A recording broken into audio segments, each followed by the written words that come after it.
we will call this meeting, the morning workshop on the 18th to begin. And Gordon, Jeff, please, whenever you're ready. All right, good morning. A couple items on your consent agenda. The first one is a grant agreement between the State Ag Department and Klickitat County. And this is for the water line upgrade of the fairgrounds. Item number 4 is setting a public hearing to consider and hear testimony regarding the vacation of an alley in Trout Lake. We have three actually pay estimates. First one is for Oliver's floor coverings, and that is for replacing the bathroom floors at the Pioneer Center that have come apart after a couple of decades of use. Estimate number 21 to Kirby Nagelhout, this is for the building. We also have the third one is for Southern Boulder, and that's for the roll-up or rolling doors at the jail. I do appreciate it when the estimates are small. Yeah. Me too. There were some big ones. The building is almost done, so the big one should be done. Or 14. Uh, And they'll be big again. Construction site, everything's still suspended until the weather gets a little better. I still have lots of snow stacked up in lots of areas, especially on the west side, which is where most of the remaining work has to be done on Canyon Road. I think it is for the siding guideposts. Let's see, design. We opened bids on the 25th for Courtney Road, so we'll see how that goes. Also trying to get the state, we might have to delay award. We had to request the funding for that we received from Senator King several years ago now. And so there's a process, and WashDOT said if we want to use that money, we can't award until that is set up. So we're waiting for that. So we've submitted our paperwork and just waiting to hear from them. So it could delay us a week or two. I don't know. It's usually about 6 weeks for them to process requests for funding to obligate for construction. So we'll see.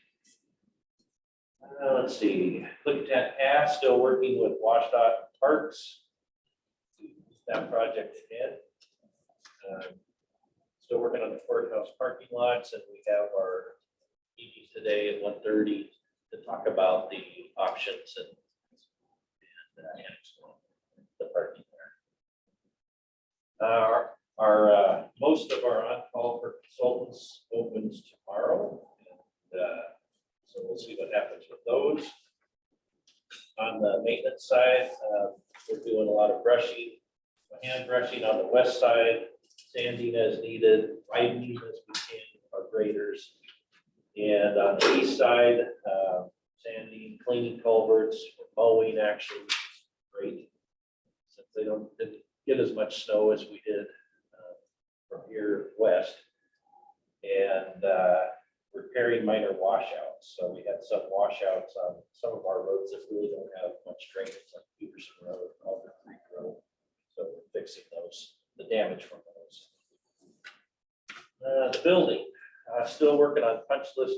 I think they started out, had a punch list that had almost 800 items on it, so they're chipping away at that. And we discovered new things as we use it. So this week, they're supposed to give us some recommendations for corrective actions on the HVAC system. They also have some correcting that the contractors subs didn't install it correctly, so they're fixing those locations as well. And so hopefully by next Tuesday, I'll have some concrete solutions to talk about. For now, I've actually asked that they turn off, actually we have turned off the big unit in the entryway during working hours, because that's the most obnoxious one. And I think it affects, your guys' offices as well as in here. And so it's just off during the business hours, 8 to 5. So, quiet things down. Let's see.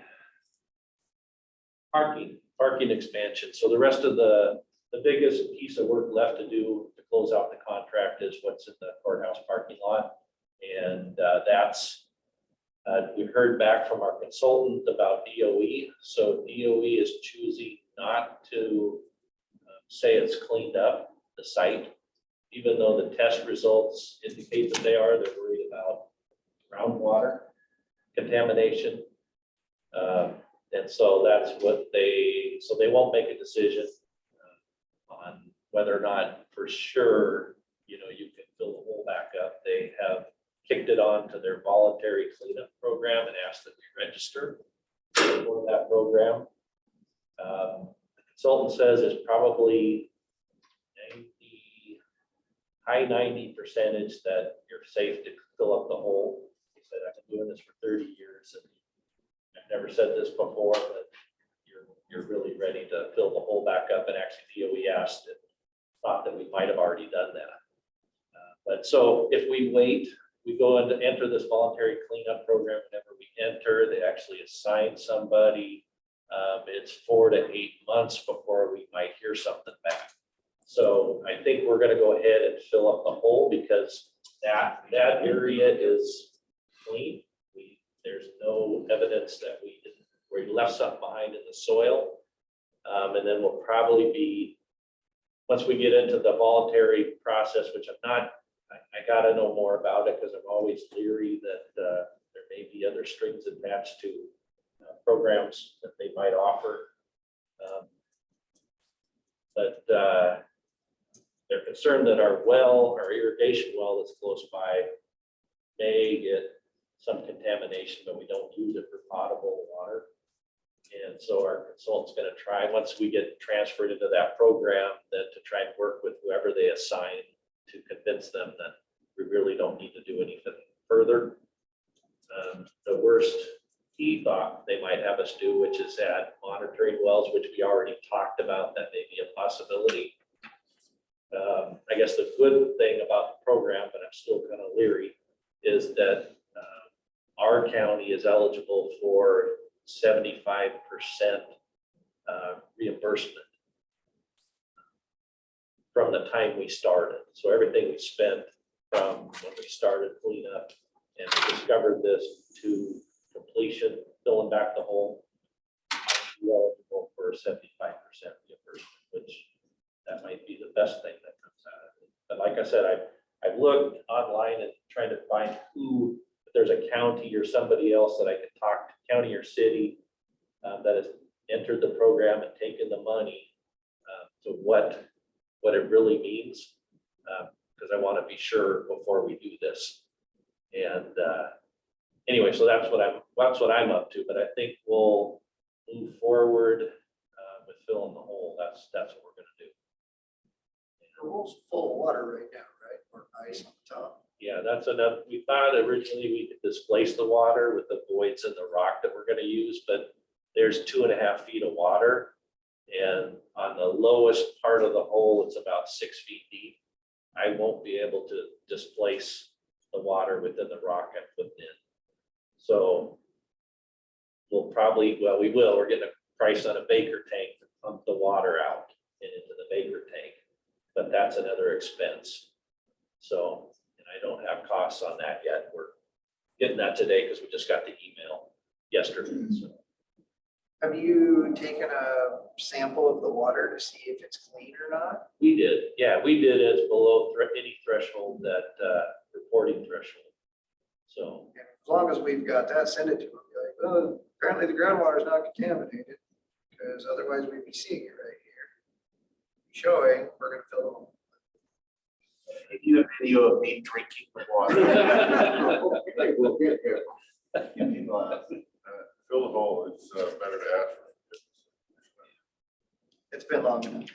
yeah, so I think we'll fill the hole. It's just what do we do to get there? I think we have some hurdles to jump over, and we're working on it. But I think we'll fill the hole. before we actually get some kind of word from DOE. The person that reviewed it just didn't want to make that decision, so they're passing it on. So, and I don't know how you get anything else out of it. I really don't. So that's where we're at, but we're gonna move forward with it. Let's see, the entry, courthouse entry, we don't have all the pieces cut and glued on the outside, but after our electrician reconnects the light tomorrow, we'll open that entrance and it'll get back open and we'll finish the work on the outside during the day. Nothing new on HVAC. I don't know if there's something new on radios. Now we actually have a layout working through the Jeff.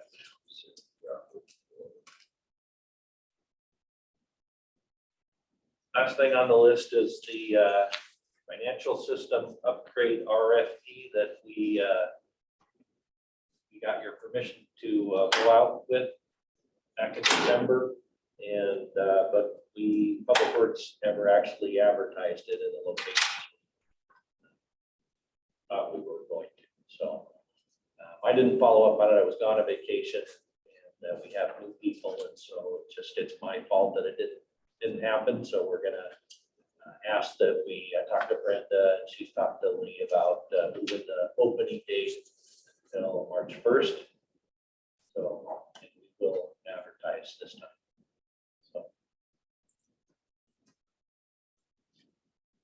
So if that's okay, we'll redo that.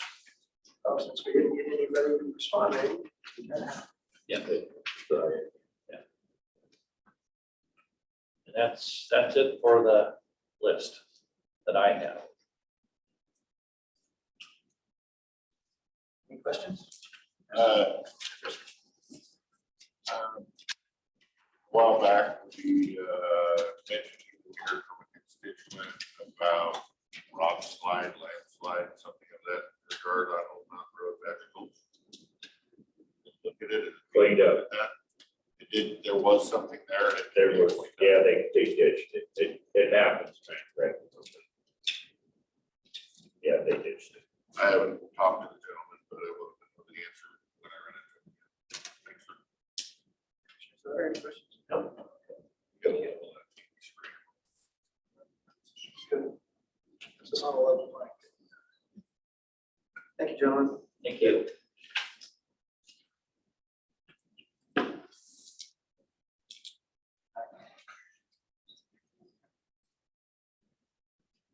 Jen, 5 minutes.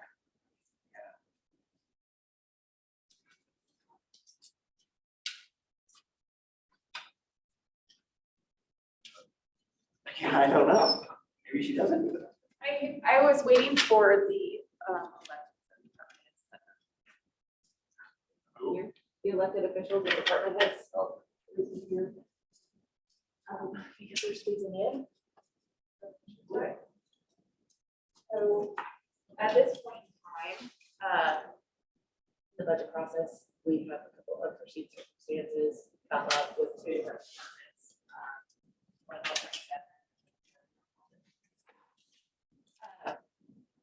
currently, Fund 137 is over budget and is requesting that the budget checking be removed to allow for current accounts payable.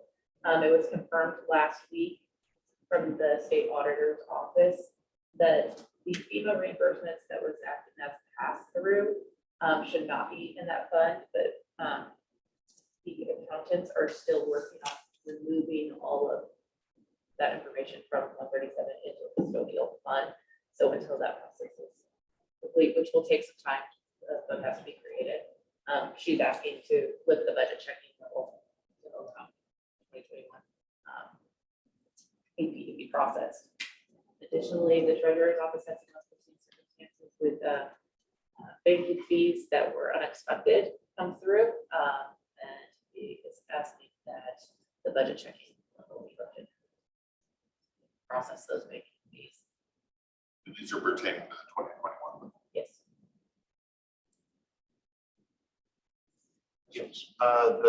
The treasurer's office, the banking, what kind of dollars? I mean, I remember the banking fee increase was I really believe significant, because I think we were paying either nothing. we were paid nothing. Right. It would, I think, the number off the top of my head of what is entered in Advanta is $17,000, which would put him over budget and just short of 9,000.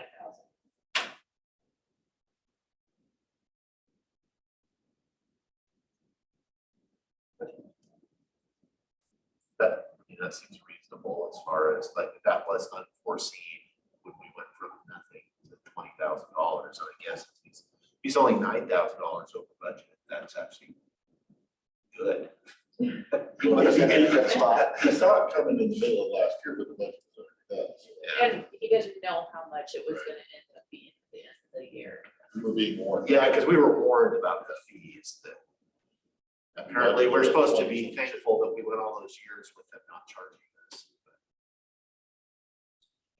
I guess it seems like $20,000 in banking fee but to use our money, but that's okay. We have all that money in the bank, so they 30,000. I know, right? They used all our money. They gave us 30,000 in interest, but they charged us 20,000 Yeah, to use a small piece of it. for us to use a small piece of our money. Consensus? Yes. Yes.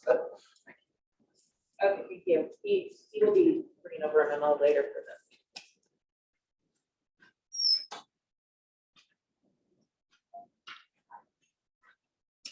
They're following.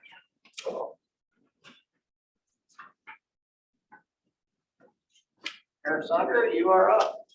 Oh, that didn't take long.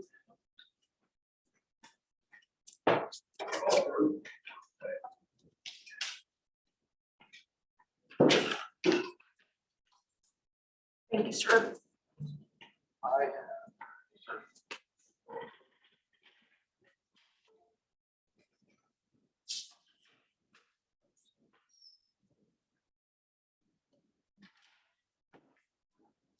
How long are you gonna be?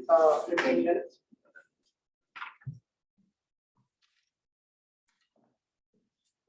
All right, for those that didn't hear, he's got a meeting with representative.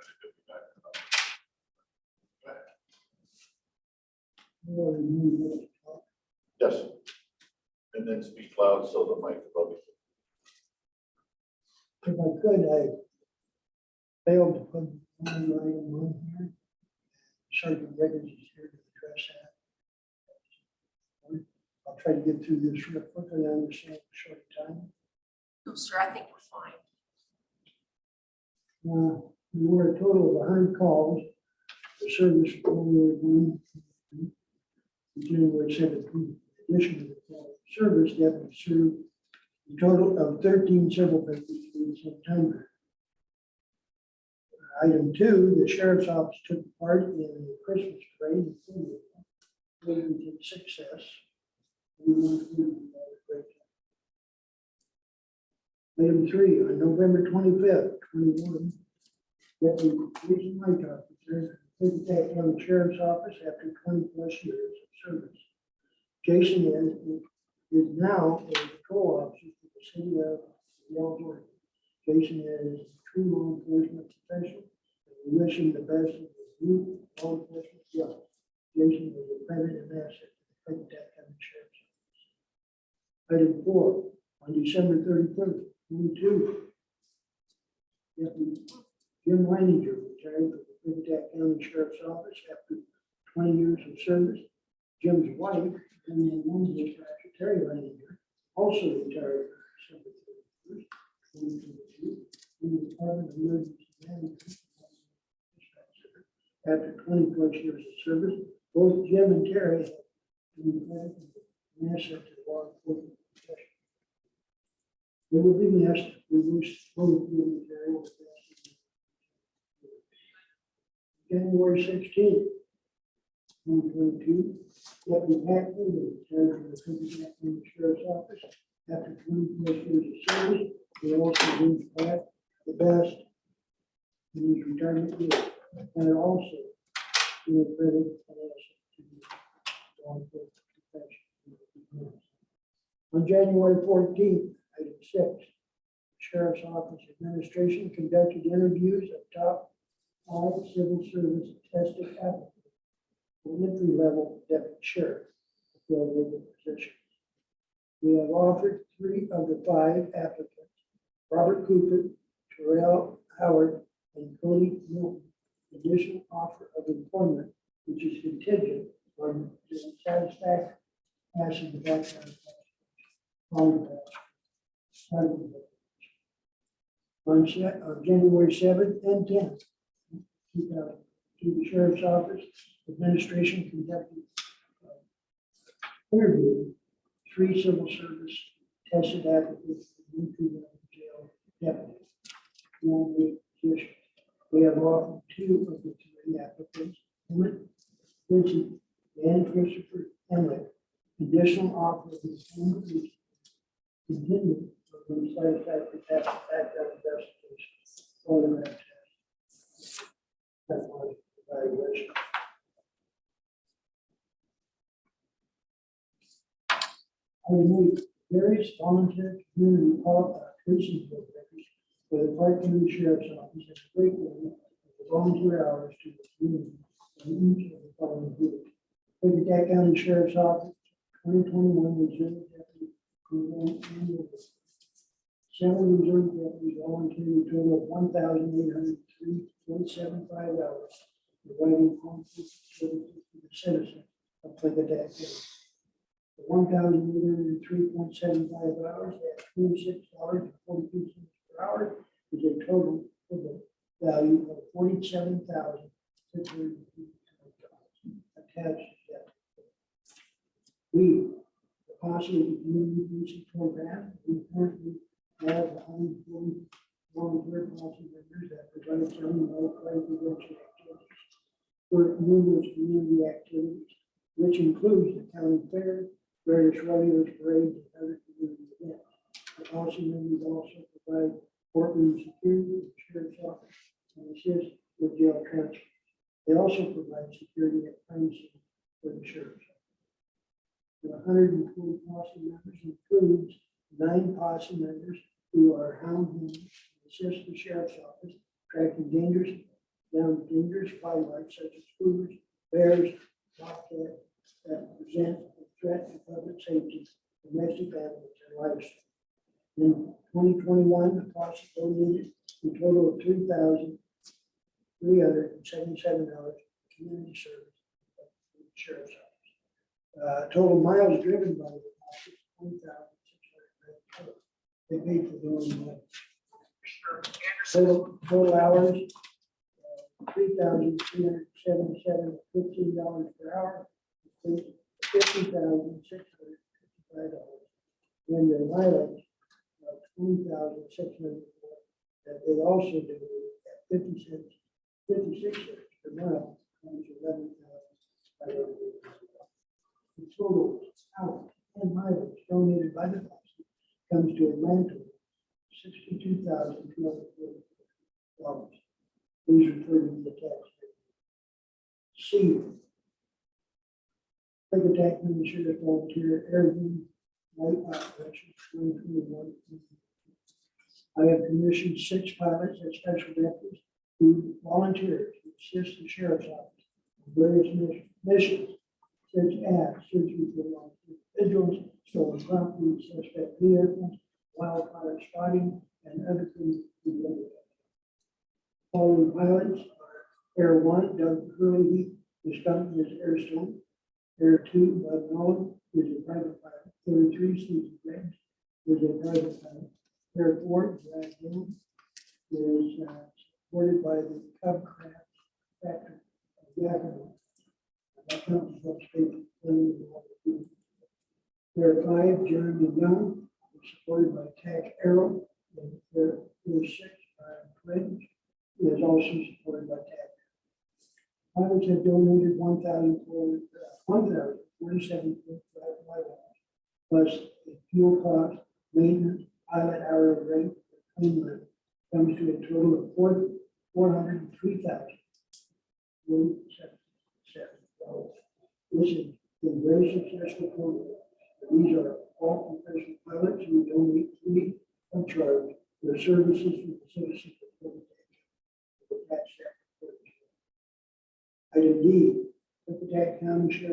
search and rescue volunteer. PF two is the sheriff's office coordinator for the volunteer search and rescue. There are 60 current search and rescue. In 2021, they conducted 683 mission outs, and a total of 13 missions, of which 12 were within the county, and 1 mutual aid outside. Search and rescue members are true professionals that have located and rescued a number of lost persons and saved lives. The search and rescue members have donated a total of 3,138 hours in serving the citizens of our county. The total number of hours, 3,138 hours, $15 an hour, comes to $59,070. I've attached that. The total of all the volunteer community hours that have been donated by the following groups: Klickitat County Sheriff Posse, 7,655. Klickitat County Reserve, 47,655.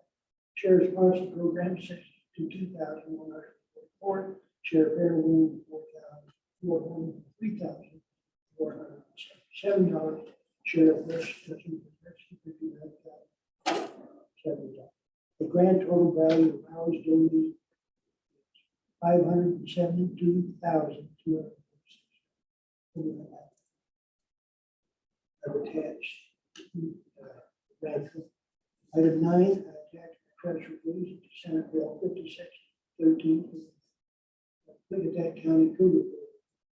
I also attached my press release on civilian concerns for the receipt order 4th Zoom meeting that occurred on January 12th, 2022. We were referred to Chief attached. I ran through that pretty fast.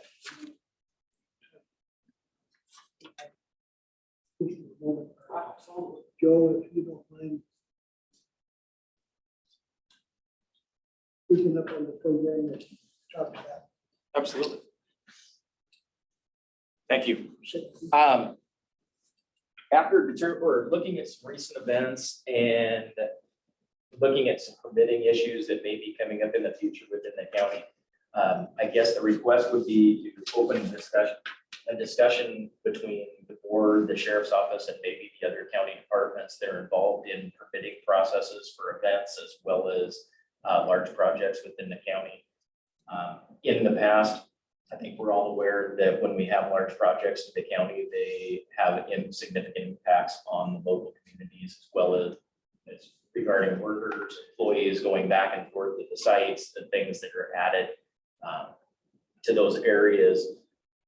I can reference the solar site out in Middle Road ended up being a large traffic issue in county construction zones out there that were occurring, endangering the workers and also endangering the employees that were headed back and forth to work. That does put an additional strain on the sheriff's office and how we address those issues. But I think that I'd like to do is see if we can be more in the permitting process in the initial stages, kind of like county road is involved in the way of assessing what sort of damages or maintenance is going to be required on county roads, what sort of permitting is going to be necessary to do that. The sheriff's office would be more interested in just assuring that we have the appropriate resources available to address the additional traffic needs and so forth. This can also carry to larger events that are permitted within the county and the permitting process that's done there to ensure that we have the appropriate resources in place to do that. I think that that would be maybe a simple ability to have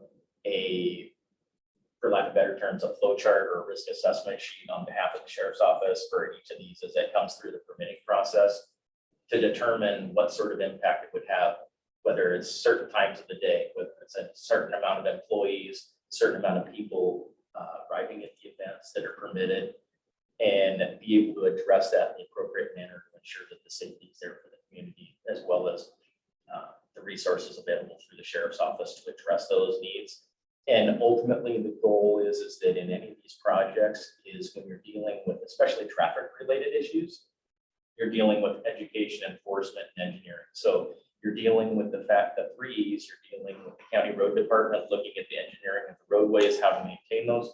You're looking at enforcement. That comes through the sheriff's office primarily. In dealing with anything from overweight issues to dealing with traffic issues to dealing with the things that are impacting the community and ultimately the cost of the county itself. And you're looking at education. By this proposal of having an involvement, maybe adding an additional fee if it's qualified to do so in the permitting process or regulations on the permitting process to the actual applicant, what that would mean is that they now have an investment into the safety of the community as well as the people that are attending it and employees. A discussion with one of our, and that would be the education of conversation with some of the people that we've contacted out at the solar site. I mean, when you're driving 90 miles an hour in a construction zone on group pavement, it's a problem. And in talking to the supervisors on that site, this isn't a problem that's just inherent to this project. It's one that follows them from project to project to project. And they're both majority of the employees that are transient, employees that come in with the project have no tie to the community. They have no ties here of community safety and so forth. They just get to and from work the best they can. And sometimes that's putting other people in danger as well as the county. And by having that investment on behalf of the applicants or project managers and so forth, that they have a financial investment in that, if they are maybe able to assist and work on their end to ensure that they have additional conversations with employees, conducting safety checks, doing these different things that make sure that there's less county involvement in the long run. Maybe there's an opportunity that if there was a fee that they paid or an application fee that they paid based on the need, maybe they get it back at the end of the time. You know, if they can successfully show that they're going to do that internally and educate their own employees. So I guess that's the reach out, is to see if a process can be developed that would involve the sheriff's office a little bit more in determining what is believed to be appropriate for the different projects or events. Submit that to the county commissioners for their review. So at least we can show that there's an assessment, there's a determination of what the need might be on behalf of the sheriff's office, and leave that to the commissioners of whether that's something that's going to be assessed in part of the permitting process before it's approved, or if it's not. But at least that information is out there for you to understand. That's it in a nutshell.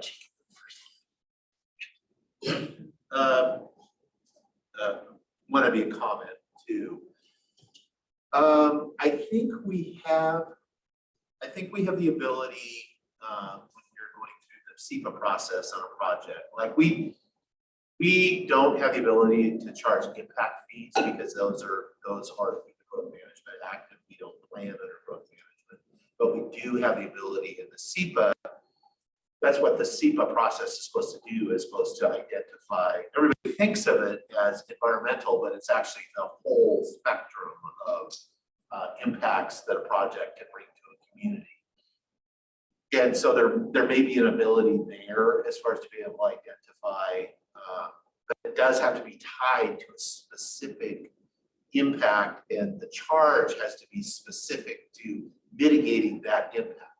Otherwise, we get in the situation of it appears that we're like, well, if you write us a check for this, then we can't do that. It's as far as it has to be tied to a specific impact, and that's what you need for. So that's just a comment, but we can investigate that.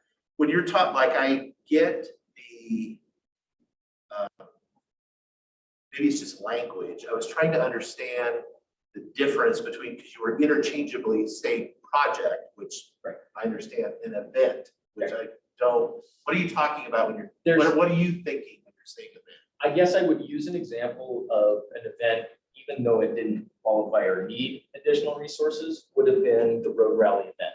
Okay. So the road rally event went through the permitting and it went through review by the county road department. as of the assessment on how that would impact the county roads and so forth. But when we ended up in that, then we started getting some complaints from county citizens about not being able to get out of their roadways, their driveways, not being allowed to exit, so forth. Those are impacts that fall back on the sheriff's office eventually for the same event.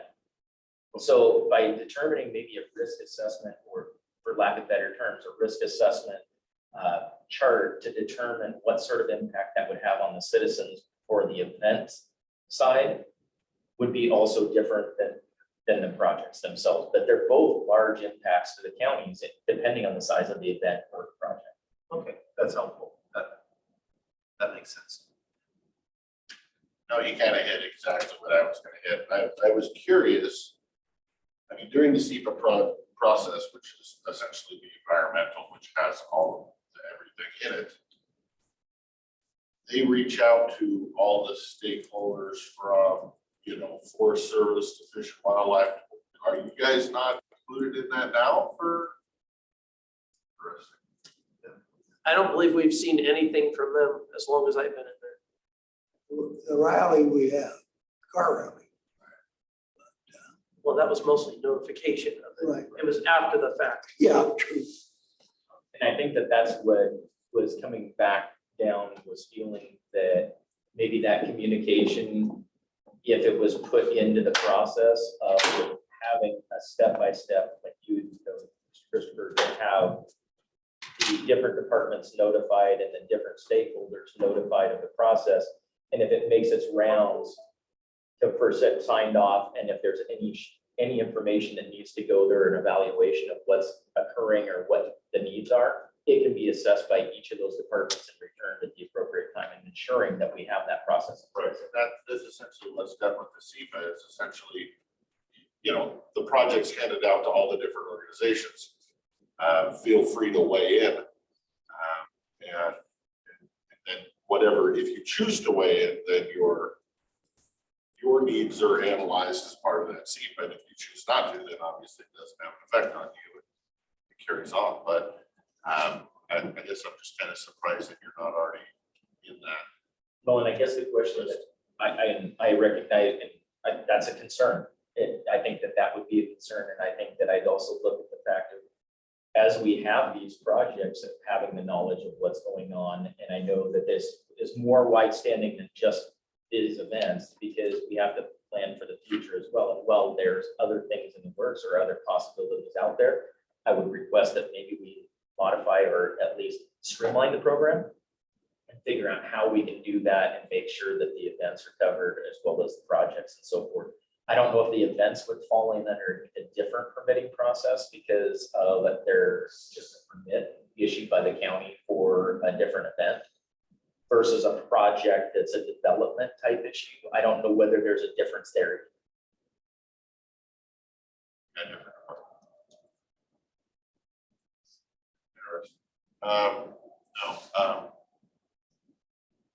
Good information. Bring some information to light that will be helpful going forward. We'll work on it. We'll talk about it. We'll talk to the director.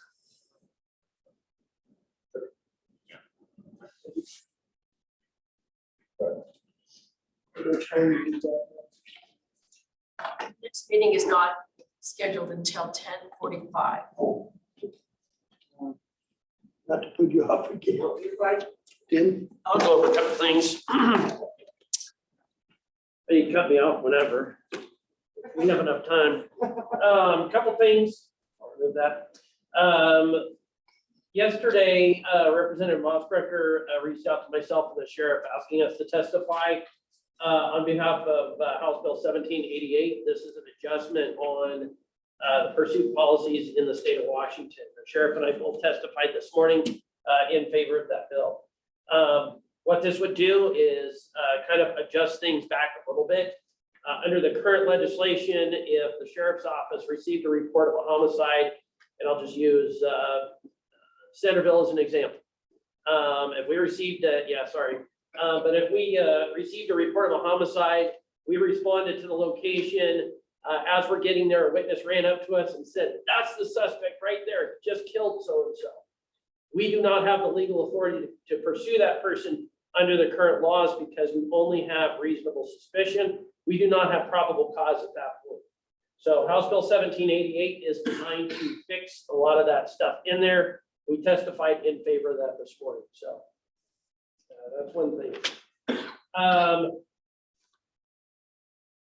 I made an announcement that I'm running for sheriff, and one of the projects that I'm looking at is an animal shelter. One of the things that I'm trying to do is fund that so that the county doesn't have to actually come up with the funding for that. The sheriff has been gracious enough to let me start working on that stuff. I've already been in communication with Representative Mossbrecker, and we have already submitted a proposal for the state to fund that project at a rate of about $824,000 as kind of a start in that project. So it's something we're in communication with various citizens in our community. Our goal is so that the county does not have to come up with any funding for this project. Yes. You, in your estimate, do you have a yearly operating cost as part of that number?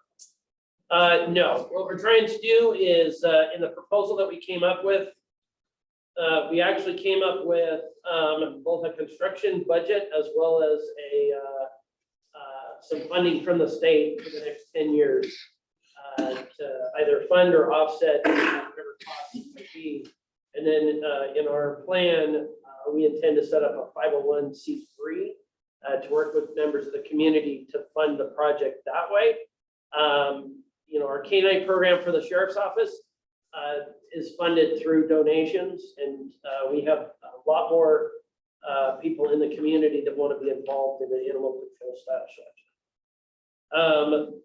The only thing that we may be asking for at some point in time is maybe to see if there's some county-owned land that a project can be set up on. So that's kind of where we're at with that one. We, at the latter part of last year, we hired Zach McBride to be a deputy on the road. He currently works in the jail. We received notification late last week that his academy date has been moved up to March 8th, which means that he would graduate from the academy mid-July. Then he would start the field training officer program.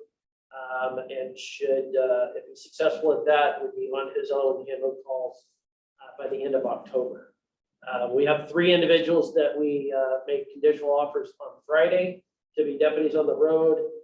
If I registered them for an academy today, I believe the next open academy is not until May, which means their graduation would be probably late October, first part of November.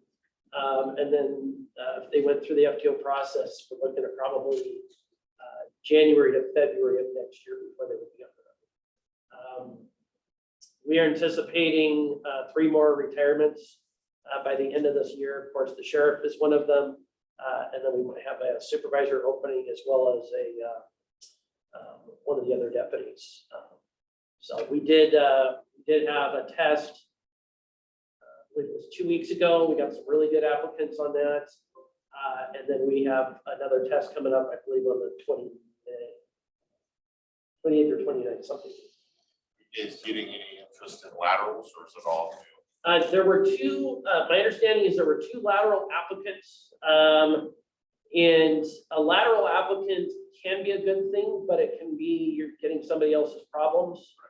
And I believe that civil service, I was communicating with the Secretary for Civil Service. She mentioned that most likely they would not qualify. One of the applicants we are aware of has bounced around from department to department. And that's usually an indication that maybe it's not the department, but it's the I was just curious if there was essentially, without getting into detail, whether there's an influx of people moving out of the city looking for employment. We have not. Yeah, we have not seen that here in Klickitat County.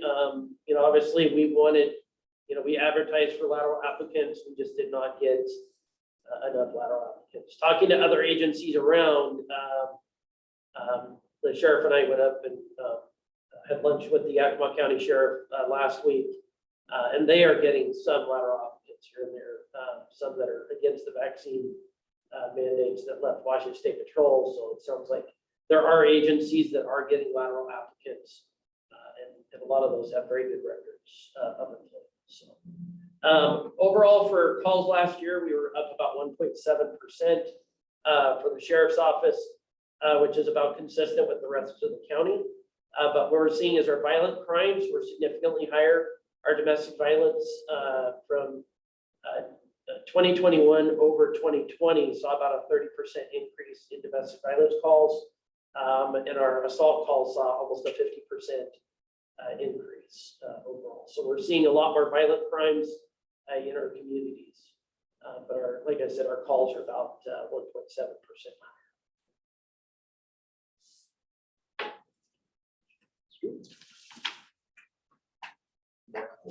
I'll have Carmen go next, if that's okay. Let her go. Yeah. And then Karen wants to address you guys. Good morning. So I'll make mine pretty brief. Charlie Garcia, Corrections Deputy, submitted his letter of resignation in December. His last official working day of January 3rd. He ended up actually taking a vacation day that day because he was with my family and I made reduction on snow and he couldn't find his car. Charlie come to Klickitat County from New York, and him and his fiancee Daria made a decision to return to New York to pursue their education and their careers. We'll definitely miss having him here, but we understand he needs to be closer to his family and career opportunities. He did point out if he could move to the Klickitat County Jail to New York, he would have gladly done that. Really, really enjoyed working for the department. Enjoyed the community of Klickitat County. Two conditional offers of employment were given, as you guys are well aware of, to Emmett Vincent and Christopher Hamlick. So I'm hoping to get those done quickly. Detective Bianchi is working on those as we speak. So I'm hoping to have them fully hired within the next 6 weeks. And then maybe I can have them to the academy by midsummer. With our academy now 10 weeks, we're looking at the end of the year before they're working by themselves.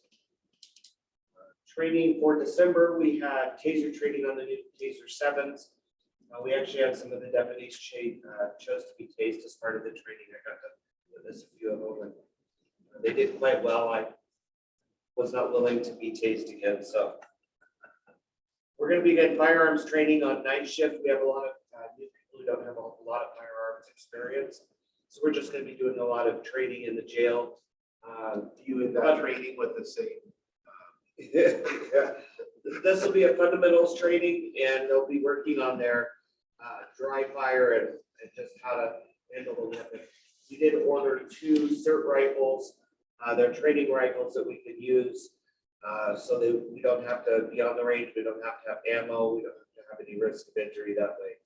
And those will be nighttime training as well while we come in and do some training because it's usually the quietest time. They'll learn to sweep the courthouse and maneuver and stuff with the rifle as well. So we'll be doing both handgun and rifle training. This year, we're going to focus much of our training on firearms, defensive tactics, and a lot of mental health training. We now have a defensive tactics, certified defensive tactics officer, Cooper. He is going to be transitioning from the corrections division over to the roadside, but he will still be utilized for all of our DT instruction. Courts, this week is a busy court week. We've got dockets and trials going on. We still rely, of course, on the posse to cover all of the docket and courtroom security for our trials. Today I had to bring in somebody on overtime because one of our posse members was eliminated. We're not doing very many transports because of the weather. We've delayed a DOC transport out of December. We will be doing that transport tomorrow, just because we're on a time crunch now to get him into DOC custody following his sentencing. Prescriptions, our medical or our mental health prescriptions continue to be purchased through KC Pharmacy. And other items that are used in the jail are purchased through Amazon or other online retailers. We're really trying to price shop and save us some money. I do plan on working on an RFP for pharmaceuticals this year. A couple of goals for RFPs, and that would be one of them. With KBH having their own pharmacy now, there's a little bit of competition. So we might be able to get some of our pharmacy supplies a little cheaper with that. The jail population is remaining in a consistent state ranging from 20 to 25 inmates and only 1 to 3 females, which is pretty nice actually. This allows for easier segregation with COVID protocols. We still have only had the 1 case of COVID within the inmate population, and of course that was a mild case. We did reopen the church services on a weekly basis. We did this prior to Christmas, and they had a Christmas party, and they maintained distance, and we did it in multiple groups so that there were small numbers in each group. And I talked to Dr. Ogden, and he said it was really successful. The inmates were really glad to be back, having some normal services back in the jail. I am making arrangements with Teresa Cagle to begin our MRT classes back, and those will be once a week. And what's MRT? It's like a anger management class. So they learn a lot of good skills on how to cope with life. So it's a weekly class. Teresa's certified to run the class, and we'll be doing that on a once a week basis.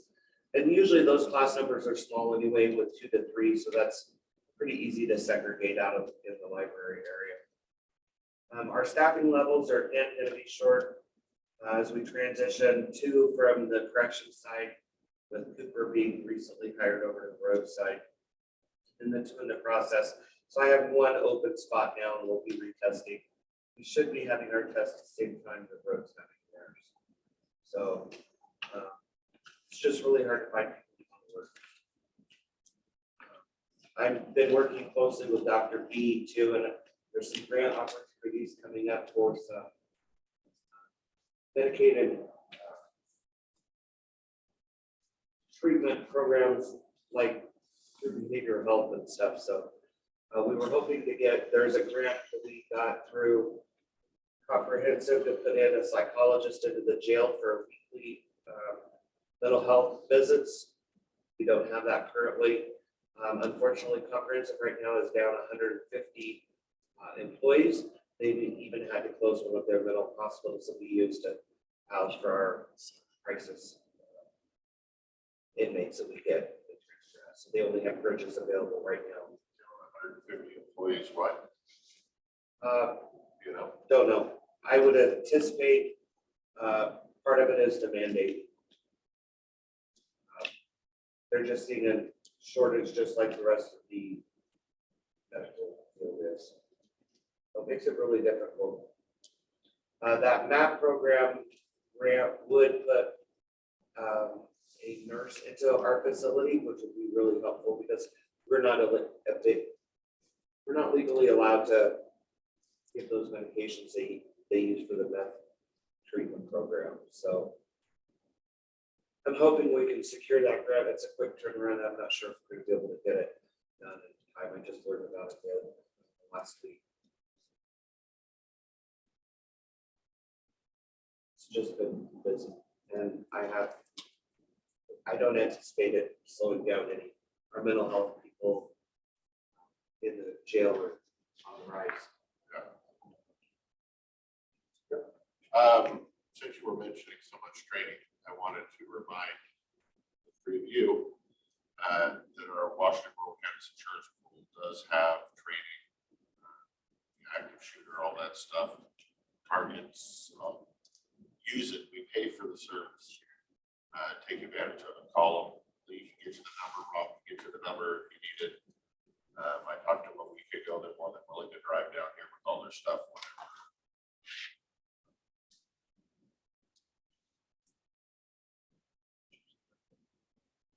Ready? So again, this year, our budget for our entire department, due to the low numbers in the jail, we have a $206,000 excess balance that was not spent on medical or medications, that type of thing. So And that segues into the body camera program. We had our RFP, we've looked at the results. The only program that responded with favorable results was the Motorola Solutions WatchGuard system. We did try to get Axon to respond, but they did not for whatever reason on their own. We received a total of 3 proposals. Like I said, Motorola, Digital Ally, and Harbor Tech.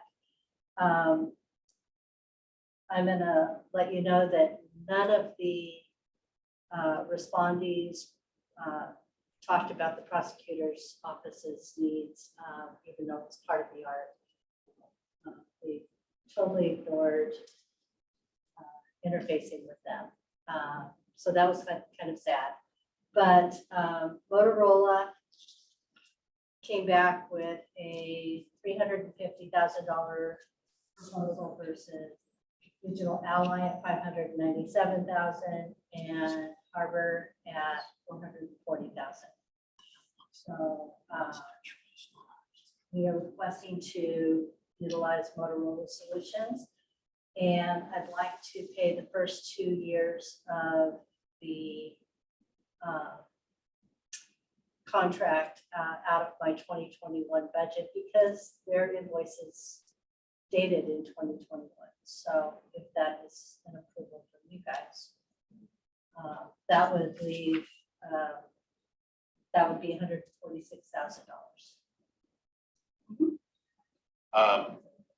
Is part of this contract mandatory that you pay 2 years upfront? No, it is not. That brings up my second kind of statement that I want to push out on this one. Whether any investigations before doing any of this all summer long about grant opportunities? As I stated before, yes, I did look. I did not see that the Justice Department had opened it up to rural counties. Because the concern I have with paying 2 years is the Justice Department is talking about redoing it this year and offering it again. So if we already pay that second year, then we're not eligible for the grant. So if we pay it up front, we may not.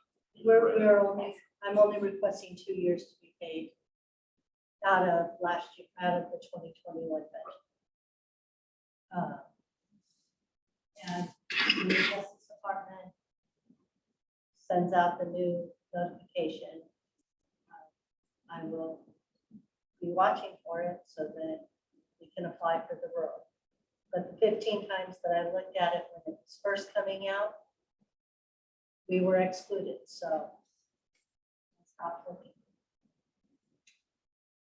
Also, Washington State bill. I guess I'm saying I'm too worried about paying too much up front because if there is another Justice Department grant or Washington legislation passes, and there is a grant opportunity or paid for this year, then you're not going to get the grant you're trying to pay for. There's potential. Sheriff's Honor. Well, the question I have, do you know the cycle of that grant? And we are aware that Representative Mosbrecher is working on a potential grant, and sometimes the grant will be put in place now, but the funding doesn't actually start until say October. I have no problem covering a year, but when you look at a second year, you might be missing out on grant funding if you've already paid it. You don't know how the grant's written. So if we did 2 years, that would be basically, it would be backdated, I'm assuming, to the December of 2021. And then we would have the 2022. We could pay the 2023 ahead of the deadline. So if we got a grant in 2022, that could cover the 2023. Right. Hopefully it's a reimbursable. Right, absolutely.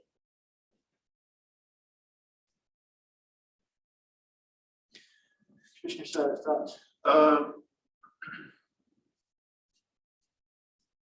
Couple thoughts as far as first, thank you for your sound management of your budget. That you're able to have something left at the end of the year.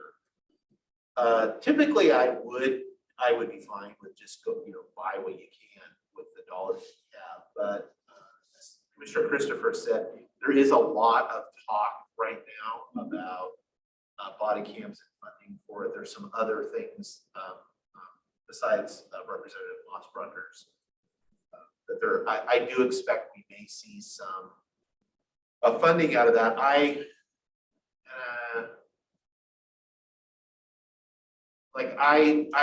will be totally supportive of go ahead and pay this year, the first year with the money. And then, I mean, is the thought this, just to relieve the burden of in the future with the dollars are now. Absolutely. Go ahead. Yeah. I mean, I understand that, but I think there will be some, there's a high chance that we will see some dollars come in. And if we don't, I think it's, we appropriate every year and we have always been good to our word as far as the other question would be, as you mentioned, it was the RFP, the integration and the kind of interface with the prosecutor's office. So is there any solution to that as far as we could see? Because that is really disappointing because that's a key component. Right, they're able to, the prosecutor's office is able to log into the evidence system and download the videos on their own. They will have access to that, but there's not a flip the switch, it automatically downloads. With one exception. If the prosecutor's office used Spillman, which is the reporting system that the entire county uses, there is an integration between Spillman and WatchGuard. Both of those programs are owned and operated by Motorola, and so they have it set up to integrate that stuff. So if the prosecutor's office, my understanding is if the prosecutor's office was to switch and actually start using Spillman on their own, then yes, that would integrate and cover that side of it.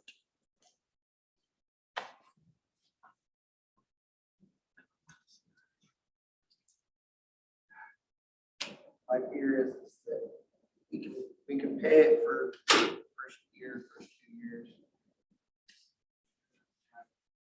Funds to your budget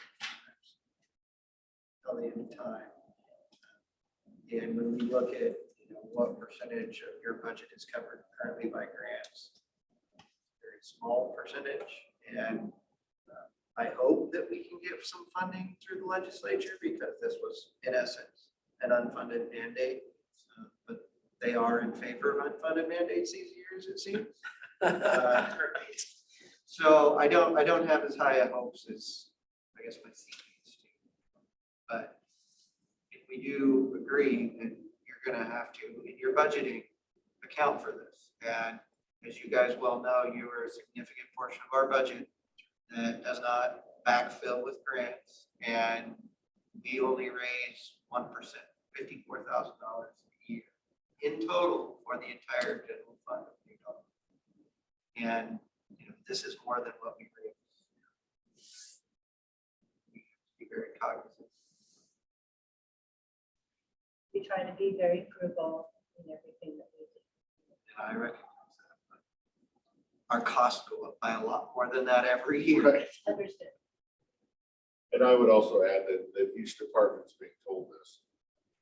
As Mr. Anderson said, their budget only goes up 50,000 a year, and we all know COLA pays more than that. We're going to have choices going forward in future years, including probably the next budget cycle, where there's not enough money to pay the employees we currently have. So we're going to lean on departments and electeds to help us fund their departments. Looking at ways that you can create revenue, like in your department, cost sharing the cities, or what the cities are actually paying into the jail system for their inmates. The invoices went out this year, so they're actually, the revenue's actually hitting in 2022. Right, but it's still a very small percentage of the $1.8 million correction budget. So we're going to have to reevaluate what we're charging those cities for cost share. And then also, whether we like grants or not, if we're keeping a department the size we're keeping it, we're gonna have to start looking for every available grant possible. So I'm just giving you kind of a heads up at the start of the year of what we're gonna be looking for at the end of the year. With grants, I guess that I would lean towards my teammates. If we did fund 2 years, what is your experience with grants?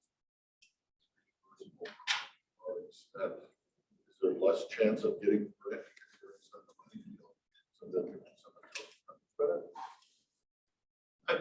I would say my experience is that any expenditure prior to the grant, when you accept the grant is not That's reversible. my worry about doing 2 years. So that's why if it was, I would get it. But generally those dollars are gone. You can't get them reimbursed. And so I guess that would be my recommendation. That's 1 year. So we know what grants are.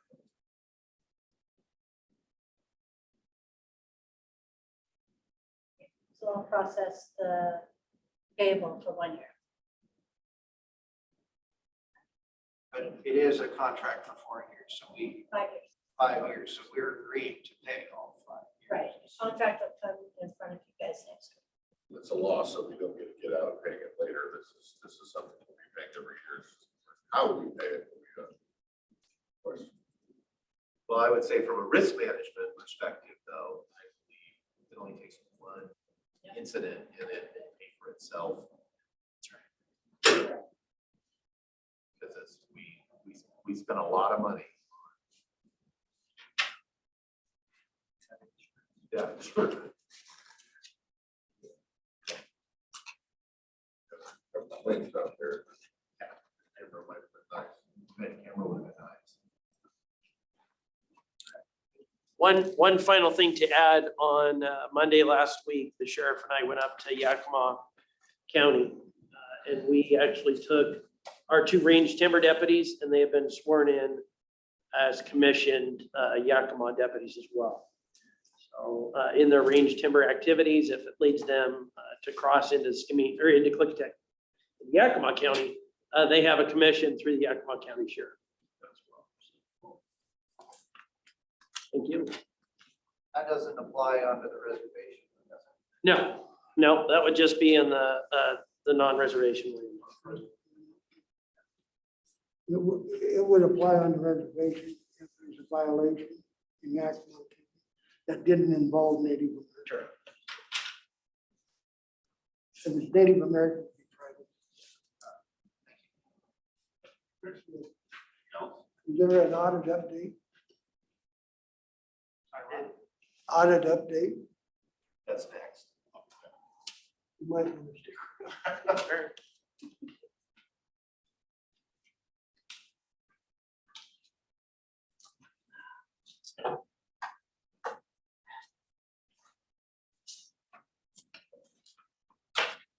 Do we have auditor and treasurer online? The auditor is there. I would expect her to be here in person though.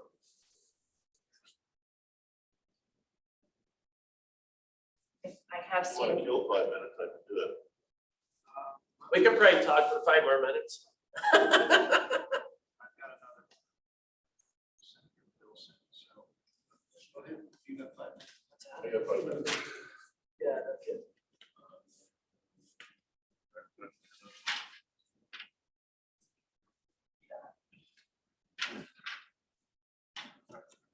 there's the auditor. I'll be quick. The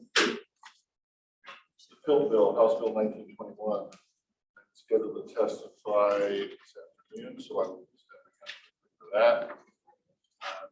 I just wanted to give you this little appreciation. It's not, it's my numbers, it's not the assessor numbers. It's being used as a guidance document so that we can see what depreciation would be over time. And then I gave you the comments of essentially my testimony on that bill. So for right now, I will be testifying as you guys support my testimony and the permission that that's up to you. Essentially asking what you want me to do on that, whether testimony is me or us when I testify in August. I would like. Yep. I think this does raise the topic, in which I was aware that you were testifying. I was informed yesterday. Typically, we don't have more than one person from a county testify. Signed up to testify, then I declined to testify. No, it's fine. But it just is that we need to kind of figure that out. But which is what I'm hoping we do on Thursday. This one kind of jumped in. Right. I'll let you some time to read that. I've got Commissioner McClure in here to have a discussion about this. Director McClure.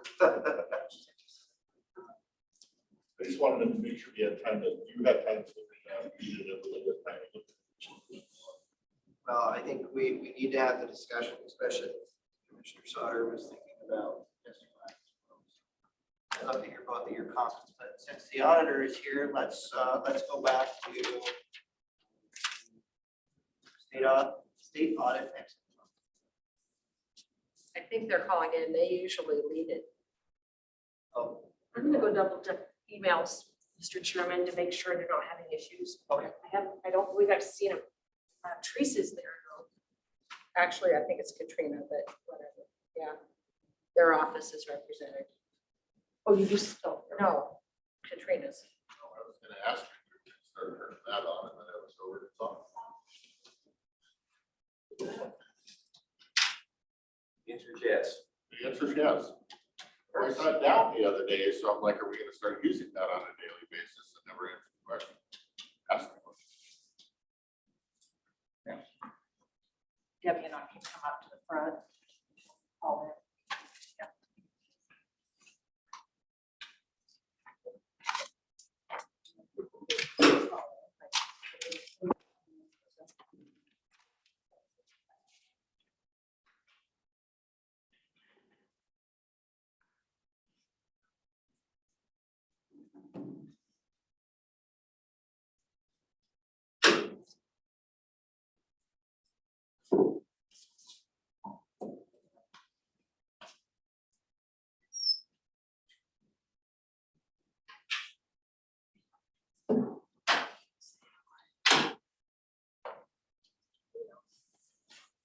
Okay.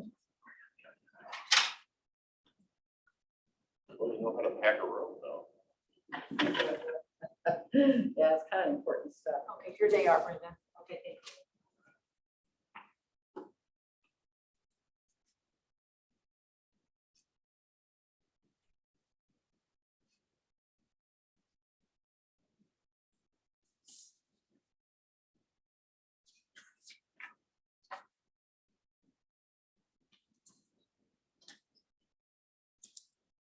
Everybody make it in. All right.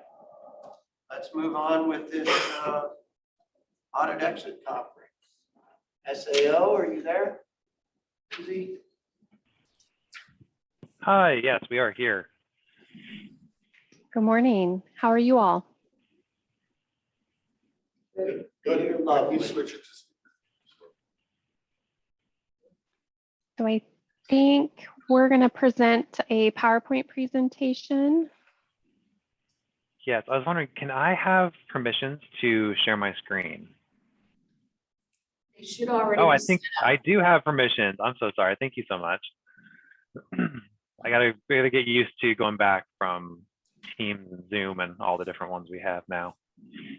Okay. So we also provided a packet of information that does include the draft reports and the recommendations that we're going to go over today. But all the information that we want to talk about is highlighted on the PowerPoint presentation as well. So you can follow along in the packet or just the presentation. We'll start off. I think everyone knows us but I'm Lindsay Osborne, the audit manager. With me is Nick. He was the audit supervisor, and Susie returned as your audit lead. We're going to start off by talking about why the results matter. As you know, audits are important not only to you, but also your citizens and external stakeholders. And since we're an independent organization that performs audits of all local and state agencies across the state of Washington, we hope our audits can help build trust in your organization by providing that independent, transparent examination. And then the other thing we hope our audits do for you is improve efficiency and effectiveness. And we do that by sharing where things are working really well for your organization or where some things might need some fine tuning. And we do that through any recommendations that we have to share with you. The goal for today's meeting is to just share your audit results before we hit publish on your reports, answer any remaining questions that you all might have. So please feel free to stop us throughout the presentation. If you have questions, we'll pause periodically as well and ask for questions. But I think what we're going to do is just jump right into your accountability audit results. Susie's going to walk you through those first. So today we're going to go over 3 different audit reports. That's going to be the accountability audit report, financial statement audit report, and the federal grant compliance audit report. And all 3 are going to cover the period of January 1st, 2020 through December 31st, 2020. The accountability audit report actually starts on page 9 of the packet of information that we sent over. So in selected areas, county operations complied in all material respects with applicable state laws, regulations, and its own policies, and provided adequate controls over the safeguarding of public resources. So in essence, all that's saying is that we've issued a clean audit report in regards to the accountability audit. Next slide, please. We reviewed quite a few different areas this year, so I'm not going to go into detail over all the areas. If you want more information on any area that I do go over or that I don't go over, my contact information is included in the packet of information that we had sent over. So feel free to reach out and I can provide you some more background. We reviewed IT security policies, procedures, practices, and control protecting systems. So we evaluated patch management in regards to the Klickitat upgrade that was performed in 2020. We also reviewed equipment rental and replacement. So we reviewed the rates that are currently being used and billed to the various departments, and then made a selection of expenses to make sure they were supported, allowable, and then had been approved. For payroll, we made a selection of employees and recalculated gross wages based on supporting wage documentation and compared that against what was paid out per the pay stubs and confirmed that our amounts agreed. We also looked at accounts payable. So for our general disbursements testing, we made a selection and tested that they were supported, had been approved, and were allowable, and confirmed that for every transaction we selected, all 3 were present. And then we also gained an understanding of the county's electronic funds transfer process when they make payments through EFT. We also picked up some state grants for testing this year. This is a different review than what we do under our federal grant compliance. So for the state grants, we made a selection of disbursements and tested that they were supported, allowable under the grant agreement, and had been approved, and confirmed that all 3 were present. For the assessor's office, we actually performed a departmental audit here, so it is a larger review. We also looked at property tax billings. So we recalculated property tax billings and made sure that the right rate was used. For any accounts that were past due, we confirmed that the appropriate penalty and fee had been applied in accordance with state law. For any accounts receiving exemptions or deferrals, we confirm that the accounts we selected were eligible, had been approved, and were receiving the appropriate amount of exemption. And lastly, we looked at new construction appraisals. So RCW requires an on-site visit be performed within a certain time period. And we confirmed that for each new construction that we selected, that review had been completed timely. Next slide. Before I move on to the financial statement audit report, were there any questions over the accountability audit? This is Commissioner Anderson. Did you guys go above and beyond what you do on average for the number of accountability audit? I wouldn't say we went above and beyond. We were just able to get to more areas this year than usual. We still stay within the same budget parameters. But with performing the audit remotely and getting documents electronically, it did speed up the process. So we were just able to cycle some areas we haven't been able to get to before, or recently, I should say. And how often do you try to go back and audit the same thing? It varies. We do like to try and get departments in every, I would say 2 to 3 years. It just really depends on the level of activity within that department, the type of activity they perform, such as cash receipting, billing, that type of thing. Thank you. Any other questions? No other questions? Okay, so we're going to jump into the financial statement audit report. That's actually going to be on page 17 of the packet of information. We issued an unmodified opinion in accordance with the BARS manual. We also provided an adverse opinion in accordance with GAAP. This is a change that we were required to make a few years ago. It affects all cash-based entities. The county is not required to report on GAAP, but we are required to provide an opinion in accordance with GAAP. So there is this language in the audit report just stating that in accordance with GAAP, we've issued an adverse opinion because you didn't report on GAAP, but you're not required to.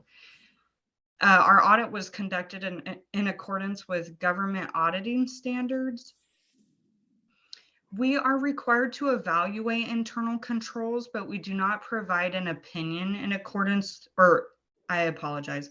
We do not provide an opinion over internal controls, but we are required to report any significant deficiencies or material weaknesses if we do come across one during the audit. I'm happy to report that we did not identify any of those. And we also noted no instances of non-compliance that were material to the county's financial statements. Next slide, please. We did, however, issue a management letter over the financial statements. This is actually included in the packet of information on page 33 and 34. Have you all had a chance to read over the management letter, and do you have any questions? We've all read it, no questions. Okay, I'm just going to go over it at a high level. In 2020, the BARS manual had changes regarding fiduciary reporting, and our management letter is over fiduciary reporting and the implementation of those changes. Next slide, please. We are required to communicate any uncorrected misstatements. This is provided in the packet of information on page 2. We agree with management's decision to not correct these items. They're small in nature and immaterial to the financial statements. So in essence, it would take probably cost more money to correct this item than what the item is actually valued at. So we agree with management's decision to leave it uncorrected. Next slide, please. Are there any questions over the financial statement audit before I move to our federal grant compliance? Okay, so we've issued an unmodified opinion over the county's compliance with requirements applicable to its major program. Again, our audit was conducted in accordance with government auditing standards and with uniform guidance. The federal grant compliance audit is a little different than the financial statements. The financial statements, we don't provide an opinion over over internal controls, but for the federal grant compliance, we do. And again, we're required to report any significant deficiencies or material weaknesses. And again, I'm happy to report that we did not identify any of those during our review. We also noted no instances of non-compliance that are also required to be reported. So in essence, this is saying we have a clean single audit. The grant that we looked at this year was the Coronavirus Relief Fund. As you can see from this slide, it made up about $2.2 million, roughly 68% of the total federal expenditures reported on the county's 2020 CFA. Next. And are there any questions over the single audit? No questions. Okay, Nick's actually going to take over on this slide. Yes, thank you, Susie. So I want to talk a little bit about Tracker. So Tracker is pretty wonderful because audit recommendations are generally just communicated, through emails, through physical handouts, such as maybe the exit conference handout that you've been provided. Those are given at the end of the audit, but those can get lost or buried in emails. And so Tracker is actually a place where you can access all prior audit recommendations up until so many years through the client portal and see those past audit recommendations. In addition to just being able to see some of those past recommendations by signing in, it's also a great tool that will allow you to provide interim status updates on any progress that's been made on correcting management letters or maybe findings. So by adding some of the work that you've done on those and the status of where the county is at, that actually means that your auditor can see those before coming on site, and it just kind of helps build some efficiency. So it's a fairly new tool, been out for a couple years now, but we just like to highlight it. We're also happy to report that the audit cost will be less than our original estimate. And your handout on page 2, we have provided an estimate for the audit cost for our next audit. I want you to keep in mind that the estimate does include travel while we prepare to be on site next year. Of course, we don't exactly know what the future holds, but we want to make sure that the county is prepared. So you can kind of look at what page 2 both has this year's audit costs, which we will be under, and next year's audit costs, which would include travel. We also received a copy of the representation letter this morning, so thank you so much for that. And now that we have the copy of the representation letter, we will be sending the report through the chain to get published. I estimate it'll probably either be published later on this week, maybe on Thursday, or very early next week, just depending on the timing and when the other end of the line gets that through. So as always, we will send out a survey that will be sent to Brenda and a few others. And we always just ask that you forward on that link to anyone we worked with, because anyone can take that survey and get us feedback. We always appreciate feedback on what worked well for you or what didn't. Constructive criticism is always very helpful to continue us and improve our processes. And then lastly, I'm going to hand it back to Susie. So at this time, I would like to thank county officials and staff for timely communications throughout the audit process. I would also like to thank all county personnel who were involved in the financial statement correction process. This was a pretty in-depth process to correct the financials. It required multiple meetings between county personnel, Team Vancouver, and then another branch of our office, LGS, to work through the fiduciary reporting and make sure that the financial statements that get published were materially accurate.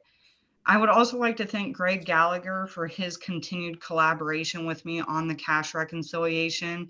It seems to get easier year after year, but I just appreciate all the effort you put into working with me through the big ugly.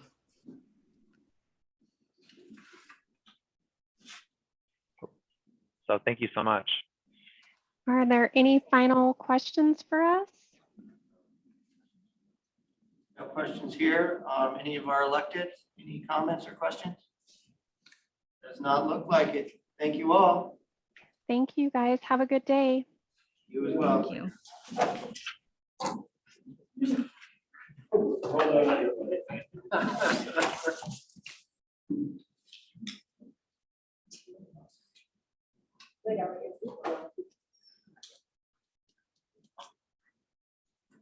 Just like that, they all said the fun part's over. And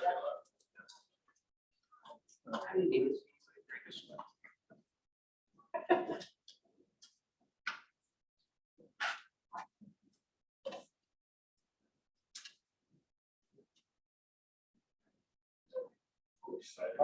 Listeners. Okay. All right. Did you get a chance? I did.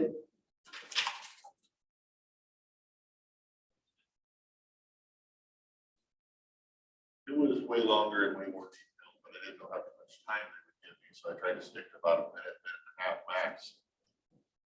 Everything had to be edited out.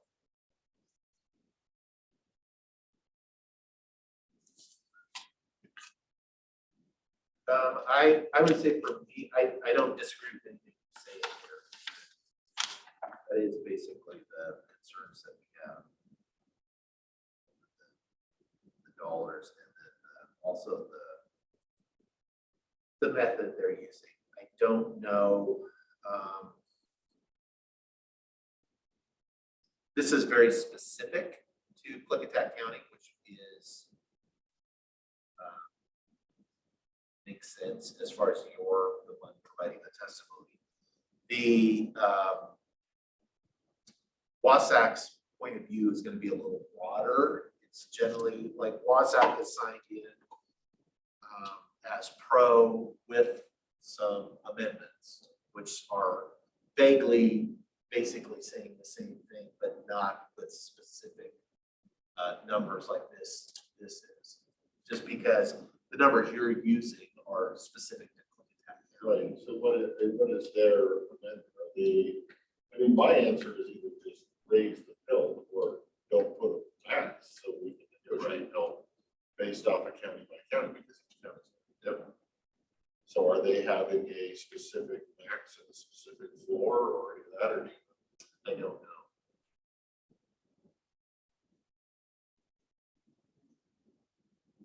So you were thinking about testifying. What were your thoughts going? No, I had been asked if I would testify, but I would be testifying on behalf of Wasac. Oh, not as far as, so which is always tricky because sometimes you're testifying on behalf of the organization. In your own county's views might be slightly different. They're not really out of alignment with each other. But having talked with Wasac folks yesterday, we felt like that it would be confusing to the committee members to have, like, I'm not the appropriate. So I have no issue with, obviously you can testify to anything. There's nothing in here that this is basically our, as far as what our concerns are. It's just yeah. I see that makes sense, because I guess if two of us were testifying on the same bill, you also have potential of right meeting violation there. So it's one of those things we need to figure out. So there isn't. Howdy.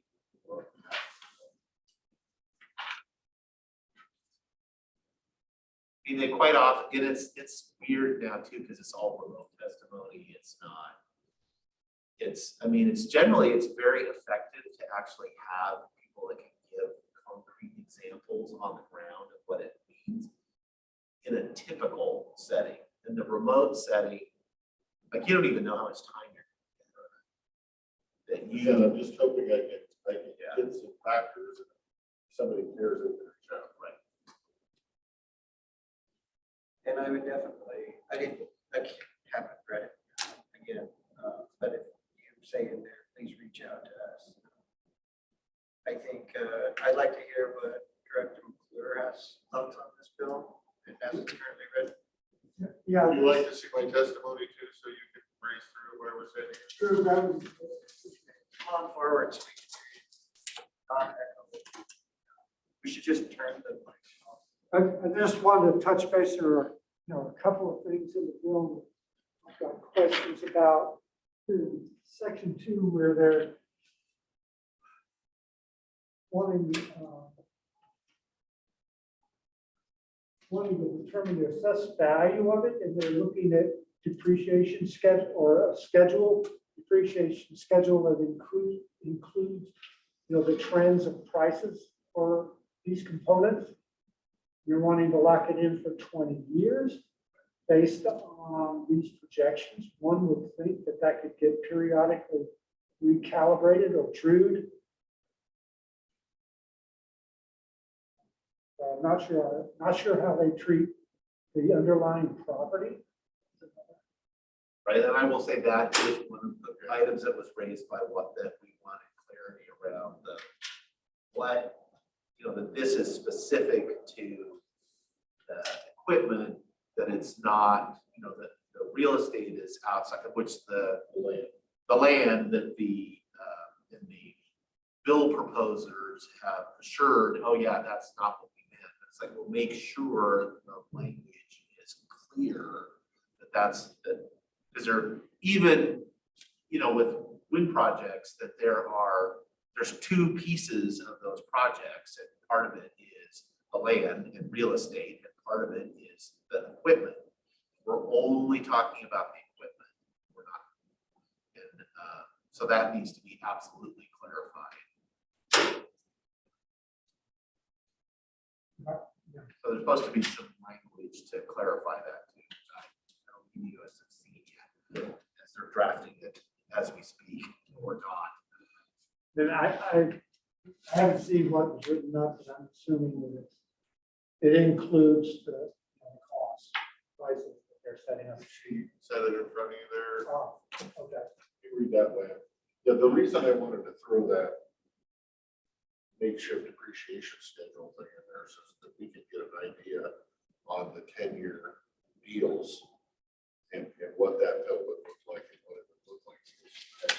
Looking at Oregon, it seems like their deals, if the people that are pushing this bill continue on with further bills and further approaches, I think what we're going to find is, here's a 10-year deal, and then, oh, by the way, we want to be tax exempt for 25 years. And when you look at the amount of money you get in the first 10 years, it's well over what you get in the second and third 10 years combined. And then if they're exempt from half of that, you're really taking a hit. So it was how I needed to see the depreciation schedule in my head to better understand how big of a hit we were going to get. With the numbers, did they include the state school? No, it only included essentially our county portion, but essentially if you added state school in there would be even a bigger offset from what they would pay versus bill. So it would even need to be a higher number than that, like the first 10 year, 6,300. So if you start adding other districts or expenses in there. Right. When you add the 28% for just state school one, whatever it is, then you look at your number, 6,300 is nowhere near accurate. Right. Well, it's nowhere near what you make it up. You have 7,000. But same scenario. This is giving me a ballpark that I can see based off if we were to negotiate on a bill versus regular assessment of the way it's done now. How much not only is the county not getting, but how much am I costing the smaller taxing districts over time. That was the main focus of drawing up a guesstimate appraisal. So what did you come on? Because I kind of went through the same process and I used wind projects and used that data just because it was something that I had, understanding that they're not the same. But and based on mine, I came up with, basically they're asking for about a 50 to 55% reduction. I mean, or a 45 to 50% reduction in what they would pay over a period of time. If you added state schools in here, it would be the exact same math. Mine's only a 35-40% reduction. Right. Because I don't have state schools there. The other issue. I did the whole, like all taxes. The other issue with the pill is where they have it at $750 for battery storage type stuff. And when you talk to the solar companies, for every dollar there is in panels, there's 50 cents of battery storage. So if you look at it in that regard, when it gets taxed, it's going to get taxed $1 solar, 50 cents battery storage. If you do it as a pill, they're going to be paying $4,300 solar, but only $750 for batteries. We're going to lose huge on the battery storage potential pill because that number is way, but it's really half the project cost. Well, a third of the project cost. So for that matter, it should be a third of the pill. For battery storage, if it's a third of the project cost. It would be a third of the taxes collected if taxed be at the cost. So it should be. If that math is still true, I'm talking to solar people a year ago. They said the cost is $1 per kW per watt. Solar and 50 cents. New information as of this year is cost to work is higher. And it's more like 30 per watt for solar, $1.80 plus for solar and but you're still looking at 50 cents on the dollar. So I think where they're really hitting is that solar.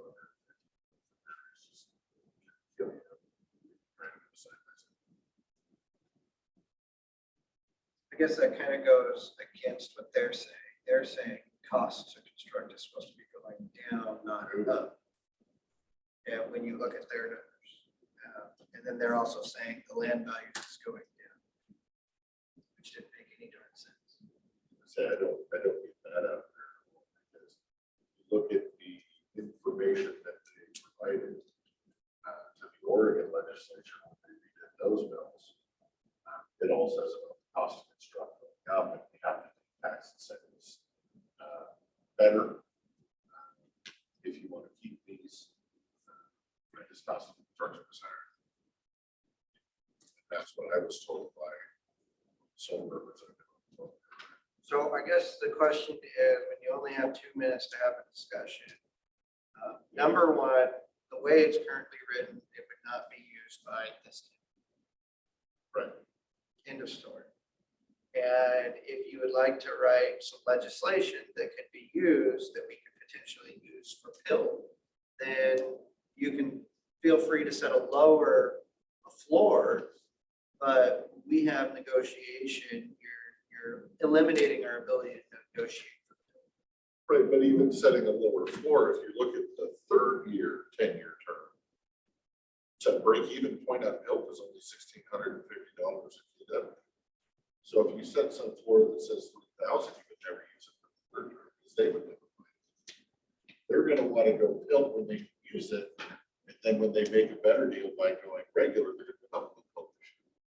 So setting a floor is going to kill you long term as well. So floor or ceiling, either way.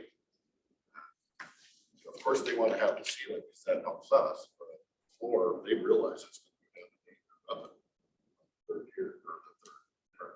And I guess, But it would also, go ahead. I was gonna say, even if we decline to enter into a PILT agreement, then the fallback from there becomes this depreciation schedule. This mandatory cost. Yeah, so there's two components there, both of them have. Which although I think we need to always remember is that nothing happens, it's the current system, which that is what's going on. By year 11, they're paying only about 20% of the taxes that they were at the beginning. It isn't that the taxes aren't getting collected, it's just everybody else. And that's not real. So, I mean, there is some, exactly, that there is some incentive really from both parties. I think it's a better system. Well, the question I have that answers what you're kind of saying is, we think that the pill would offset the tax burden. But I guess without talking to the auditor, I'm really not sure that it would, because part of what I was seeing on there is it still needs to go on, even if you're doing pill, it still has to go on the tax rolls to be accounted for. No, and that's the thing, that's one of the things that has to be clarified, is Okay, that so there is no, like it's supposed, it needs to be, it would be outside of otherwise, right? Because some of the assessors across the state have raised that issue, that they're confused. They're like, well, I'm not sure that this language makes it clear that it does not go on new construction. Because if it doesn't, then it's outside of the, if it still goes on new construction, I'm not interested at all, because there is no, that's the problem. That is really more of the problem I'm trying to solve, at least for me. That's the burden, that's the shift that we don't want to see happen. This isn't really about revenue, because under the current system, we still get the revenue. We're getting 100% of the revenue. It's who's paying it, and is it, it's not really fair to the regular taxpayers that you park one of these projects. It sets that rate. We're collecting 100% of that plus 1% every year. So it's not about generating more revenue. It's just, it's that shift that's going on. Which, if you don't want to have the shift occur, the thing that would make the most amount of sense is to do it like what they do in Idaho. And that's that you take a gross percentage of the revenues on their sales, which they enter into long-term purchase of power agreements. So it gives you the same amount of knowledgeable income of how much you're gonna get over from them over the course of the next years. And then you don't put that on the general, And that would be the best way for us, because as power prices go up, their income's gonna go up and our expenses are gonna go up. And there's no shift. The difference is that is the absolute worst possible scenario for solar corporation, because they know they're gonna be paying more and more over time versus less and less and less. And then inflation, so they're gonna be falling against that. But they're doing Right, which is why I think they're coming up. Although we're assuming, because that the cost of power is gonna go up when, when the PUD built their gas-fired plant, they used all their, they were very conservative on what the price, and the price of cost of power is actually went down significantly. And under that scenario, you would get less and less revenue from projects in the future. We all just assume it will be more, but that's. I've never seen solar or wind power not appreciate what the insurance does. I don't know, because that was green energy, and that's what the premium for green energy went down. So, because as more supply gets on the market, it's not, so I don't know, I'm not, it does seem like you would think, 10 years, because it seems like we're all paying more for power than we were. Yeah, my bill has certainly not gone down, it's only gone up, so. So I guess the easiest thing is the legislation, in order for it to make the most amount of sense to us, we need more ability to negotiate either a PILT or potentially go like how Idaho did with the, gross percentage of gross receipts, which then again would also need to be that Not locking in the cost of it. not locking it in. And so the advice that you're given is we would be supportive of the legislation if it didn't set either a floor or a limit so that we can negotiate. And then we would potentially use it, but as it's currently written, there's no benefit to us for $4,500 per megawatt nameplate to be used. And that's essentially what I have is essentially, as far as I'm concerned, you don't have to have a floor or a ceiling. Let us negotiate. The solar company won't do it unless it's beneficial to them. We won't do it unless it's beneficial to us. Somewhere in the middle, we'll come up with a number, decide whether we want to do it. And that's that. But then the second thing is they need to remove the must use cost method. Because that's a different fight for a different day and not on this piece of legislation. I just don't want to. I like the impact method as well, but you're not going to get the stick down here. I think that's a different piece of legislation. If I can keep it from walking in the process. That's my point. Unless that's the direction Wasac and we want to go. So now you've seen the legislation before by the industry, but what we're looking for is more of a cost base.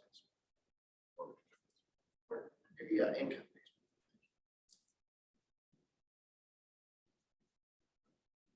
It's hard to cover everything you need to cover in a minute and a half or whatever they're going to give you. I just don't see, if we only have one chance of going in front of the legislature for this, I don't want to use our one chance on something that we would use. It doesn't make any sense. Well, that's kind of what I'm here to do.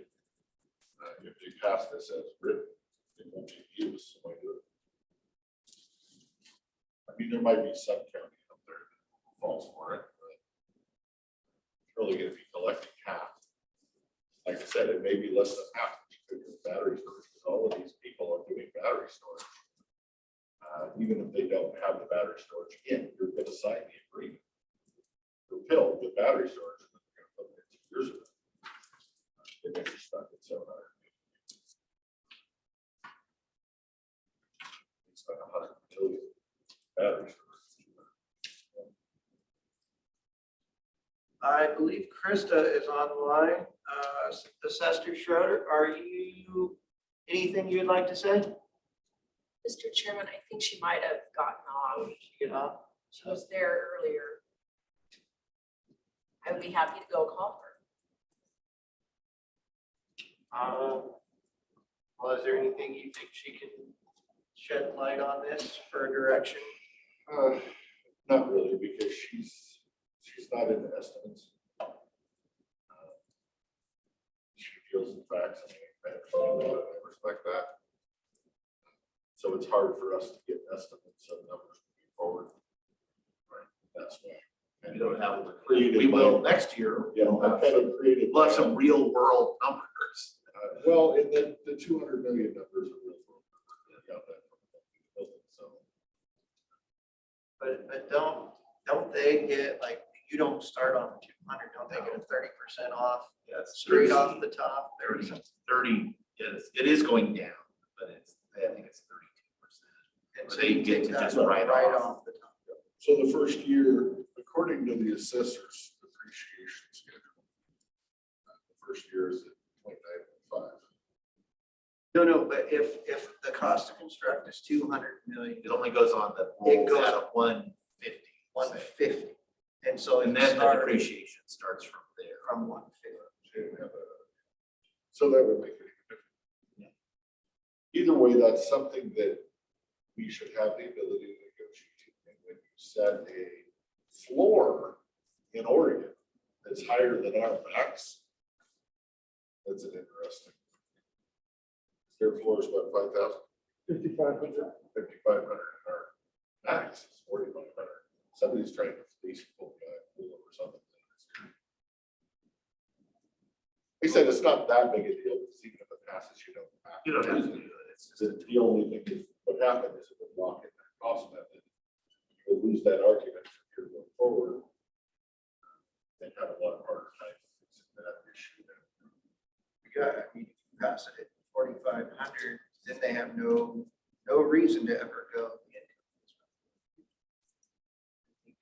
And their statement that Washington is not competitive, I'm sorry, doesn't hold water when currently they're building large projects in Washington. County by county basis, it might. But here, where they're building them now, they would build them regardless of this massive. Getting the infrastructure right next to the power lines. They're not build their own infrastructure. There's some component of that would be the capacity factor. It costs the same to build a turbine in Wyoming. But you're getting power generated 60% of the time versus 35%. So reduction. There's some differences in there. If you have, 30% availability open on that power line, there's incentive versus if there's a place where there's less availability. Well, like Bickleton's.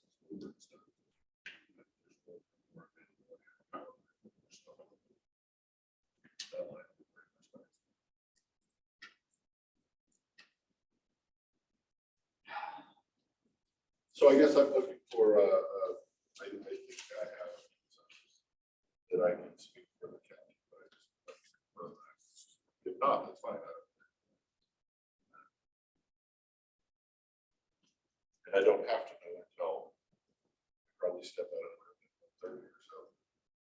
And I will be on Zoom and in there with them just to make sure I don't miss my time, and I'll be on the phone with you guys. So I'll still be here via phone until they say go, and I'll be on my phone. That's my plan.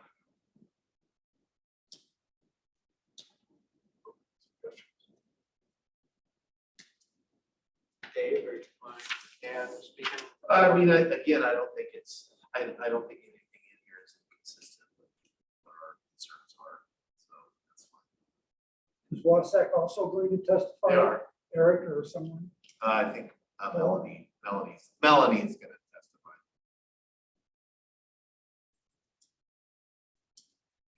Okay. We also have another piece of legislation going forward on Thursday, which is the riparian bill. Got a chance to read it yet? No, actually I have not. Maybe we can talk about that later this afternoon and try to get the bill language to both of you guys too. I have it. Big bill. It's a lot of pages. Do you want to, refer to this, refer to that? would you like to give a brief overview of the riparian bill? No, I've looked at a bunch of bills. Yeah, and like I said, I was hoping for Thursday that we can each have a list of bills that we can talk about, so we can kind of designate spokespeople on specific bills. Like Commissioner Anderson's mentioned in my riparian area, I'm fine with being the spokesperson on that. We just kind of, that way we're not double dipping. Like Trotter was saying earlier. People that are set for them schedule testimony times for their bill. That's my hope. That's on Thursday. This bill's on Thursday, so. And we also have a request from Melanie for Senate Bill 5155 to allow interest on judgments for tort conduct to begin and accrue on the date that the person was injured, not when the judgment was issued. WASAC opposes that bill, House version.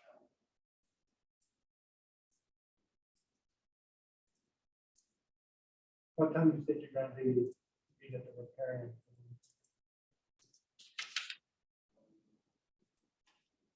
Thursday? Well, it's on Thursday, so He was hoping to talk about it early. And that's just it. I don't know. I think the day it says from 1:30 to 3:30 is when the hearing. There's 5 bills. It's the middle of the schedule. So I'm going to assume it's going to happen at 2 or 2:15. And I'll be there by 2:30 or something like that. But no, exactly. figure around 3 o'clock. Did you find the bill? I was looking, I apologize. I think we went over it on Friday at LSC, but I think it's 70 something pages. Yeah, it's huge. Oh, and there's a House bill medicine. I mean, the simple thing that I look at is I'm completely opposed to it. Right, and I think that was, when we were done, that's the position. is that Oh, We're opposed, we think it's it's got too many, that's what I'm trying to get.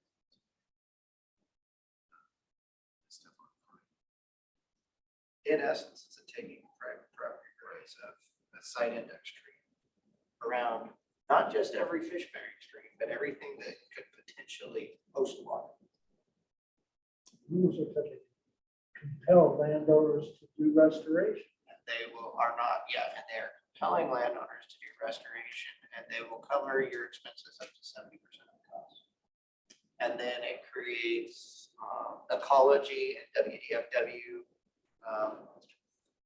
their ability to, in essence, come on your property and tell you what to plant, when to plant, how much it's going to cost you. And if you don't, they're going to fine you $10,000 a day. Say one of my concerns, if they're referring to a map on what is or isn't a fish bearing stream, they still have maps of fish bearing streams that have had water for 20 years. Maybe you should have bigger maps. They telling me I can't let my cow on. The stream that's not a stream. Yeah, well, it's a stream. Portland's out here. You got to still have mark. In the soil. Well, they got salmon on what's that Fenridge Road over there. Well, fish can fly. So yeah. Like I said, I don't think there's anything, I think we're just opposed. We think it's terrible.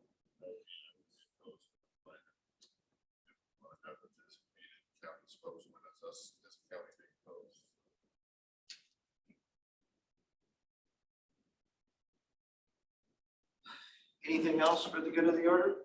Mr. Chairman, I make a motion to adjourn. There's a motion and a second to adjourn for lunch. All those in favor signify by saying aye. Lunch. Aye. Motion carries. We will see everyone at 1 o'clock for the pledge.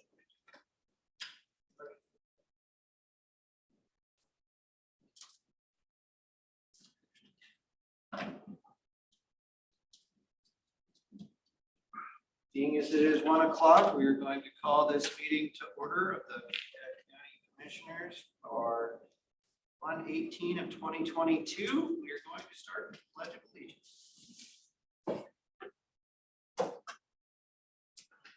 I pledge allegiance to the flag of the United States of America, and to the republic for which it stands, one nation, under God, indivisible, with liberty and justice for all.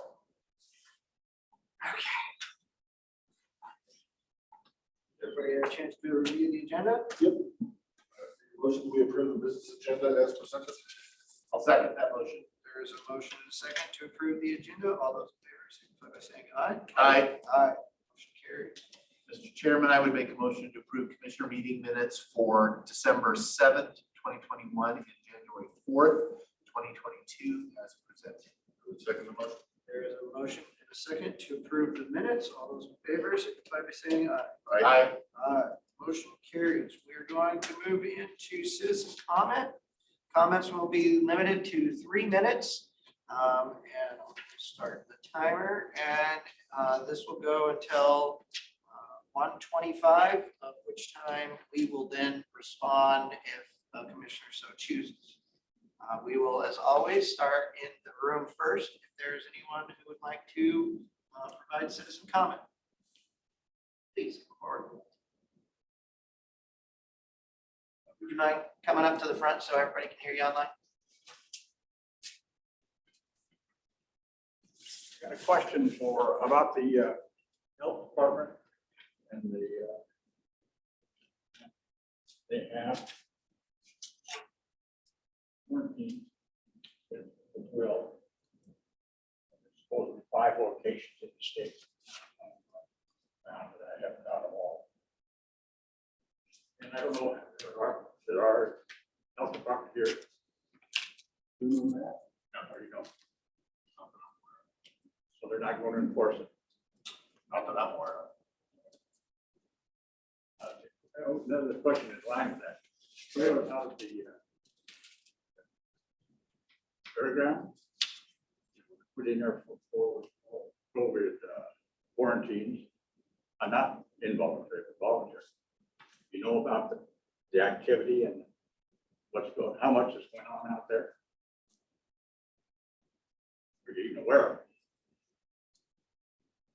I'm not gonna speak for Director Quinn, but I believe all the trailers have been returned.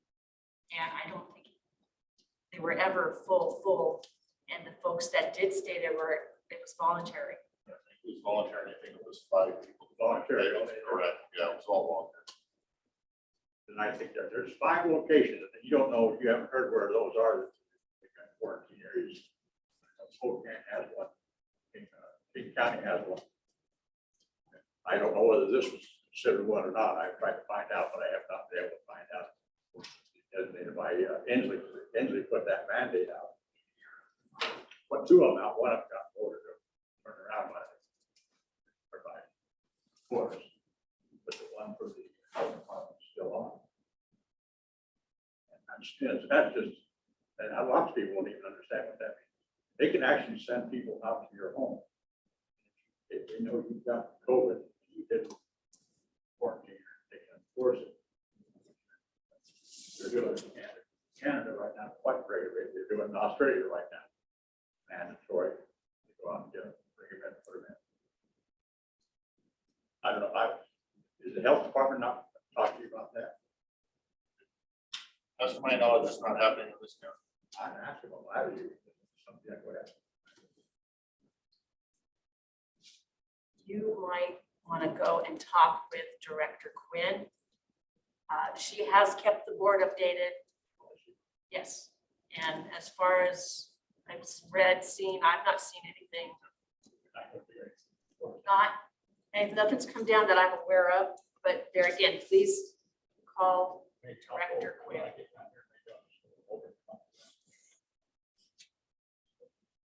That's bad thing. Yeah, just phrase it for enforcement. You're actually not going to explain it. Thank you. I'll go. Can we get your name for the record? Can we get your name for the record? Ron Kinsella. Number 57 Badger. I volunteered you. Thank you. Thank you for testimony, sir. Testimony, Ron. We're gonna now go online. If you'd like to provide public comment, please raise your hand if you're on Zoom, *6 if you are on just phone, and I will call on you. Thank you. I will remind everyone that this is not question and answer. We will respond at 12:25. Please give us your comments.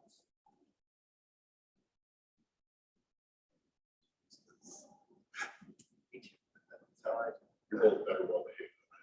We know. I'm not seeing anyone unmuted.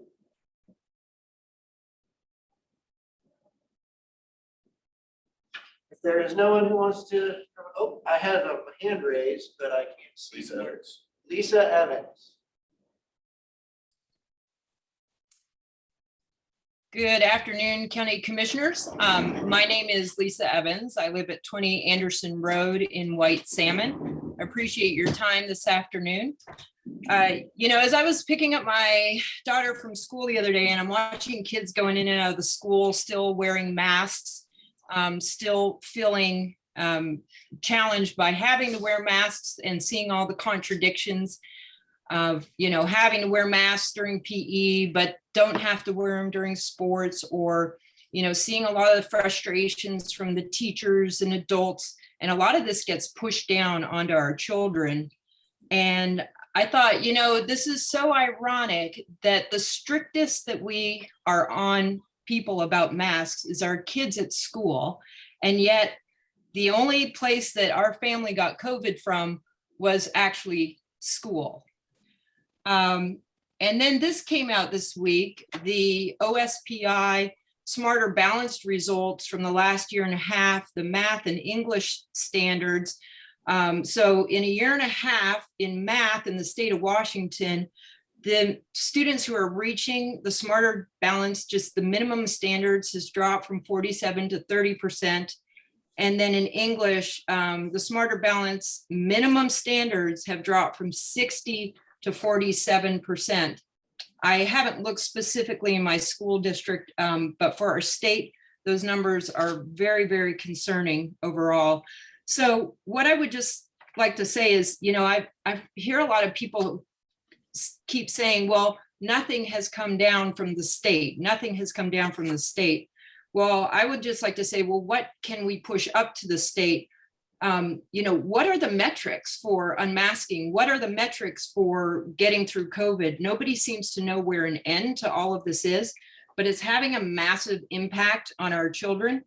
And I would just like to request that from our county, there's nothing wrong with us continually pushing back up to the governor, to the OSPI, to any of our leadership up above, asking, what are the metrics? What are the metrics to an end to this, to allowing our kids to learn properly, to allowing our adults to get back to work and stop taking frustration and anger out on our kids. I would just like to say in final comment is accountability goes both ways. So, you know, the state, I know they push a lot of things down on us and they threaten to take away all of our funding. But in return, I don't think it's unreasonable to ask them, well, what do you want from us? Where do we need to be to stop having all these pressures put on us? What are those metrics? So just my request from the county commissioners is that there's someone who can maybe push that up to the governor. Thank you. Thank you, Ms. Evans. We will go back to the room. Is there anybody who would like to provide public comment? Hearing none, we will go back to the Zoom land. And please raise your hand, unmute yourself, and we will call on you.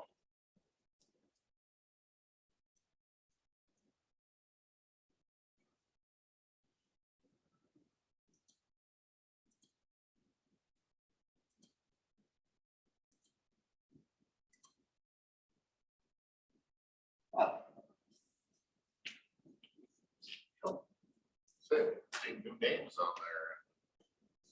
there. 35 participants, no public. It's not that.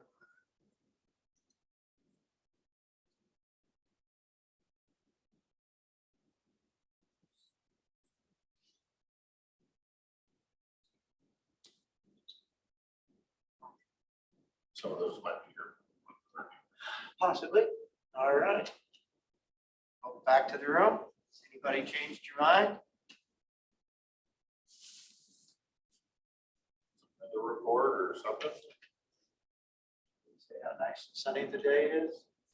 So they probably enjoy the blinding, so they're not blinded by this. We still haven't got our plans.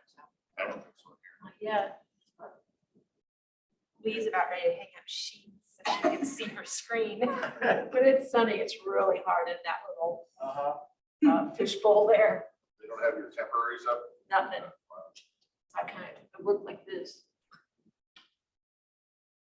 Okay, since there's nobody willing to give public testimony or comment, is there anything, you said you wrote some notes down? I did, as far as to I did have at least a comment, a response to the first speaker, Mr. Kinsella. I just wanted to go on record. I am unaware of any mandatory quarantine that is taking place in Klickitat County. The quarantine facility that was set up with the travel trailers at the fairgrounds was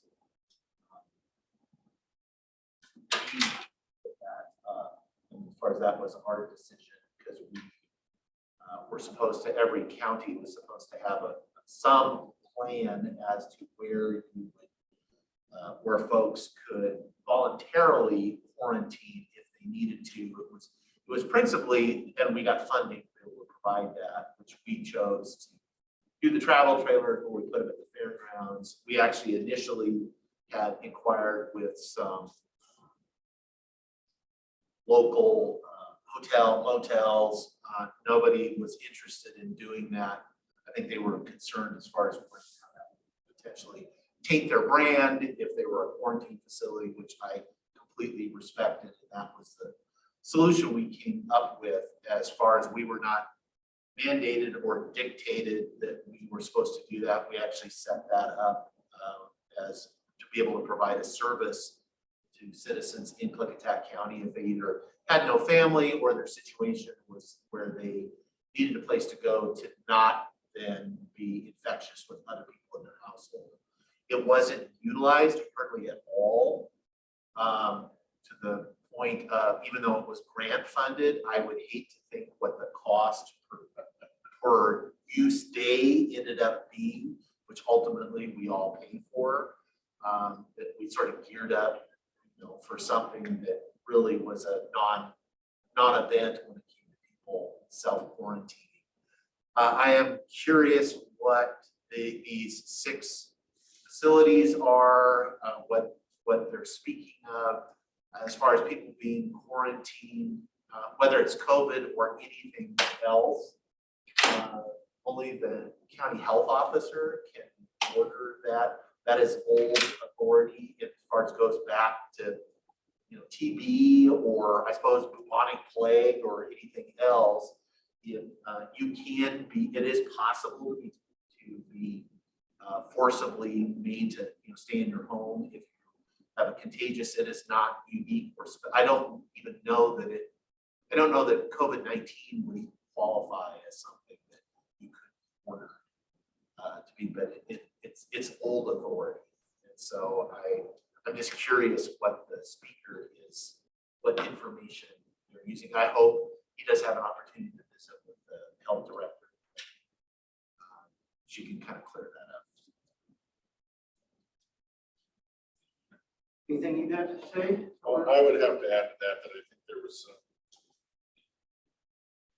and I hate to publicly scold my own party, but I think there was some propaganda to try to get enough people to show up to that hearing to stop what I believe was the actual purpose of the meeting, and that's to potentially list COVID vaccine for school immunization records. That's my understanding, talking to the higher ups at the state, of what it was aimed at doing. And I think some people use the quarantine thing to get the outreach they needed. Unfortunately, you probably wolf too many times and you won't end up getting the people to show up for what you need to show up for. So either way, it was put on hold. All right, I will open it up again to anyone who would like to provide public comment. If you would, please unmute yourself, *6 if you're on a phone, and we will call on you. Otherwise, you can listen to us talk. Or we can go back to doing some regular work.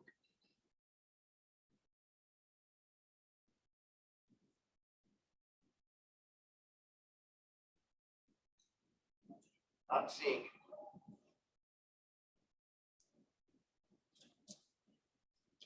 Nobody in the room.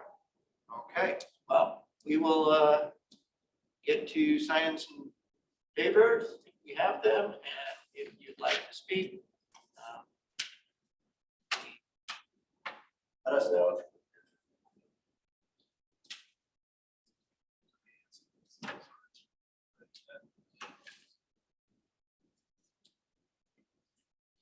Mr. Chairman, you just did have a couple more people join. Oh, all right, we had a few more people join. If you would like to give public comment, please unmute yourself. *6, let us know. We'll call on you.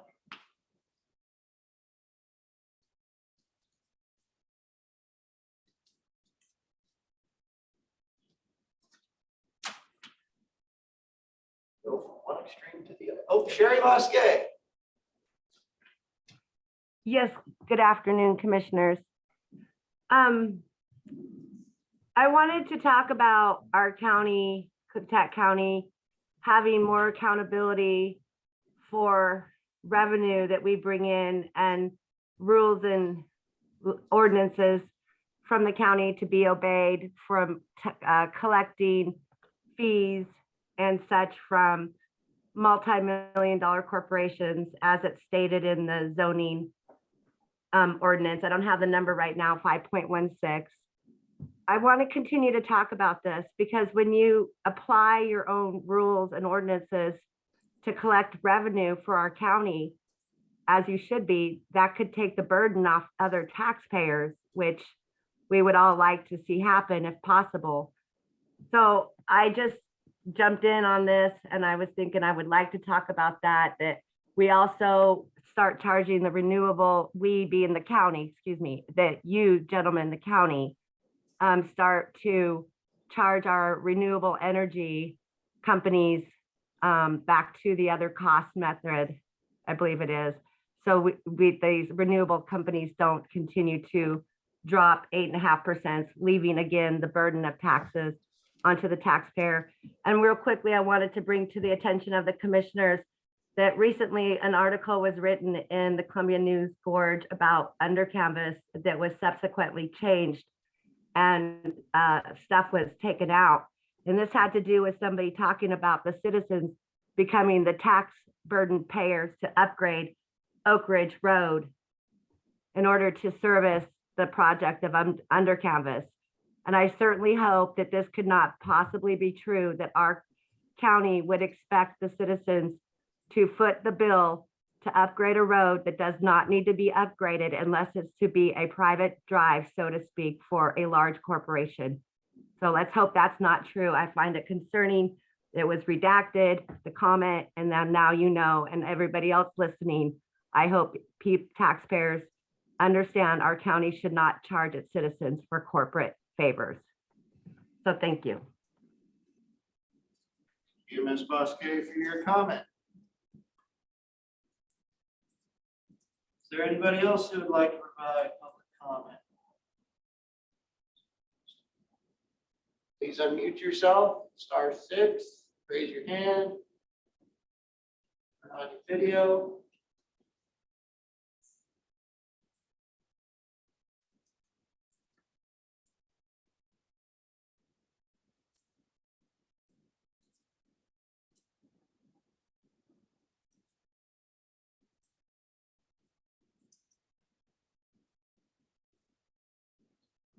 All right. If you change your mind, please let us know.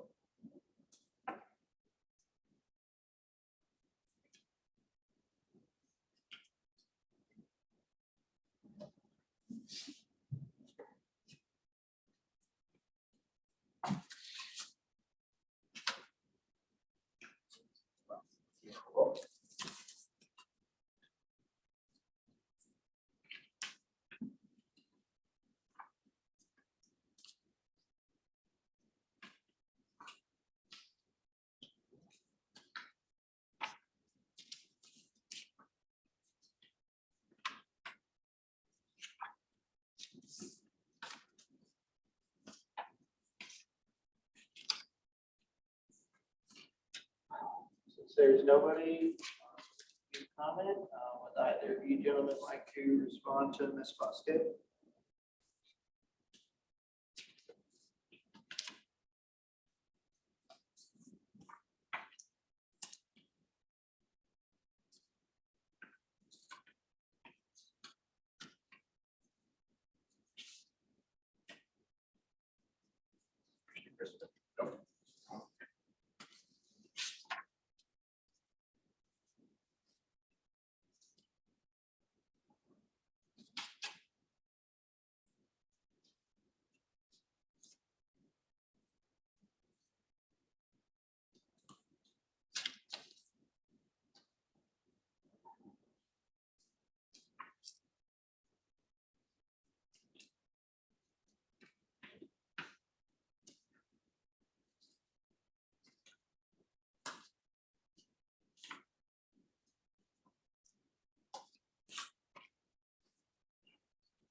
right, this is your last chance if you would like to provide public comment.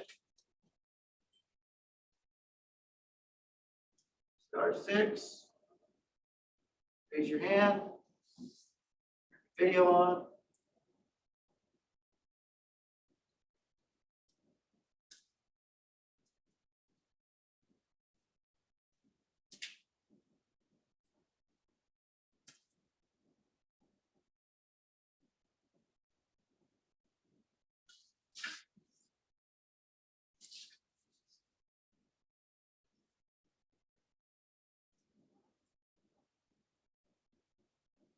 Oh, I guess there's also Evans. Anybody would like to respond?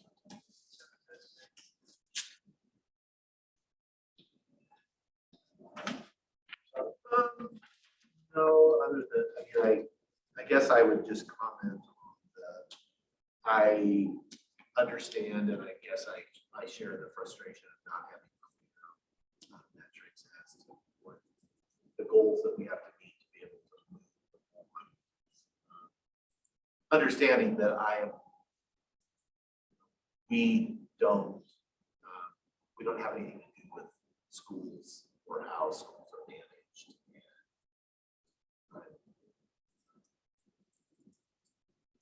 And I understand we are often looked to provide comment on basically anything. But I do try to stay in my lane as far as I think it does, as far as specific to schools, those concerns need to be expressed. And I'm sure Ms. Evans probably is. Knowing her, the school administration, the OSPI, and the folks that actually schools are in their area of authority. But I understand the frustration because I think we're all there ready anytime to move on.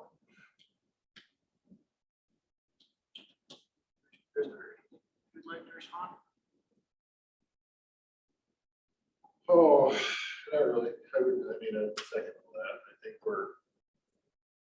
I think my crystal ball predictor is as soon as this period finishes by the end of January, we're going to start hearing rumors that downgrading from a pandemic to an epidemic and we start coming out of this election season. So, not that anybody would ever play politics in a situation like this, but I'm not saying that.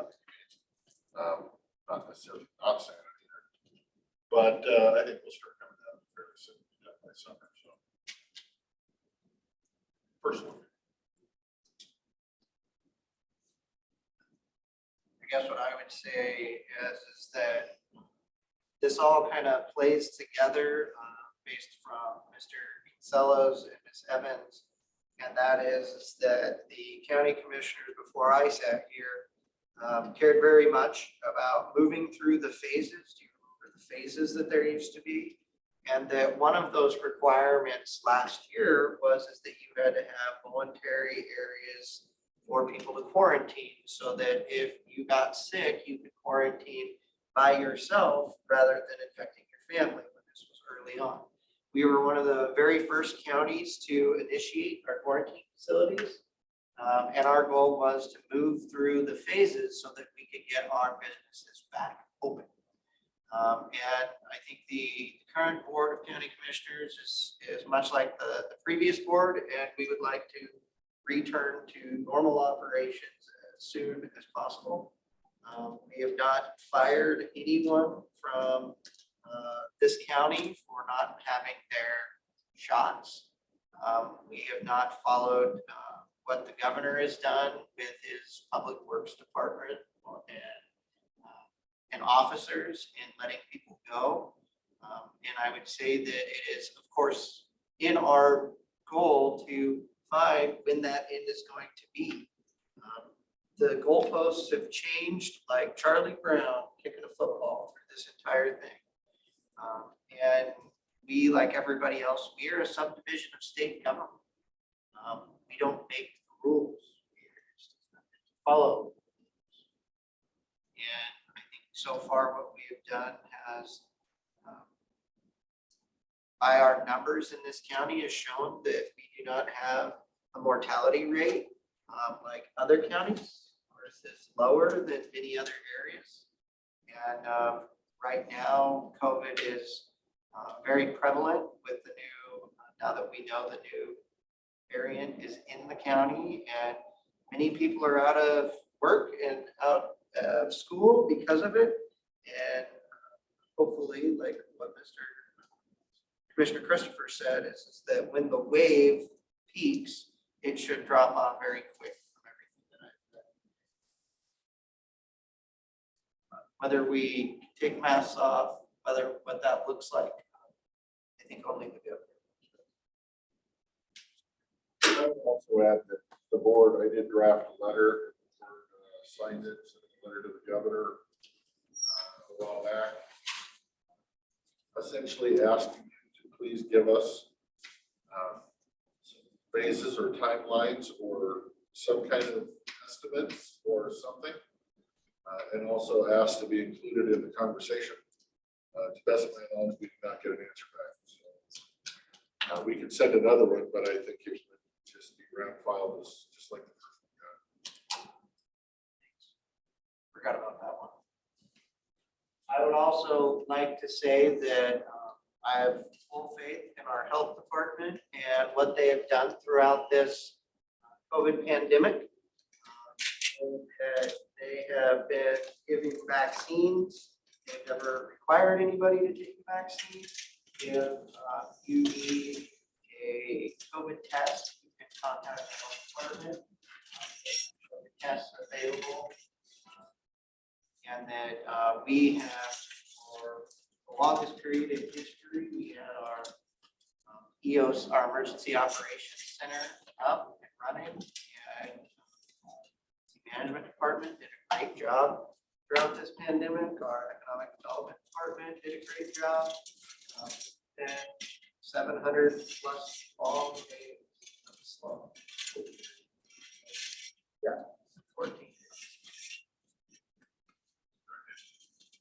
Final.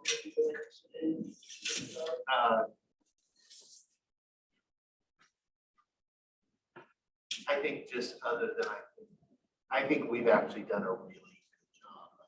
I think just to tag on to what Commissioner Anderson said. I think we're an example of how we do it. Our health department, our professionals, the programs that we stood up, the ways that we tried to be, compliant in a way that mitigated for impacts on our citizens, but also try to keep people safe. I'm very proud of the job that we did, and I think the numbers bear that out. But my frustration comes from the not being treated, feeling like we have been treated as a true partner with the state. That's an old grievance on it's not unique to pandemics. It's beyond basically anything, any topic that local government knows best at the local level. And I don't think we are given our just. We actually have a brain in our head and know how to do things. But as I said, that's an old grievance. All right, being 1:30, we are going to move on to unfinished business. Kelsey, review and discussion regarding planned parking areas. Well, I was trying to get the camera to be able to see those so everybody's online. They're kind of light in color. And so I have handouts for the people that are here. And if anybody online would like one, they can send out.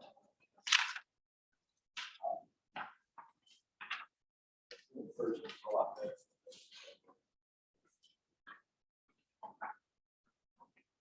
Oh.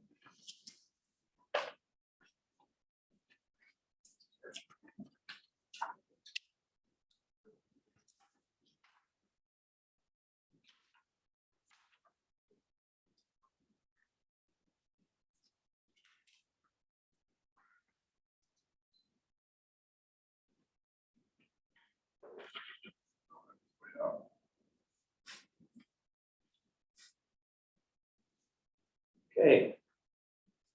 So we have been asked to take a look at parking, the remaining parking needs as it relates to Annex 1. And so I just wanted to give a little bit of background on how we got here, because we started at least 5 years ago. And I think if you go back to the 93 report, it's even farther back than that. So, but most currently what got us here was about 5 years ago. And so, so in 93, the county hired a consultant by the name of GBD to evaluate the courthouse and the annexes, look at deficiencies, safety, life safety, structural integrity, and EDA, those kind of issues.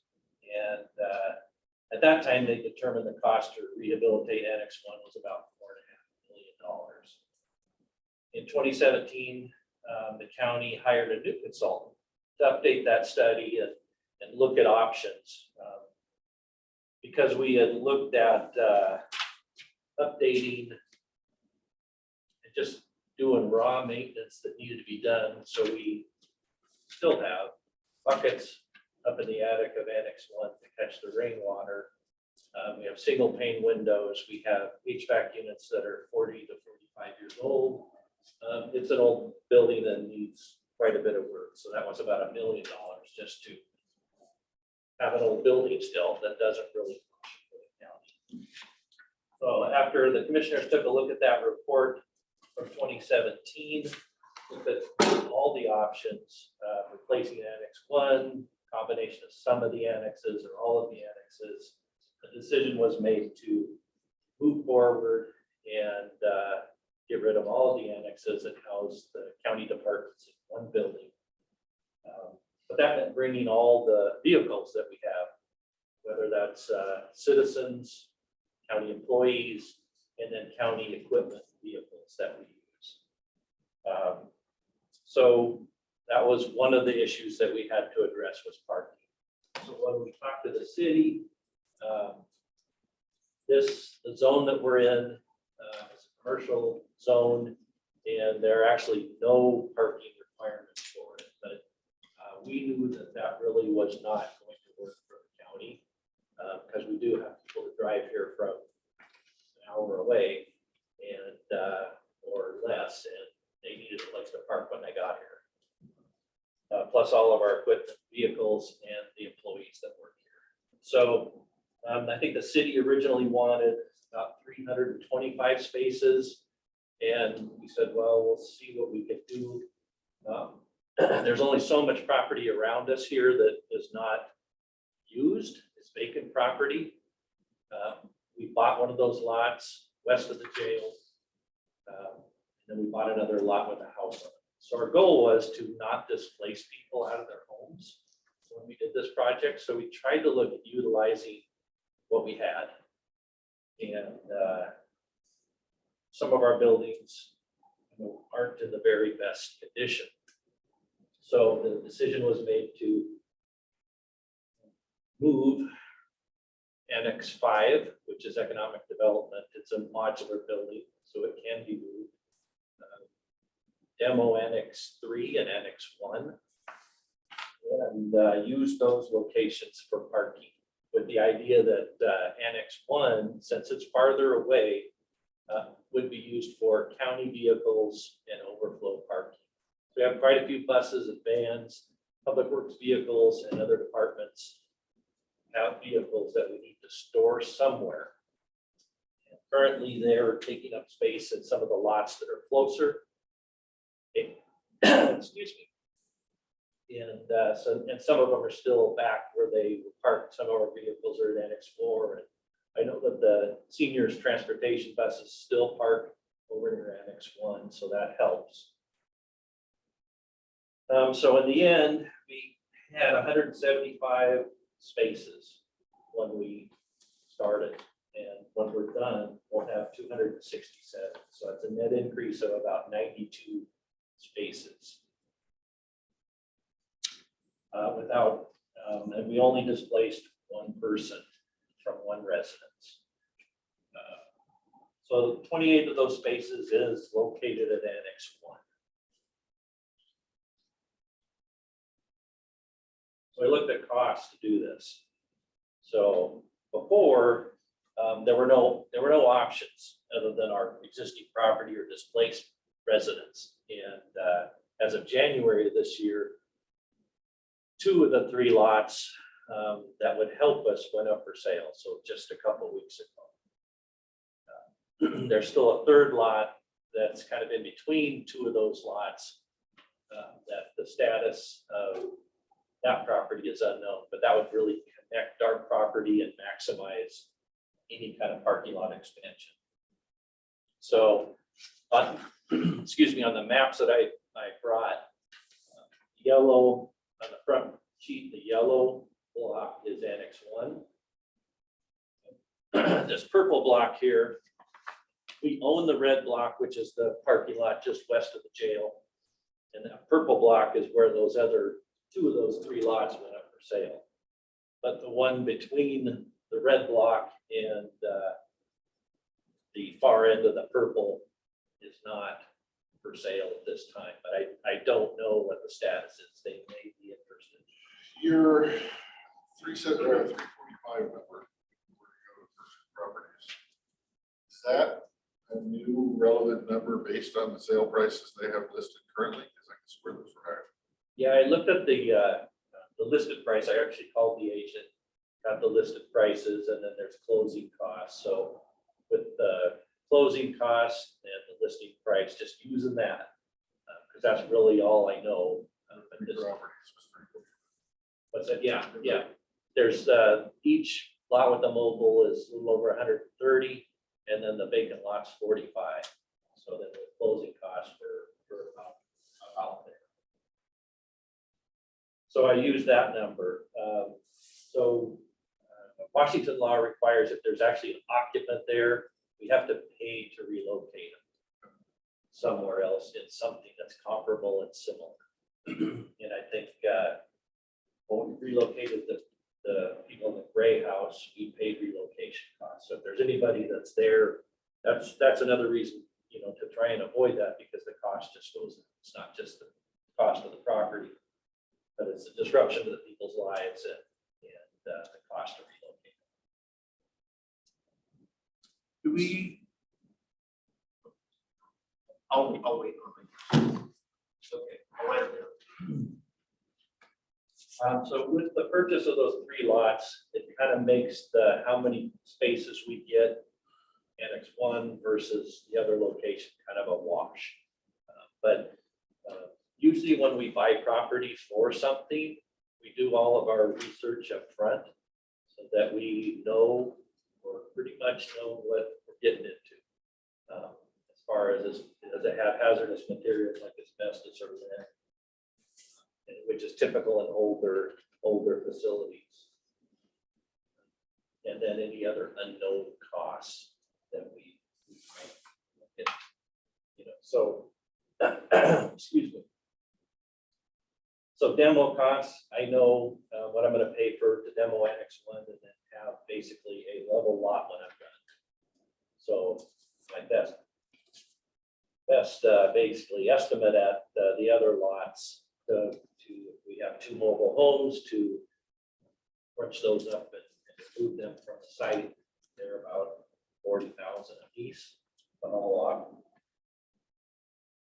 And then in this case, worked with the treasurer last week to kind of look at prices for commercial property and what people are seeing, kind of assessed value, and are they selling for more or less than that assessed value? So Greg did a great job of coming up with some numbers for me, and then can you set up basically a floor with the auction? Is there that floor to do it? So that's why I got 2 different prices listed. So the higher price, the 317, is kind of properties, commercial properties, Goldendale are going for about 20 to 30% more average than the assessed value. So that's that number. And then the low is the floor. So it's hard to guess, where you would end up, but there's a couple of prices to help us look at this. The assessed value of Annex 1 is 272,000. That's rounded to the nearest thousand. Pros and cons of different options. Annex 1 cost estimate based on known information. We know what these costs are, we're pretty sure. I don't know what the abatement costs are in the other two buildings. It's added to that number. Property is in the county's control for Annex 1. Negotiate, purchase. Know what that time frame is like. Abatement cost, I know. The lots could be complete this year. There's nothing to relay us over. The cons, it's a little farther away from the county facility. It may be a slightly higher cost, but that's unknown based on abatement and the sale of the property. We don't know. Court Street parking, if we expanded into that purple box on the cover sheet, it may be similar cost to Annex 1. Don't know. It's going to depend on that sale cost.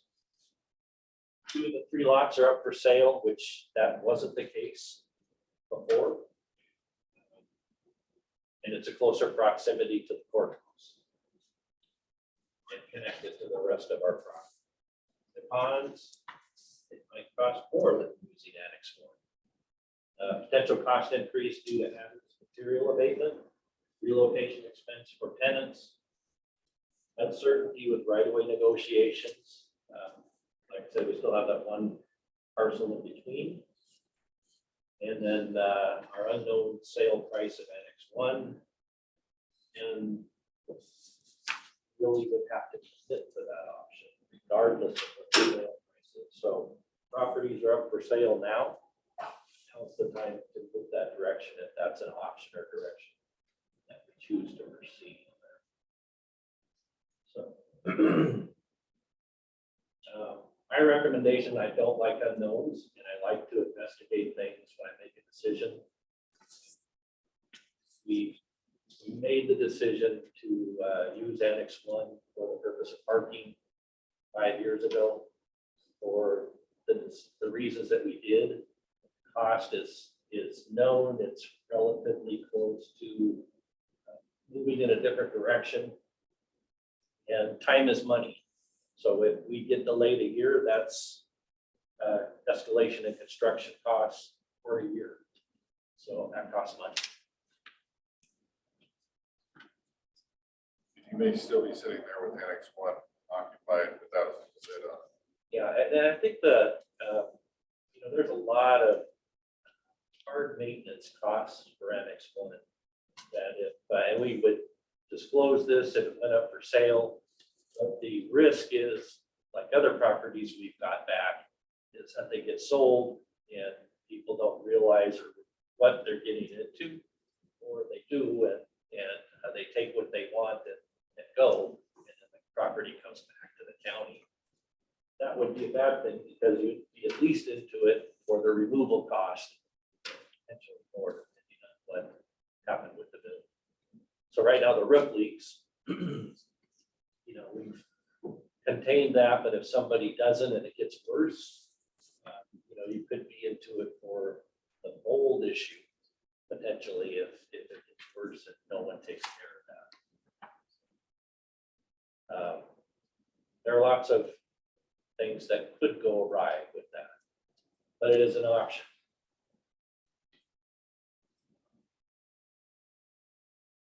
The other 2 sheets that I handed out are basically configurations of what Annex 1 would look like as a parking lot. It's also a place where we talked about placing a small garage for the seniors to maintain their vehicles, as well as to store some of our gas-powered equipment that's currently stored in the basement of the courthouse. So it would be nice to get that out there. But that can go on either site. It works. They're similar in size. And then the third one is showing the connectivity of that other piece of property. and the lot configuration with it. The bluish parcel is the one that's unknown as far as whether the person is interested in selling or not. But the yellow block on that last sheet is currently up for sale. There's 2 lots.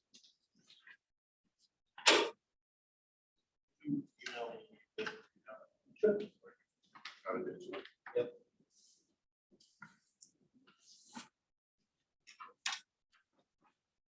Yeah, I was thinking it was $1 million or to redo that building. And $1 million was 2017, so that's old. 5 years of cost escalation in that number. And the replacement cost would be higher as well. Reason they did this. Exactly. They're fixing all those. Yes. We feel smarter now. I have 5 years later. I have always come to the previous boards. How to do on the back that I just definitely increased the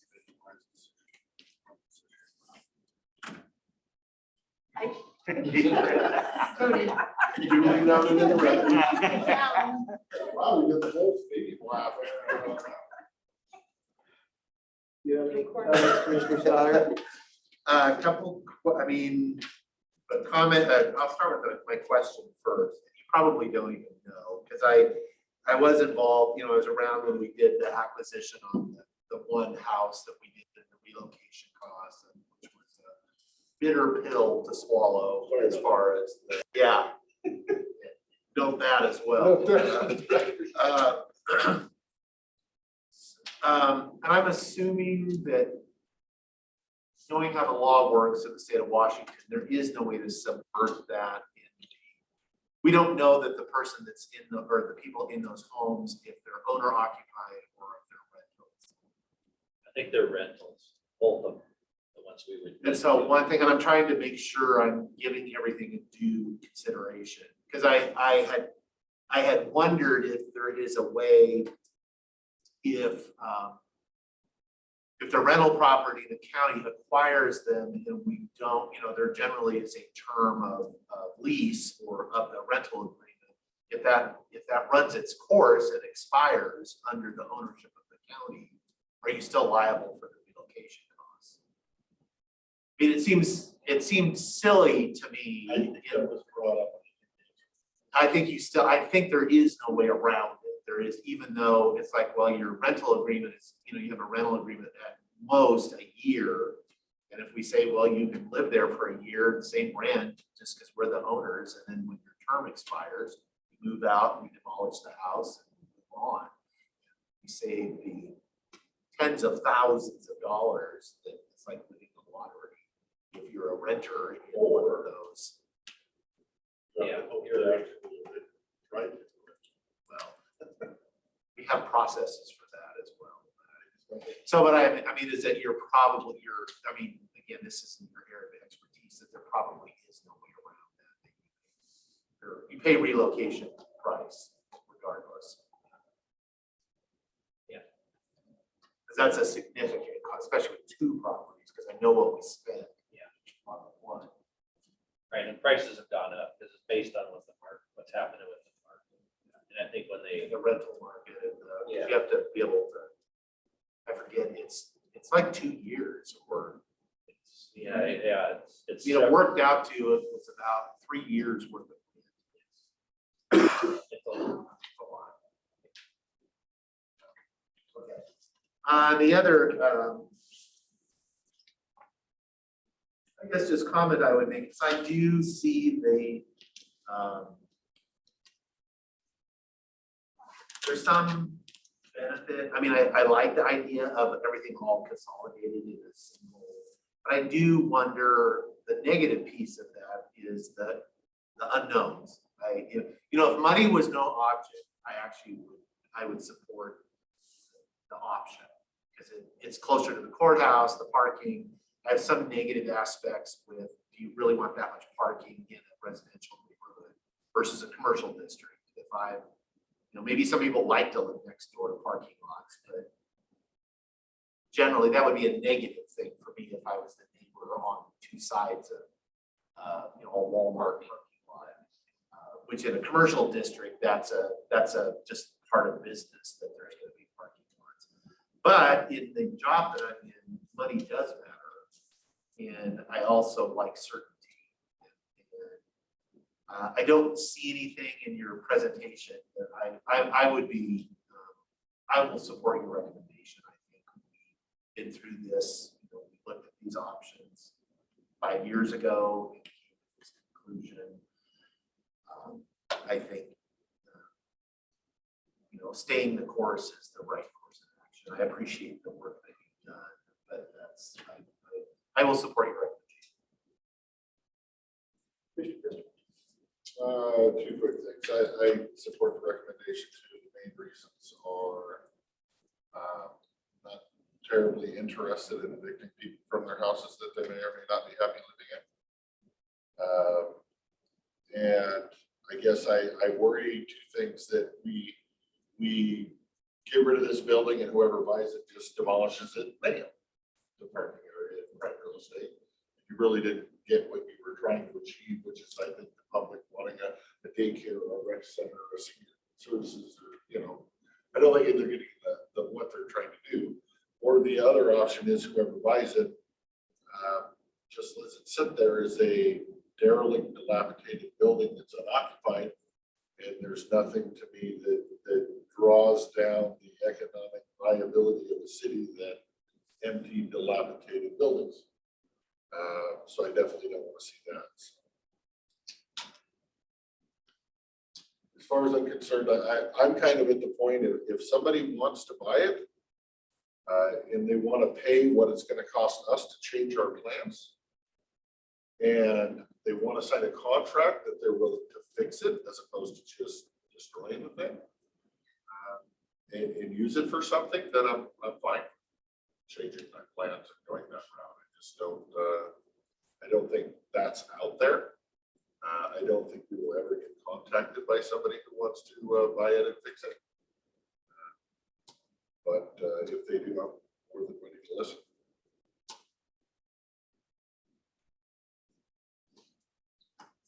So I will say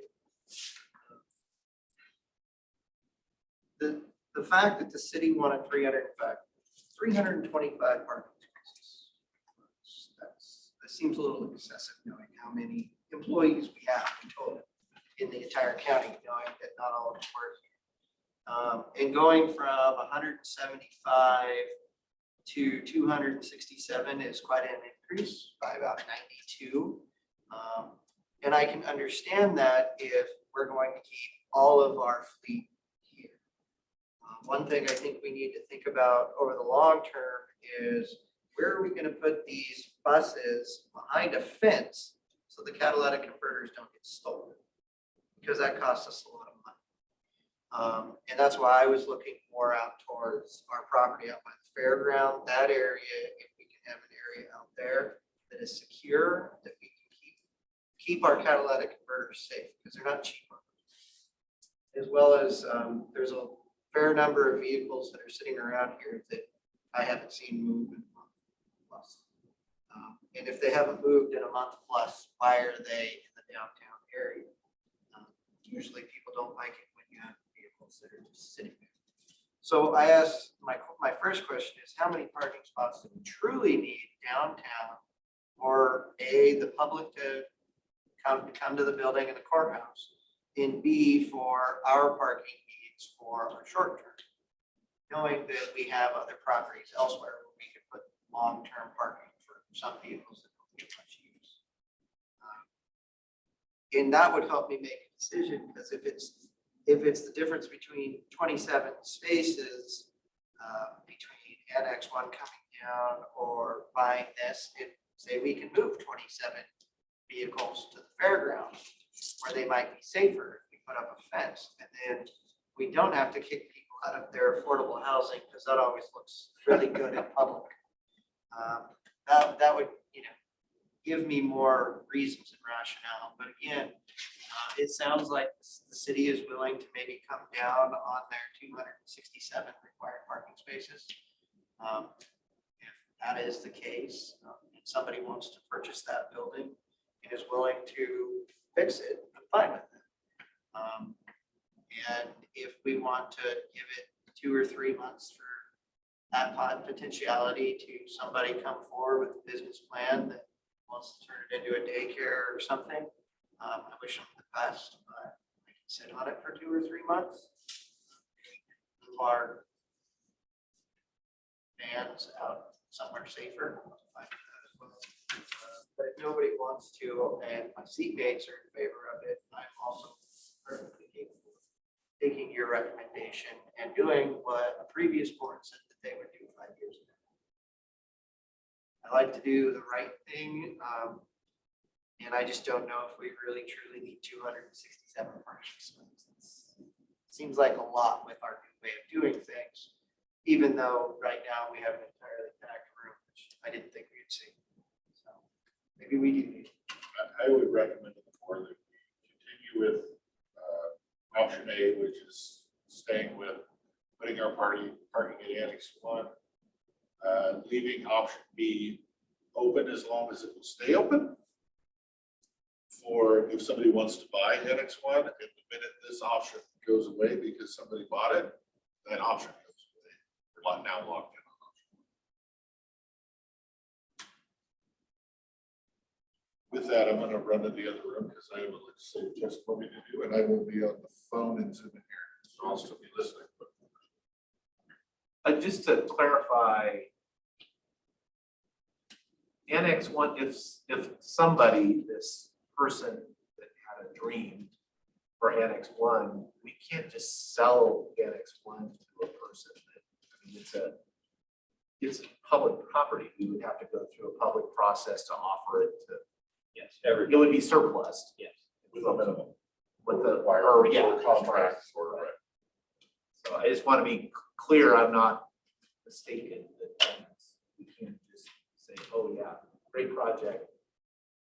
We get smoke and deal. I've said that before on the Klickitat mill site before, and it's been corrected. There are no smoke unless there's a smoke and deal for anybody. It's got to be available to everybody. So this is the same. But you can't set a minimum. Greg said yes. So we'll wait a few months because we don't have to, we're not going to go out and advertise right away anyway. So we're still getting to that point. So we probably have a couple months to wait, and we'll see what happens with if anybody's interested, and that'll give those parcels time to still be there or sell, and then we'll go from there. If I may, sure. Is there any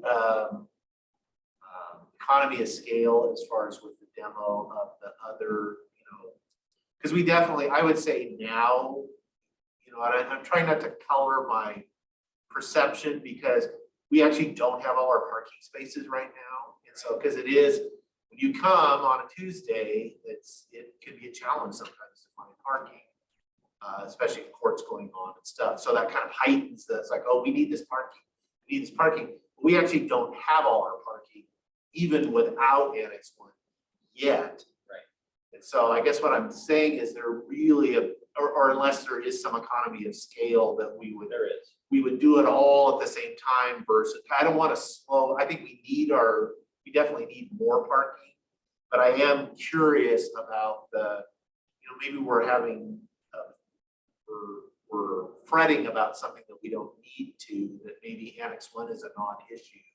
And Annex 3 and Annex 5. Right, when they come down, that may kind of take the pressure off things. Sure. Yeah, that's true. And I will say that was a consideration as far as there was a reason, not just because we felt like we needed the parking. We didn't want to have old derelict buildings left. That we felt like it was our responsibility to clean up, whether we needed the parking spaces or not. We wanted kind of a fresh canvas as far as for this part of Oakdale. Not that I'm saying Annex 1 is a sad, tired old painting, but it's definitely the old senior services building was needed to go as far as I was concerned. I was glad it was on the chopping block first, but I think, yeah, definitely. I don't want us to hold up on our other stuff. I'm willing to wait whatever reasonable, because that could be something we do see is that maybe we don't need to do anything. Yeah, the type of construction for connecting to our lot is a little bit, we have more sidewalks, things like that, to build for better sidewalk. Annex 1, we have most of that out in the street there, you know, we're gonna pave it. Right. And put the building. Here, you know, it's a little bit higher standard to match the rest of the parking lots with it. That don't have sidewalks and things like that currently, so. Okay. Well, you also forget where our swimming pool is parking. Exactly. spaces There's aren't there. half our parking in the courthouse is lost in the swimming pool. So Someday. which someday like next week, I think I think the pool needs to be closed. We don't need 2 swimming pools in this town. One is enough. All right, thank you very much, Thank sir. you. We need to get moving on.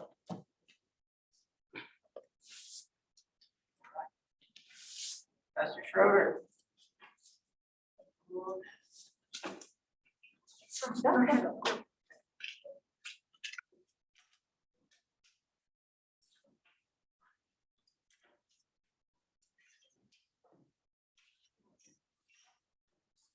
Afternoon. Chief Deputy Justice here with me today. Unfortunately, we're here today to replace an existing position, losing a very experienced, knowledgeable, valuable employee. So we're asking for verbal consent to advertise at a 34, 35, or 36, steps 1 through 3. This position is the exemption specialist position. The position currently administers the Open Space Act programs and the Space Force program, the senior and disabled programs, as well as inputting the Department of Revenue exemptions, which are like your churches and entities like that. This position is one of 2.5 positions that also covers everything that the administrative side of the assessor's office does.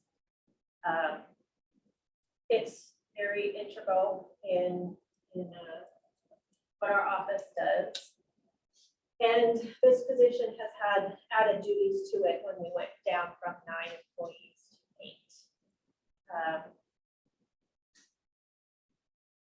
8. The replacement of this position won't have an impact on our budget, as it was already funded for 2022. Good payroll.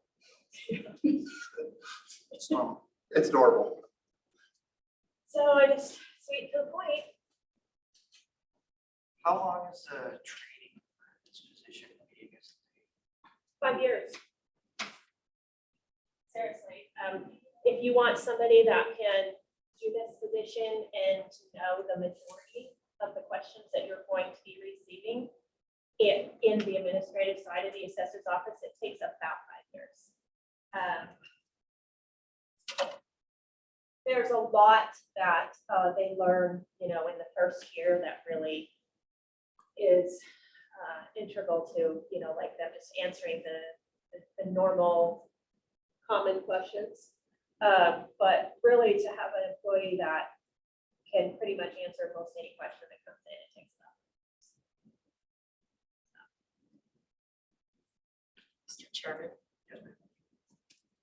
I would like to also make a comment. Our department works very closely with that position.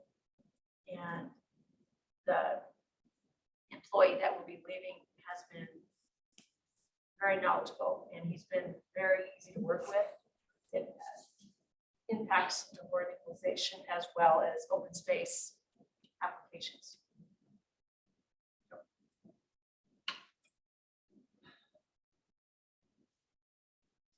I was, of course, you got so much fun.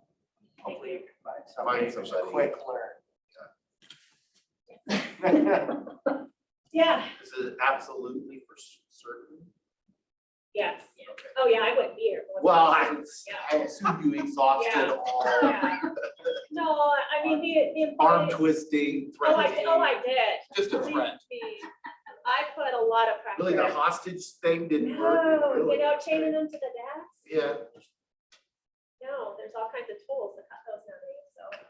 Yeah, no, and this employee was really good. They let us know, about a couple months ahead that they were ready to move on to bigger and better things, so. Yeah, it's tough. It's just when you think there's a lot of jobs out there right now for whatever you want to do, you can do.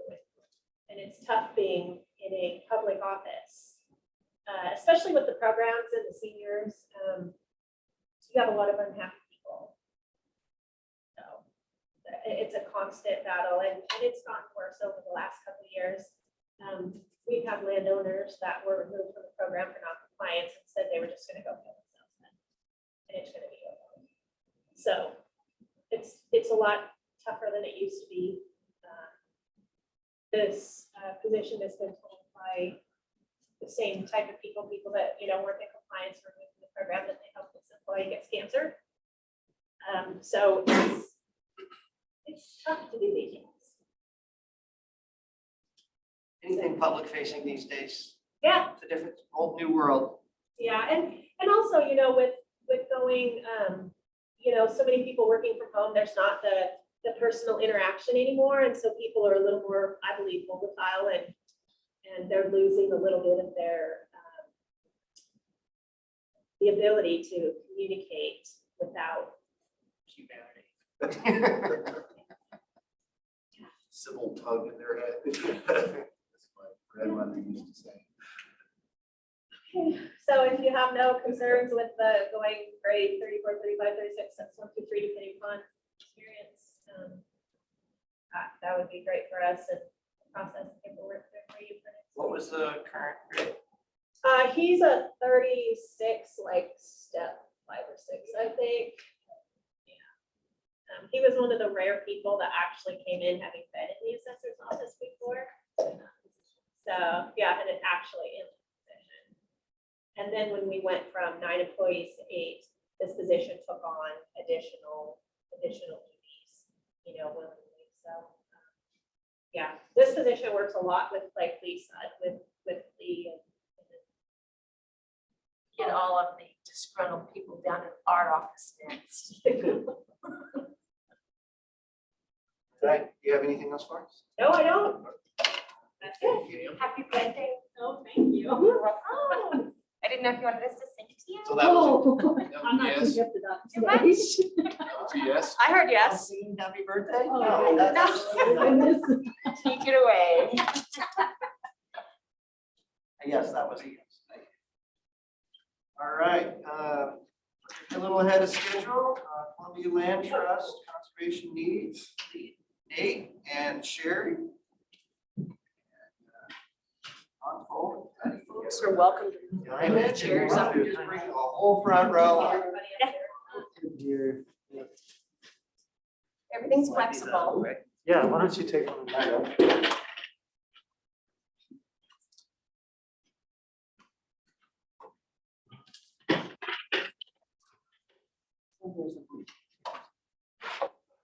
Yeah, we might have to have you guys move forward just a bit so the mic will pick you up. We'll see. Yeah, you What could keep a chair. Dan says. All right, who wants to start with introductions? Want me to introduce you? Or we could just go down the line. Sure, let's go down the line. John Cole, manager of the area for Green Diamond. Mike Engel, I run mill site. I'm Patty Case with Green Diamond Resources. Evan Smith with the Conservation Fund. Sherry Carney with Columbia Land Trust. Nate Ulrich, Columbia Land Trust. Anna Shriver with the Conservation Fund. Oh, I think we need to move the seat back to where Nate is, because that's like the best spot Yeah. we found that picks up the sound. We can do 2 at a time and just go with it. Okay, yeah, so which organization wants to go, who's start? I can go first. You always said it's better back here. It works. Yeah, he said that it was good here, so I think you're good. It's good for us. I don't know. We don't know if it's good for Those 40. those 40. All those.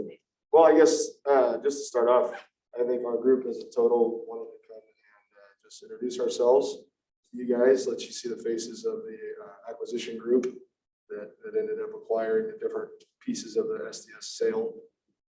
Obviously, the two landowners, Conservation Fund and Green Diamond manages it for Twin Creeks, are both here, and then us, our ownership group, bought the mill site itself and don't have any timberlands.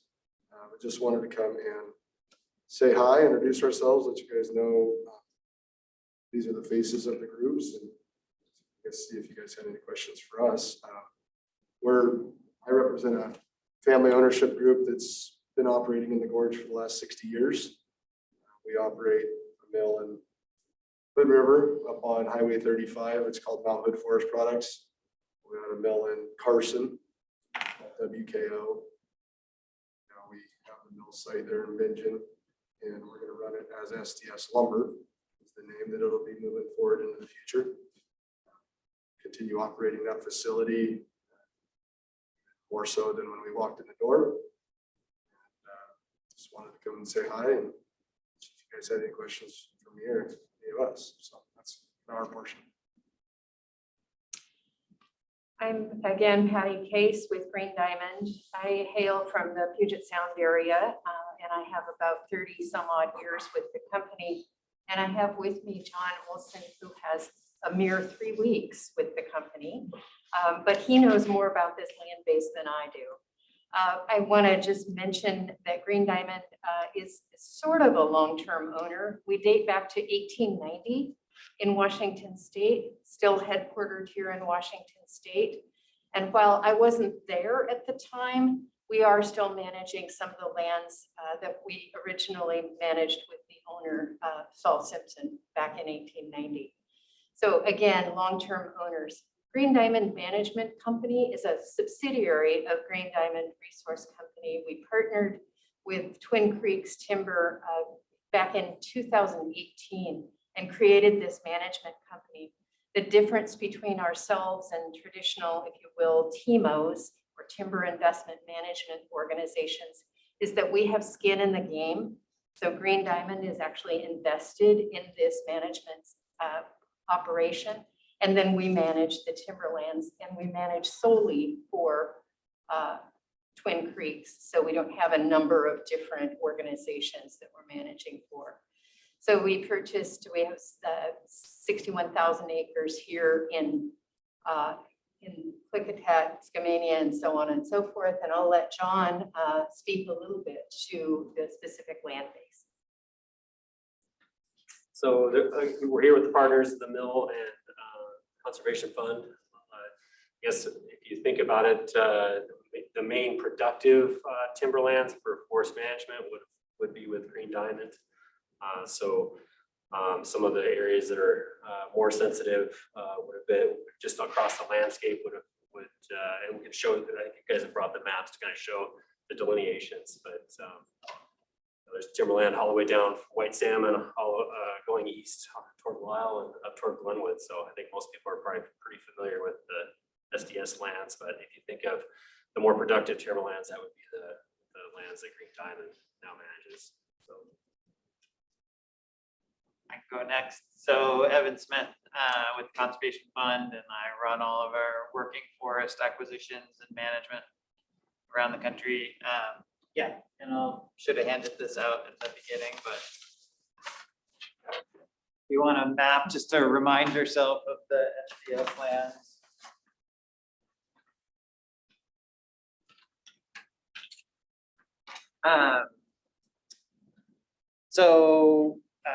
I would kind of back up a little bit and say, the sale of the SDS lands is kind of representative of sort of an ongoing trend around the country where these large, kind of large family held ownerships are getting to the point where they break up, they want to go in a different direction, et cetera. So at the Conservation Fund, we're a national land conservation nonprofit, but we're really oriented around making sure that we keep working forests intact. That working forests have benefits for water quality, for community use, for wildlife habitat, for continued economic production. So whenever there's a large working forest transaction that comes up, we pay close attention to it. And this one stood out for us because it had such high community values. Not only does it have the timberland, it's got the operating mills, and very beloved to the community. So we were very excited to partner with WKO and Green Diamond to put together a competitive offer for this. And as John mentioned, we looked through the whole land base and tried to figure out what were the lands that had kind of higher habitat values. And so those were acquired by us. So that's roughly 35,000 acres. And they'll continue to have harvesting and public access and ongoing recreation and grazing use and things like that. But just wanted to give you a chance to kind of ask questions of us, anything about the STS sale, et cetera. And I'll mention, Sherry Carney and the Columbia Land Trust as a whole has been a key advisor to us throughout this whole transaction. They're not a financial partner, but they've been an advisor throughout the process and kind of helping inform some of those conservation objectives that we're trying to achieve. Sherry, anything you would like to add? Yeah, I would add that, well, at least Commissioner Souter, Evan has come with us in the past because we partnered with the Conservation Fund on other conservation that we've done on Klickitat. So you've met him over the years. And in this case, there are some lands, and we can talk about it, but you'll be hearing from us because there's some lands along the Klickitat River that will be, have conservation strategies that will pursue funding to purchase those for their oak value, for their wildlife, what you've seen us do in the past. And you'll hear from us because we always, bring our proposals to you for state grants or salmon grants. So just we wanted to at least share our role and helping with long-term conservation outcomes that Columbia Land Trust may facilitate. Anything to add? Nothing to add. But thanks for the opportunity to be here. We just wanted to come kind of as a larger group, explain who we are, and kind of like Mike said, provide a chance, if there's specific questions now or in the future, who to reach out to. I appreciate Commissioner Anderson reaching out, when there was questions early on that you were here and just reaching out directly. That's exactly what we want. And thank you for that. You have any questions? I did have a couple questions, if I may. Mostly around what the thought, and this is more to the Green Diamond folks as far as the 2/3 of the. It seemed like it was about 2/3 and 1/3 is how things were split up. Obviously, SDS, the family, the mill operations. The land management are it's an old family, very integrated into the community. Those jobs, that culture of how those lands were managed is kind of integrated into the community. And I'm not expecting to share your business plan as far as what your plans are for those lands. But I am kind of curious. You sort of indicated you're not the typical, you have skin in the game. You're actually, these are working forests, but are, some of the concerns I've heard from folks is if this was more the traditional model of investor-owned properties that then get managed for a much shorter term return from those forests. That's something that we don't support that approach. We want long-term sustainable understanding that the management of it's your forest, but that is a community value that we want to see those might be the Wild West, might be great for 10 or 15 years, but we're always trying to look at the long term.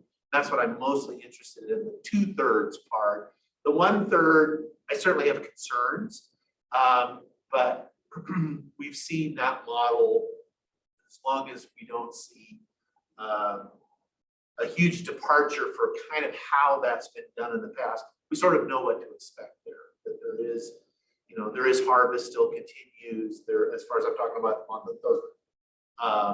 But that it's managed for other values as well, not only conservation values, but these are working for us. So I'm just kind of curious what's Green Diamond's philosophy, and what should we expect? Yeah, thanks for that question. Appreciate it, Commissioner Souter. Green Diamond, as I said, founded in 1890. So we are about long-term forest management. We do have a supply agreement with WKO. It's our intention to manage this for the long term. And that is one of the things that really sets us apart from other TMOs. So think about the Green Diamond Resource Company core values of certainly safety and profitability, but also community stewardship and integrity. Those are the things that you can expect us to bring to this landscape. 2.1 million acres throughout the United States, most of it here in the West. We have habitat conservation plans in Washington and California, multiple habitat conservation plans. We have a candidate conservation agreement with assurances for the fisher. We have safe harbor agreements throughout our timberland ownership.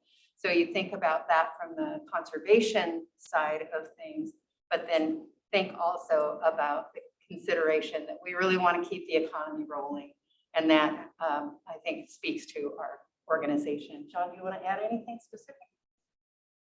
No, just to echo that, just long-term value creation and maintenance of that value. So, if you go down another model where you cut it out and get out, some short term, I mean, that's, what do you really have at the end? So, I mean, just maintaining the value through time, and that's good forest management through time. So, planting trees, taking care of forests, making sure there's always a forest there for the future. And that's basically what the investors want too, right? Is that same long-term value. So I hope that answers your question. Okay, well, see, it certainly gives me some comfort as far as you're saying the right things, as far as Stick around for 40 years or so. Understand, SDS Stevenson's that is an old-fashioned way of business. Right. Unfortunately, it doesn't, you get out a couple, 3 generations, folks don't seem to want to continue that model. Yes, our company is bigger than SDS, but still privately held after 5 generations. And both the chairman and the president are great-great-grandsons of Saul Simpson. Okay, the founder. That's a good thing to say, because that's you're definitely an outlier as far as most. And again, give it 40 years and we won't be, right? Okay. Right. Yeah, I could say one thing too. I think it's not lost on a group like us, but Green Diamond, Twin Creeks, that group, it was a partnership with the conservation fund. So obviously there was some foresight into the benefits of the entire package and how that impacted the community. Say, like Patty's saying, other TMOs or other groups might not have ever even considered that. It might have been just no option. And I think that speaks a little differently than maybe other groups might not have been willing to do that. Thank you, Mr. Chairman. You're very welcome. Okay, where to start on questions? You shouldn't open that one up for me. First of all, what are you looking at in terms of age for rotation? Are you looking at reducing the rotation for Green Diamond ground? I mean, we have the needs of what the sawmills in the area need to run. We know what we have, what we can. It sounds like Green Diamond is going to continue managing that ground. maybe a little less management coming off of 1/3 of that acres. So are you going to take that rotation age down a few years in order to make up that difference? No way to take it down to any great degree because rotation depends on site class, elevation, rainfall, and all of those things. So while we will make some adjustments and we will have a long-term forest management plan, and if I tell you the details, I'll have to kill you. But generally speaking, you can't do too much with that, just from the standpoint of the ecology of the region. Okay. So you guys just became the largest landowners, timber barons in the area. The family that you purchased this from has been an integral part of the community for the last 80 years. We can go with schools, we can look at hospitals, we can look at all of the things that the family has invested in, that they have given back of the profits of that company and to the community. And so the question that I keep hearing is, are the new land managers going to invest in the community like the old land managers? Millions upon millions of dollars were invested in the community of White Salmon, from the tennis courts to the library, hospital, schools, everything. You guys are now by far the largest landowners in the area with, in essence, the assets of the area. Have you thought about what your community outreach is going to be, your community involvement, how you're going to get back to your community? Has this been a plan or a part of your planning processes as of yet? Because that's, the community is very interested in that. Otherwise, if you're not, then the community has to make up all that difference for all of those things that, that families provide. I guess I would say one of the, we recognize that the Stevenson family played a really outsized role across Klickitat and Squamish counties, even into Hood River and Washington and Wasco. I think one of the goals of the partnership was really valuing the local communities.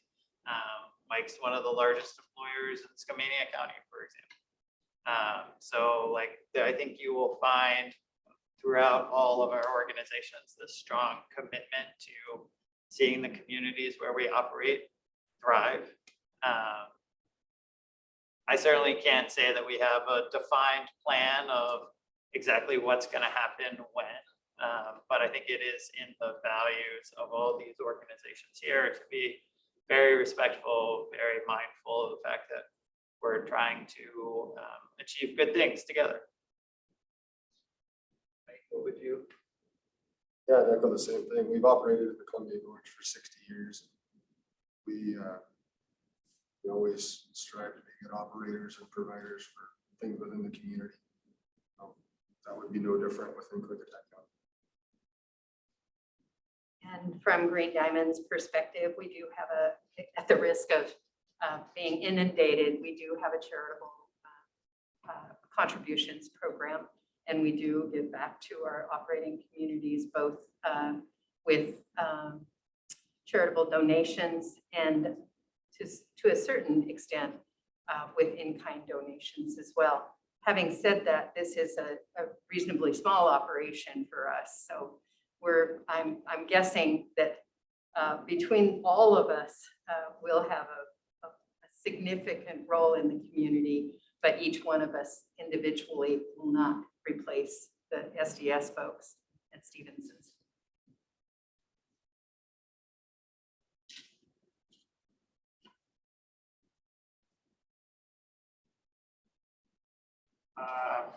Another question I've been hearing a lot in the community from your new neighbors is, are any of you guys willing to do boundary line adjustments on property, move boundary lines with neighbors?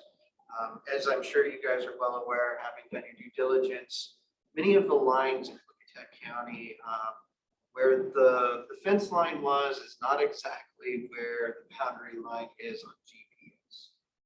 How willing are you guys to working with the community members to get those lines figured? Excellent, John. That's all yours. Very well aware of, the ownership and some of the challenges that you're describing. So, the parcel map of just going up through Snowden, for example, it's just a checkerboard of a variety of owners. Green Diamond is one of them. There's those challenges on almost every parcel. So it's a case by case scenario, looking at each one and factoring in all the different elements. So to make an overall decision on one strategy, I don't know. It's more of a case by case, but most often you're going to have to find some workable solution just to be neighborly, and there are lots of neighbors, and being neighborly is key to operating. So. Yeah, the only thing I'd add is we operate all across the country. We really try and pride ourselves on being a good neighbor and helping our neighbors in times of, fires and things like that, sorting out issues like this, moving fences, moving roads if need be. But it is all on kind of a case by case basis. This one's for WKO. You guys, we had, of course, a significant number of employees of SDS was let go.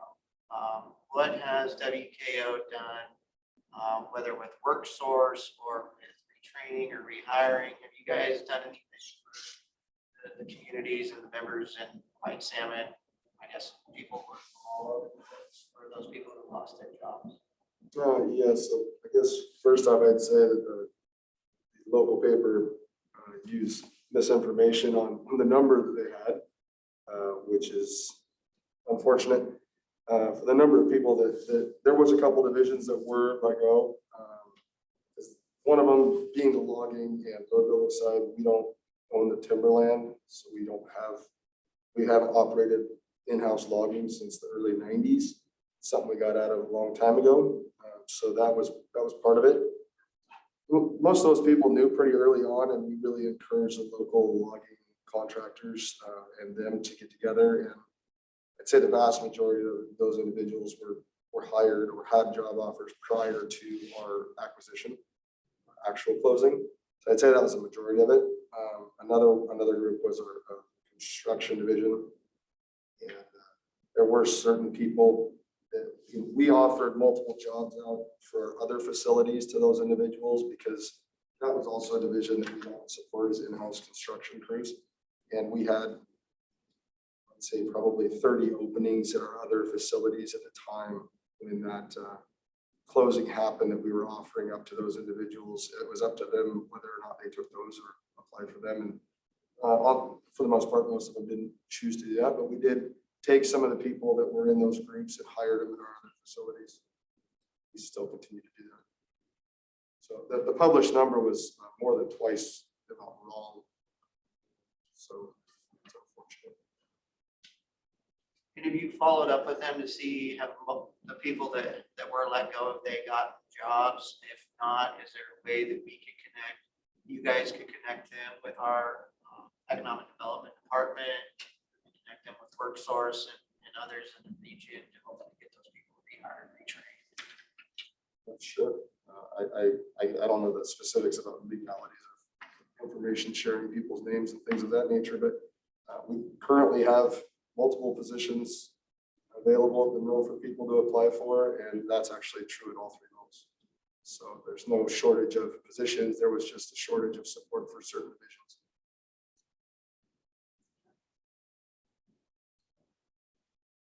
I haven't looked at it, but yeah, you guys came in front of us looking for support on easements west of Trout Lake, and I believe the board wrote a letter of support. Did that go to Green Diamond, or did that go to the Conservation Fund? Where is that currently?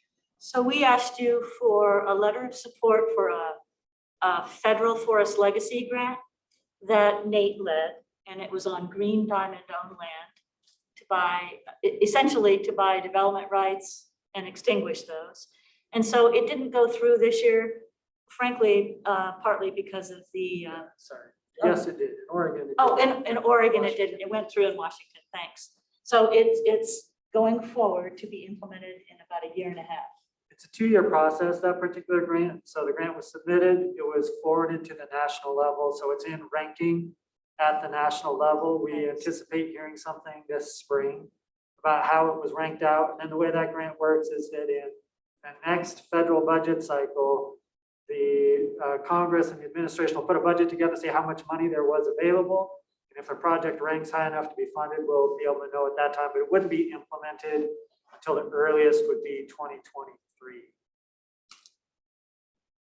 So overall, the relationship between Columbia Land Trust and Green Diamond would be to enter into a contract to purchase development rights if that grant is awarded on that property. We'll plan to do the same thing again this year in the late summer, early fall, adding to that with an additional phase of conservation easements, probably moving our way down the White Salmon. That footprint hasn't been figured out exactly, but it'll be to do the same thing, to purchase development rights and to ensure access for the public. Part of that, I think, Commissioner Anderson, gets back to your question about this longevity and commitment to timber operations. That really is showing that commitment. And as you work down the White Salmon, are you looking more with Green Diamond property or more with conservation? We'll continue to work with Green Diamond on conservation easements, which have the emphasis on continued forestry and timber operations and extinguishing development. And we've done that in other operations, specifically in Washington and Mason County, where we had 20,000 acres that was zoned for rural residential at 5, 10, and 20-acre densities.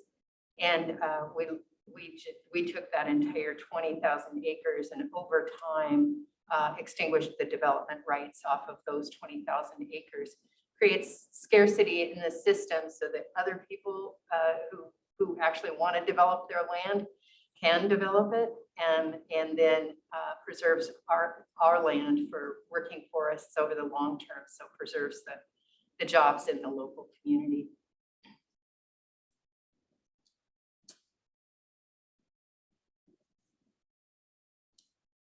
Trying to figure out if I want to ask questions. Which one? Sorry.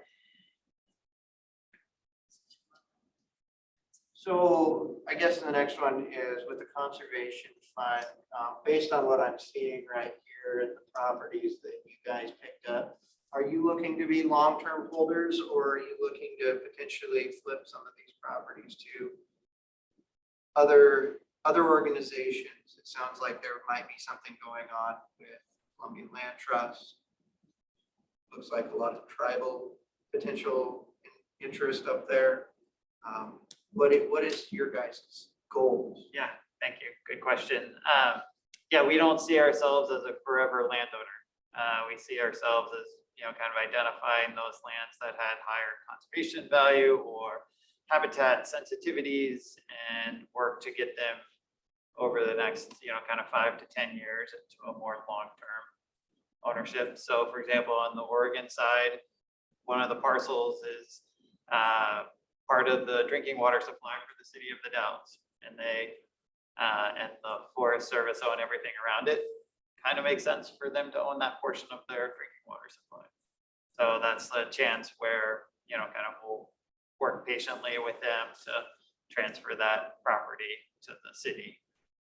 Columbia Land Trust has the corridor along the Klickitat River that they're trying to build out. So that's another example where it'll take some time, but those are good properties to, kind of transfer to the Columbia Land Trust over time. But a lot of our plans are frankly still to be determined. Just kind of because of the process that the investment bank sort of ran everyone through.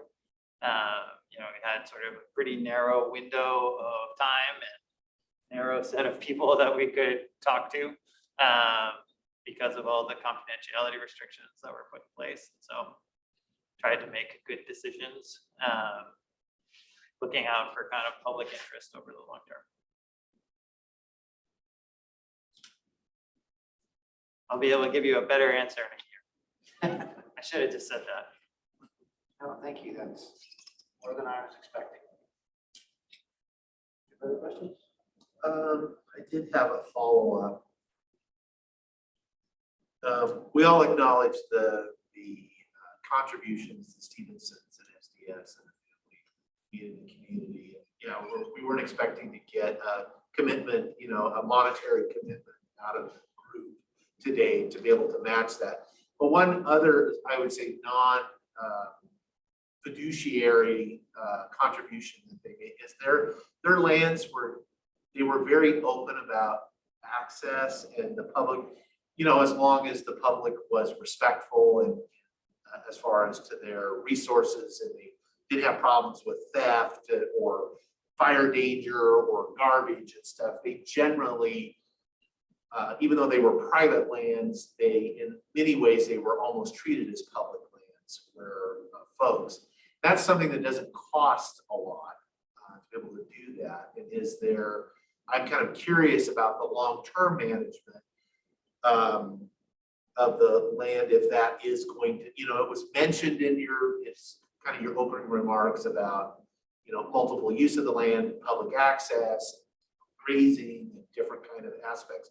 Kind of the two groups, can you kind of talk to that a little bit as far as what your, kind of what the plan for that is, or at least the goal, even if it's aspirational? I just always try to get people on record so that later, 40 years from now, we can say, you said,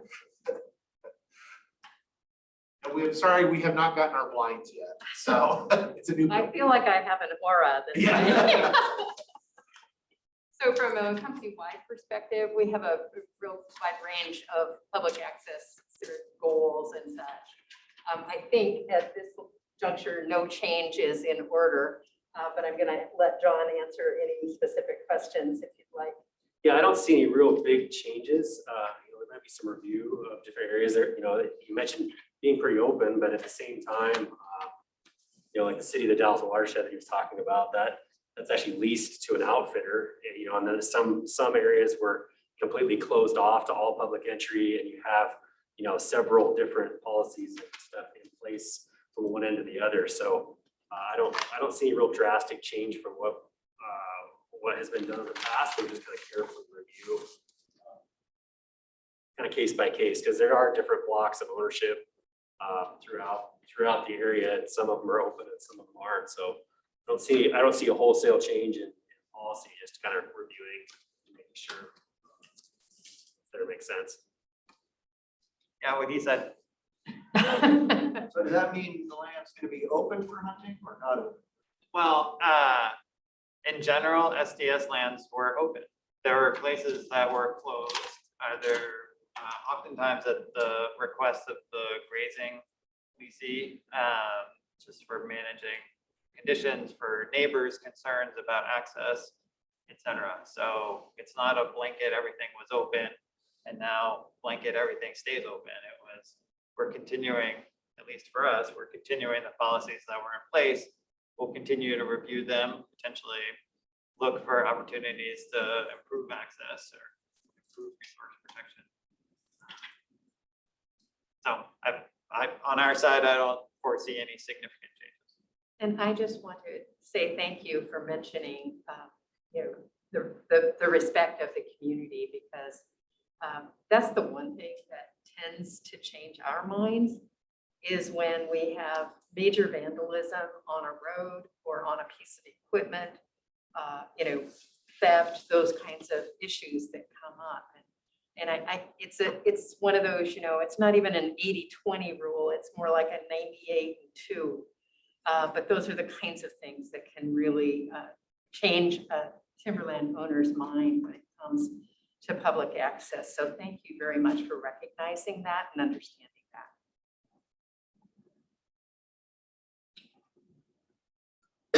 Dan there. Dan, do you have any questions?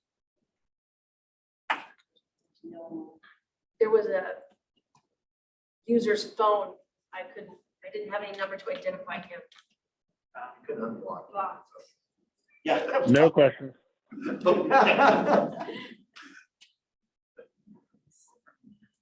Okay. Can we get an email with all your contact information so that you have questions that are in public and recorded? Absolutely. That would be great. Or sending us BOCC an email with everybody's. And commissioners, you will hear from Columbia Land Trust when we do want to apply for a grant. I think Washington Wildlife and Recreation Program this year. And so we'll continue to correspond with you about what we're doing and seek your input on that. We wouldn't expect anything else. Your affirmative input. Yes. All right. Thank you guys for coming. Thank you for your time. Thank you. Thanks very much for the opportunity. Thank you. Enjoy this beautiful day. Nice building. Tour around. See all the timber we used. And we thank you. Yes.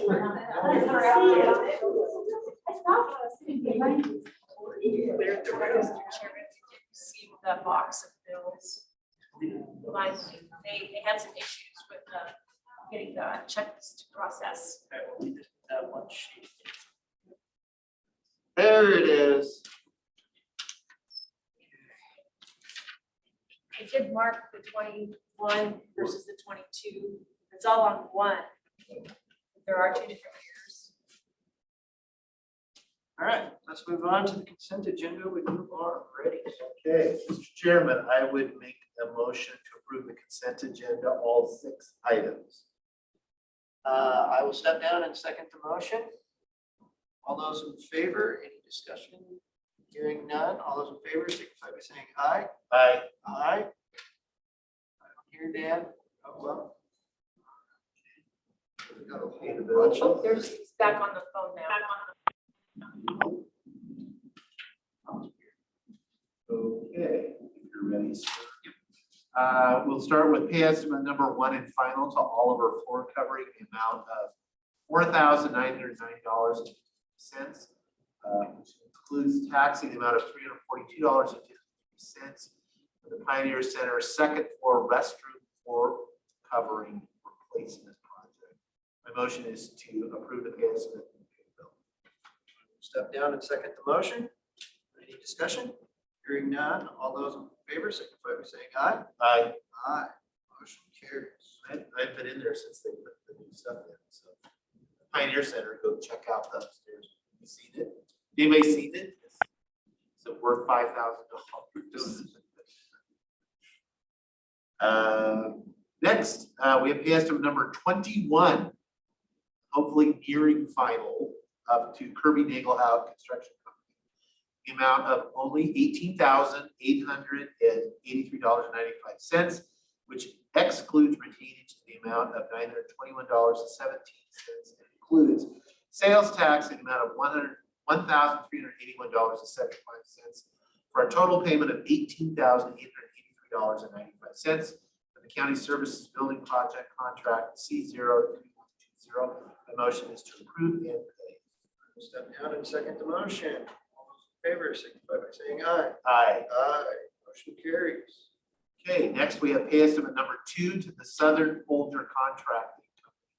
The amount of $18,872.04, less $993.27 for retainage, adding sales tax of $1,489.90 for a total to the contractor of $20,361.93. This is for the rolling security door in the jail. My motion is to approve and pay. Step down and second the motion. All those in favor signify by saying aye. Aye. Aye. Motion carries.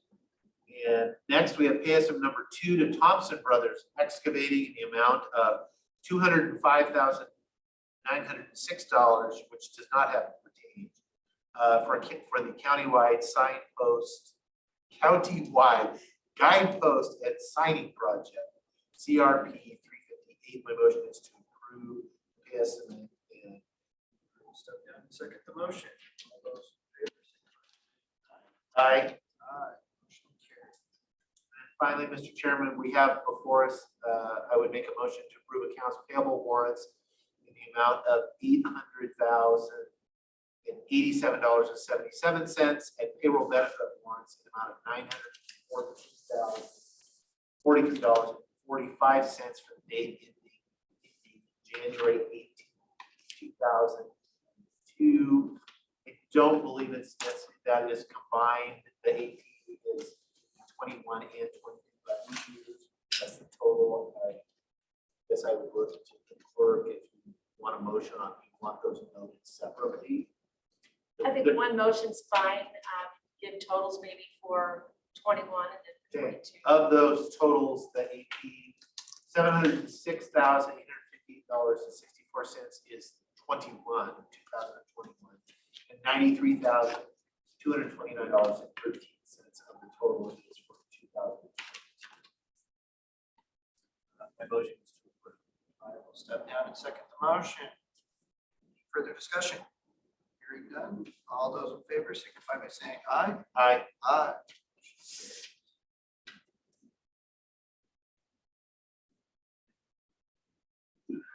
Good job.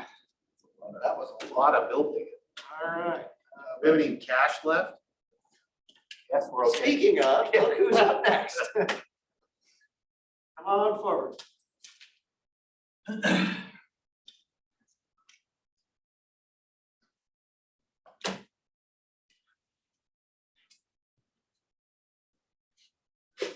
Okay.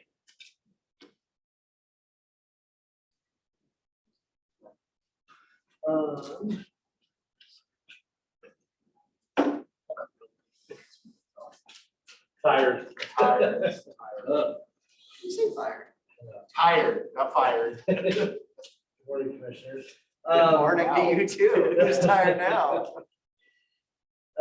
So we have had our first finance committee meeting with Commissioner Anderson on Friday, the 14th, which is just the last working day we had at this point. But we Those with that, believe me, we tried to move that around. I can't. Yeah. By statute, it is the chair. Is it really? Yeah. I was wondering about. Yeah, we actually have a. We tried to give it away before. Yep, yeah, we can dig that one out, but yes. That is true, yes. Oh, I want to hear that stuff. So we went over the schedule, the current schedule is the 2nd and the 4th at 9 a.m. We all agreed with the addition of Commissioner Anderson that would work into all of our schedules, so we'll continue that and get that published. We talked about possible legislation, and Commissioner Anderson brought up that there's the House Bill 1921, which is the pill type tax payment. We discussed that a little bit. The different types of tax payments that are out there. And we all just kind of were wondering about watching that as far as the auditor and myself. We talked about that there is a potential of a bill being on a moratorium of projects for the TAFSEC process. It sounds like I didn't get a House bill or I didn't get a bill number on that. But we did have a little bit of discussion just that it was out there and having just in the discussion. And then I did bring up that the treasurers are submitting a cleanup bill to House Bill 1410, which addresses penalties and interest. It takes them off in 22, but it makes sure that they go back on or they don't go away forever yet. I know that there'll be some more pieces. So I don't know if it's House Bill 1410 again or where we're at. So I don't have the number for that, but I do know that the treasurers are working at Representative Bowles, I believe, is the one that brought that forward. We talked about Rescue America. The update from Jen was that the U.S. Treasury did adopt the final ruling for the lost revenue numbers, and that they allowed that the dollars kind of be used in their most flexible state. There are a handful of things that we've all known that they can't be used for. I think that repayment is one of them. There's some other ones for pensions and stuff, but for the most part, it was very favorable to us. So we talked a little bit about that. We obviously discussed the conclusion of the state audit, which we discussed already this morning. So I wasn't going to go through that anymore unless you want to, but I mean, we had the same discussion. And we, and I did report that I have gotten an email back from the Department of Revenue with the resolution that we presented for the increased sales tax for the 0.5%, and they have everything ready to go, or they're gonna proceed so that it will go into play. The excise tax piece will end on the 31st of March, and the new sales tax will go into effect on April 1st. And I haven't heard anything more other than, hey, thank you, we got your email, and we're moving on, so. And then the next meeting will be April 28th at 9 a.m. So. You have anything to add? I think that was about what we covered, unless I missed something. That's what we covered. Perfect. The treasurer's office, a little update from us. We did get the bid for assets site updated. I believe it was yesterday, but we weren't here, so it's out today. So the foreclosure properties are listed on the site. So if anybody wants to go see them and start reviewing them and doing anything, they're out there. The sale again is February 14th. It closes on February 15th. There's 5 or 6. I can't remember the number. I was thinking there was 6, but then there was, so it's some number right in there. 2 lots outside of Goldendale. One down along the. Suitable for a parking lot? Yeah, it'd be a bit of a walk, or you'd need to get some kind of tram, but yeah. And then there's one along the Klickitat River. That's a little sliver that I think somebody was paying on that they finally just, it's not really buildable or anything, so it'll be interesting to see what happens with that. There's a house in Goldendale, we're off of about a block away. Other than that, I think, and then the other ones were just 20-acre parcels out in the middle. One's landlocked, I believe. How long is it? 3 years of non-payment before you move towards? Yeah, so right now we will start on 18, I think, is who we're sending our letters to. But it's 3 years when we start the process. So like right now it's 3 years, but by the time we get to selling the house, it's really almost 4. Which is the challenge that I kind of say to is looking at the treasurers, and as we're looking at penalties and interest and everything. It is 3 years, and it can be redeemed up until 5 o'clock. I mean, these are the 5 out there, but if the right person it does have to be the actual property owner. I mean, it has to be it can't just be somebody coming in to pay it. It has to be a designated person for the title report. But they could be paid up until 5 o'clock the night before the auction. They can be redeemed. Did they have to pay fully up? Or Yep, the whole 9 yards. They gotta get whole 9 all the way to current. Yep. So I got asked this a couple of weeks ago. What happens when you have the owner of the, in essence, the owner of the property, but they took private money to buy it, and so they've got notice. So like a contract. It's a contract, and these people aren't paying on the property, but really the person that owns it is the person with the contract. Right. Do you notify them? Yes, they that's have not? that's why the year. So during that year, we start out and we send a letter. So right now we're going to start on 2018. So we take a list and we send a letter out to everybody, and it's just a nice, hey, reminder, we charge it whatever the fee is for that. And then we get some back. Some people pay right away. Some people just wait to get that letter and come in and pay us cash, but they only pay for that year they're delinquent. And don't ask me why it doesn't financially make any sense to me, but they do that. And that's okay. And they're just kind of on the list. There's other folks that will wait a while till maybe they get another one. They'll come in and pay. We have the payment plan option for a lot of folks that are out there. And we do get a lot of people maybe that will go onto the payment plan, which is essentially where we give them 12 months to get but they have to pay the current year taxes. So you have to pay 2022, for example, and then you can go back and work on the back years, but you have to pay 2022 April, then pay 2022 October. So the concept is we keep you current. So when you get the back ones, and if you're that far back, we keep rolling you into another payment plan all the way through. But in that situation, what happens is that on the next letter, we do a title report, and we actually do it a little earlier because my staff has access to the recorded documents, and they'll go in there and see it. If there is that, then we will start sending an email or a letter to the actual owner of who's the actual owner. And a lot of them will either foreclose upon the person, or they'll come in and take it back. There's a lot of that happens in the year. Yeah. So there's a lot of those. So we get those, try to get those out of and we used to wait because I don't think that by state statute, you have to do that till you get the title report. But we actually kind of push it up, and maybe we don't get all the designated parties, you know, early on, but I mean, it just seems to make sense if we can see that there's a real estate contract and somebody's not. It also, there's a lot of people that sell houses on a real estate contract that don't confirm to make sure the taxes are paid. You know, and we get a lot of people who are like, well, I didn't know. It's like, we send out one tax statement to the tax, and when the real estate contract is put into play and recorded, the property owner in the system becomes, the tax statement goes to the new purchaser, the person who's got the real estate contract that's paying whoever owns it. But we figure out through the title report who the who actually holds it.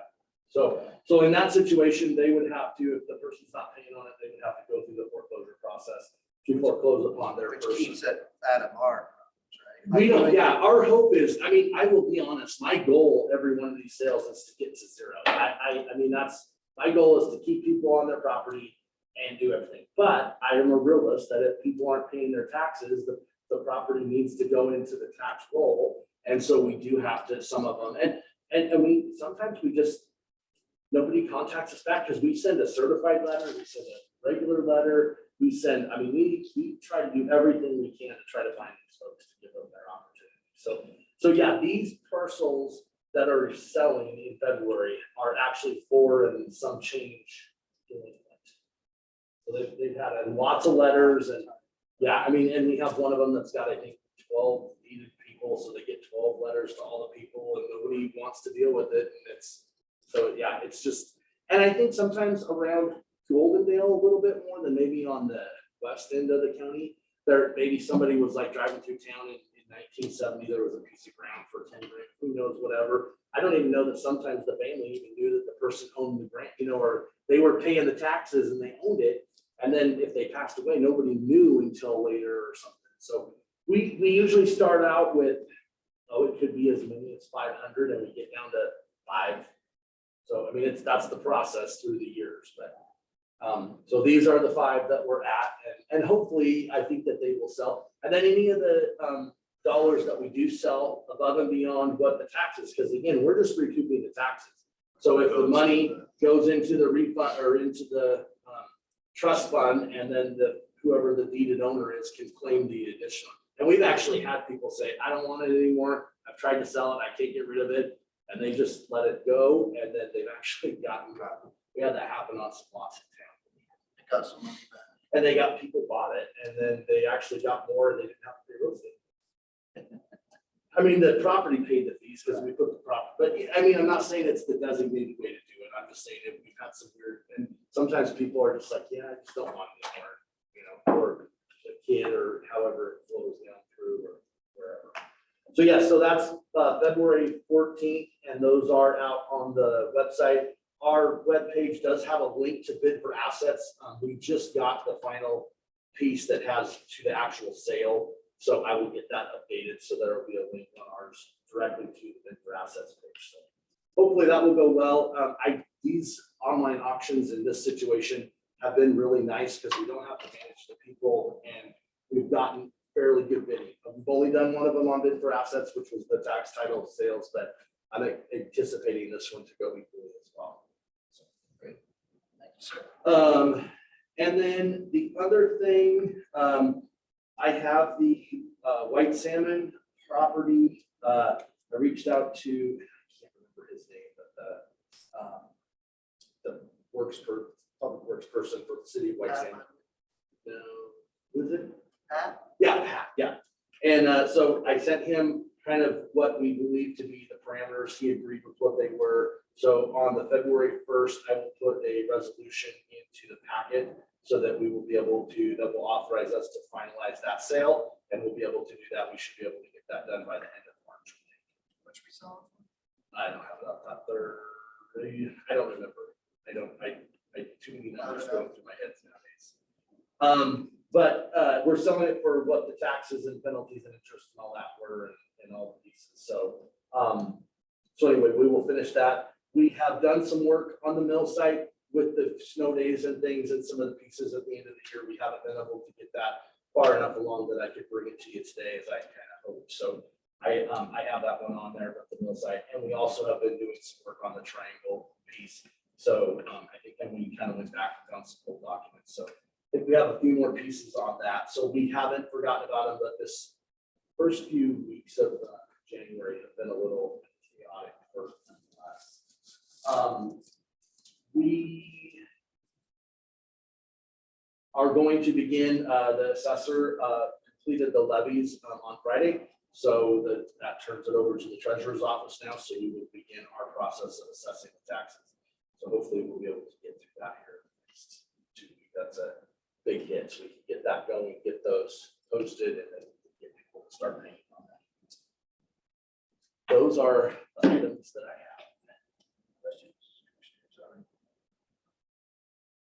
All right, sir, thank you very much. Thank you. Did you have something? No. McClure, did you have something? You suggested I come back about 3 o'clock, you might be discussing the referendum bill. Okay, Bill, did you? I don't know what's discussed other than we're opposed.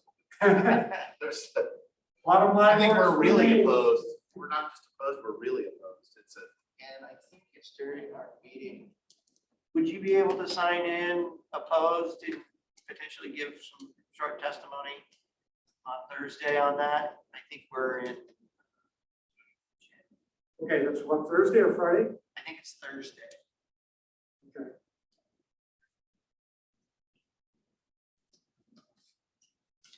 All right, moving on, prosecuting attorney Canal. I don't have much today. I just want to hit a couple of points. There's been a couple of discussions lately related to, I think, the annex over here. And there seems to be this notion that I think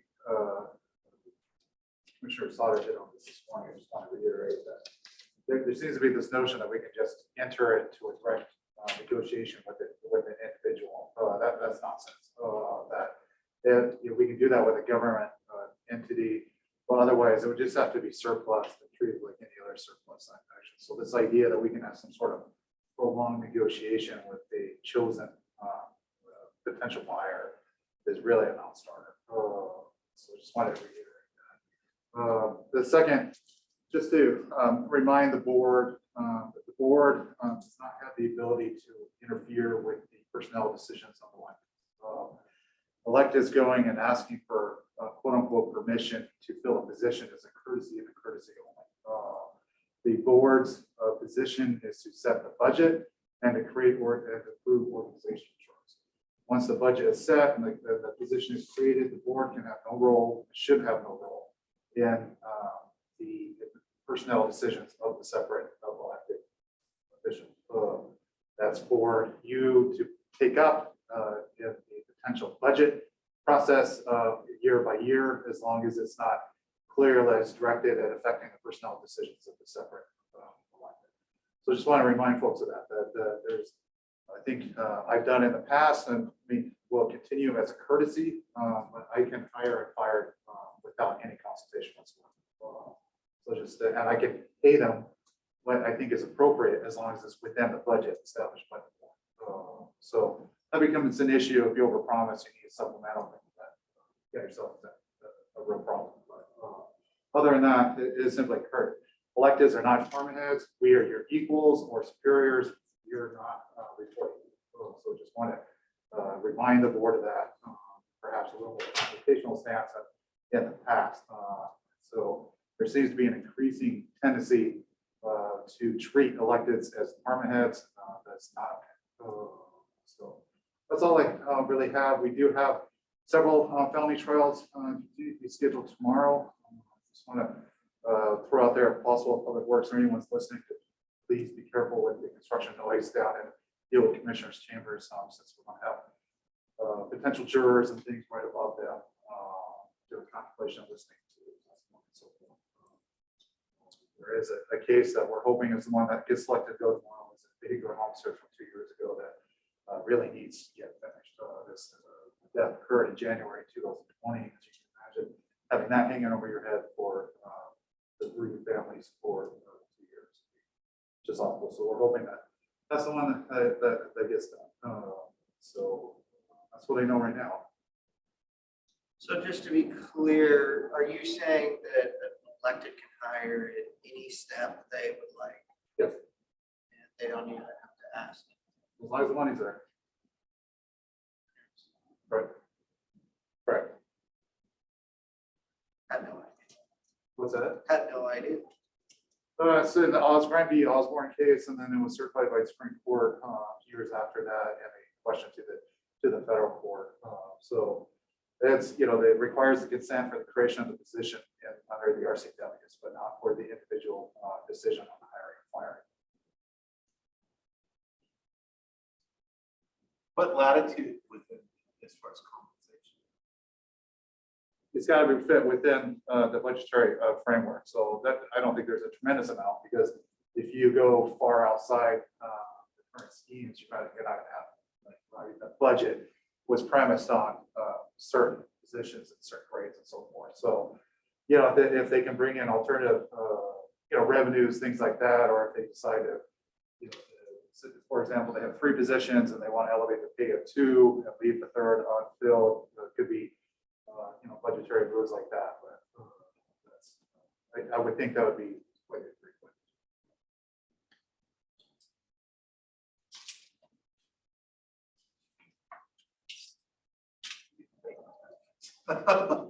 I mean, there's nothing to debate. I think it's an academic thing, because I think there is, you know, there is only so, as you said, so much latitude, and it's, you know, nobody's pushing to do something crazy anyway. That get dealt with if that ever happened, where it's like, you know, an elected was authorized, you know, paying somebody double what anybody else was being paid, and then eliminating, you know, I'm just not filling a position. And I think at the next go around, it would be the budget go around. It's like, well, you obviously don't need that FTE count, because you're doing the work with one less person. So it would invite issues like that. Again, it's all, I think it's all academic. It's like, no, I think I would, yeah, I'll leave it at that. Well, I think for years, it's been a very collegial environment between the board and electeds. So I think it's becoming increasingly less so, and that the electeds may have to be more assertive in protecting their rights and privileges. Just making that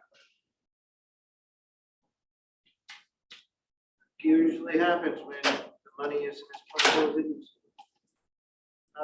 Last question I have is, it's been continually brought up since during public comment on the zoning language that says that on projects over $1 million, we can charge for, in essence, everything.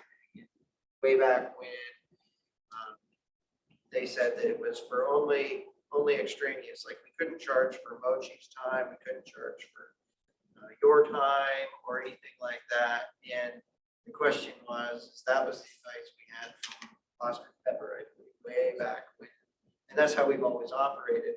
Is that your interpretation of it is the same as at Oscar Pepper's? We saw, I don't know, a month ago, we saw it. I thought we asked the question. Make any public statement right now, but we have not obtained any legal memoranda or anything that would be consistent with that. Sorry. We have not found the source of where that policy. So your position, do you have a position, or should it be? Well, my position is hopefully that everyone takes due care to follow the current mandates to protect each other from in a pandemic that's increasingly. Oh, sorry. I didn't even realize that. I walked out of the private room. I'm sorry. I'm not prepared to give a public statement on that. So it would be best for us to write a PA opinion request. There was one from a department head that we're working on issues related to that. Okay, so it is there. I thought I'm aware of the issue. It's been a slower turnaround than anticipated. We just got quite a few other things that fall in our line. I understand. I just wanted to make sure that it was still there and it's still being worked. I'm aware of the concern. Speaking of, there was another concern related to something about the newspaper. The county was contacted on behalf of a reporter from the Columbia Village News asking for confirmation of a statement that was made by, I believe, one of the appellants in the under-canvas matter, something to the effect that the county be paying for all these roads. And so there was a request to confirm that from the newspaper, consultation with Public Works. That is certainly not the case. That's one of the conditions that they would have to improve and maintain that. So that information is relayed to the paper. They made the determination apparently to remove that reference in their article, but the county did not reach out have to change that article or the decision. We just confirmed information upon request. Okay. And it didn't come from us in the first place. Right? No, no. I can't remember the name of the individual, but it's someone that was taking the position that the county was going to ensure that was the county was going to pay for some sort of improvement of roadways, which that, to my knowledge, had never been contemplated. It was nowhere near be found in the 6-year plan and various. And to my knowledge, we have not, or do we have the power to ask the press to redact statements out of their articles?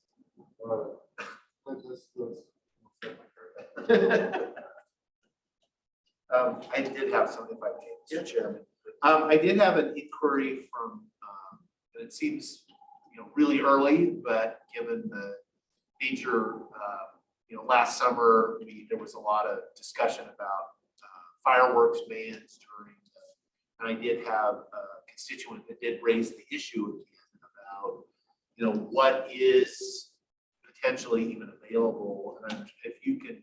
There's pretty broad latitude. You can impose additional restrictions, but it has to be more than a year in advance. That's what I remember. So it would not be in effect for this 4th of July, nor next, the second term that's open is the New Year's Eve, so it would not affect that. It has to be in effect for 12 months and prior to the additional restrictions.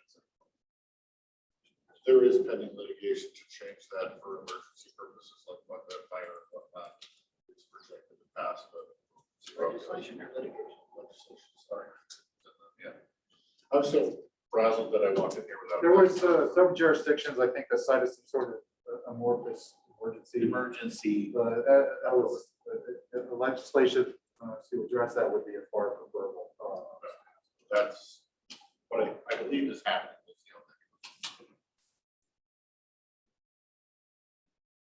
Okay. So if that's being contemplated, you would want to, move forward with that process and finalize that process before July 4th of this year, if you want it in effect for next year.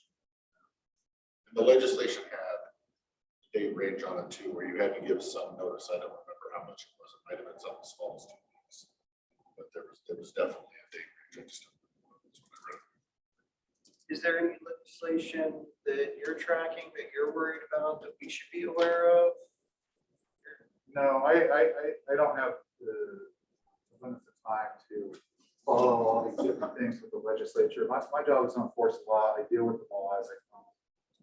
Very rarely do I get involved with the legislative process or even really follow at this, especially this preliminary stage. I find that not a very useful, not a productive use of my time. I just didn't know if you're part of the prosecutors association that says these are our key 4 bills that we care. No, I received briefing. I was on the board the last year. Started January 1st. I'm no longer on the board, so not that I don't think I get the same, board briefings or anything. But there's a lot going on. I have confidence that the association would put out notice of anything truly dire. It's been a few years since anything I can recall. We did have a former executive director, Tom McBride. I think that, to be honest, a lot more access. I think our executive director now is a wonderful man doing a good job. But it's a different process. And frankly, the overwhelming majority of the legislature was moving in a certain direction and really could care less what a fat white male prosecutor in rural county has to say. Okay. I'll be candid. They don't care what a fat white county commissioner has to say. Well, we Just found represent that out. 20,000 people, that's 20.05 of the state's population. And that's reflected of the interest paid for. Sometimes you can be so positive Right. in a realist. He's right. It is- I know. He is right too. It is very, like my briefing for this is, it's 174 pages. I mean, each page is a different bill and it's hard to, but you're terrified you're gonna miss something that is, really, because you're like, oh, that'll never go anywhere. That'll die. And the vast majority of it does, as far as That's good money. 95% of it doesn't. So it doesn't get easier when it, when the cutoff is, which I think is February 3rd this year, then it gets now, instead of being 170, it's now down. Now we're down to 50 pages, then we're down to. I stay up as, my goal is to make sure I'm familiar with the changes within the 12 months after the changes were passed, that's quite difficult enough. So Before the change we get. yeah, that would be ideal. In the last session, there was unusually busy session, especially related to criminal justice stakeholders and participants that it was a little surprised at how poor of a job some of the communication was from the legislature and some of the different stakeholder groups on effectuating that. I did a lot of trainings locally on some of the issues, but that was 2 hours each, and that was just the tip of the iceberg. So yeah, it's a concern. Speaking of, we're gonna probably sign off on these body cams next week. But I do appreciate Karen at the sheriff's office, the construction of their RFP, trying to take into account the concerns that we have, the pretty deep concerns at this point. We don't have the capacity currently to do a lot more of this, the discovery management. Just not raises. We're extremely concerned. But they gotta have recording mechanisms in effect as of 2 weeks ago, so. And, frankly, there's a lot of good evidence that can be obtained. For years, there's civil liberties groups were advocating and zealously litigating the need for body cams and more surveillance and everything. I think you heard a lot about this from the ACLU and different equivalent groups up until about 4 years ago, when many departments started implementing, especially cities, started implementing body cam protocols. It was becoming much more standardized in the field. Washington's definitely significantly further behind because of the breadth of our public records law. The legislature tweaked that around last year, but really just made some tweaks and fixed the underlying problem. But so Washington is further behind. The recent requirements of the recording is, I think, going to probably push that up a little bit. But starting 3-4 years ago, you started hearing very little from those groups that had been so zealous in their advocacy before, because it turns out, lo and behold, there's lots of great evidence that's captured on these recordings that make prosecution much more efficient.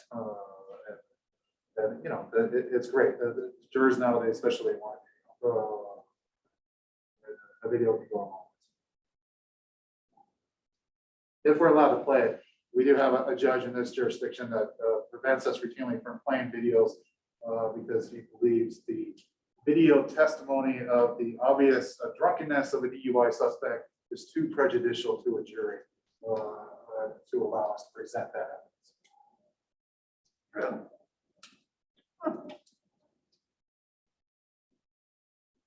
Is it evidence supposed to be prejudicial one way or the other? Evidence that tends to prove your guilt is by definition prejudicial to you. The question is unfair prejudice. Was it obtained illegally or in violation of rights? But judges. Guilty, you're guilty. That's got to be prejudicial. By definition. Yeah. Okay. Any other updates? No, it's everything. Okay. Well, how much, I got in the,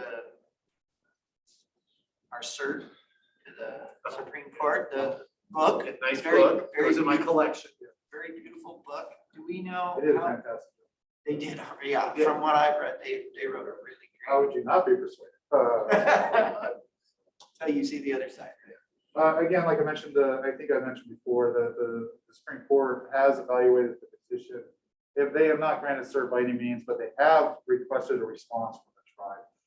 So roughly it goes 1/10 of 1% to 10% chance of certification. So it's a dramatic increase, but still, they get 6,000 a year or something like that. So until they did that, they had not produced their own. Correct. They waive their right to respond, which is somewhat typical. They are now busily making They their own. retain Supreme Court specialists. That's been an issue. I've been contacted by a constituent that Supreme Court specialists are extremely rare. It takes, you have to be sponsored by 2 current Supreme Court practitioners to be allowed to practice in the Supreme Court.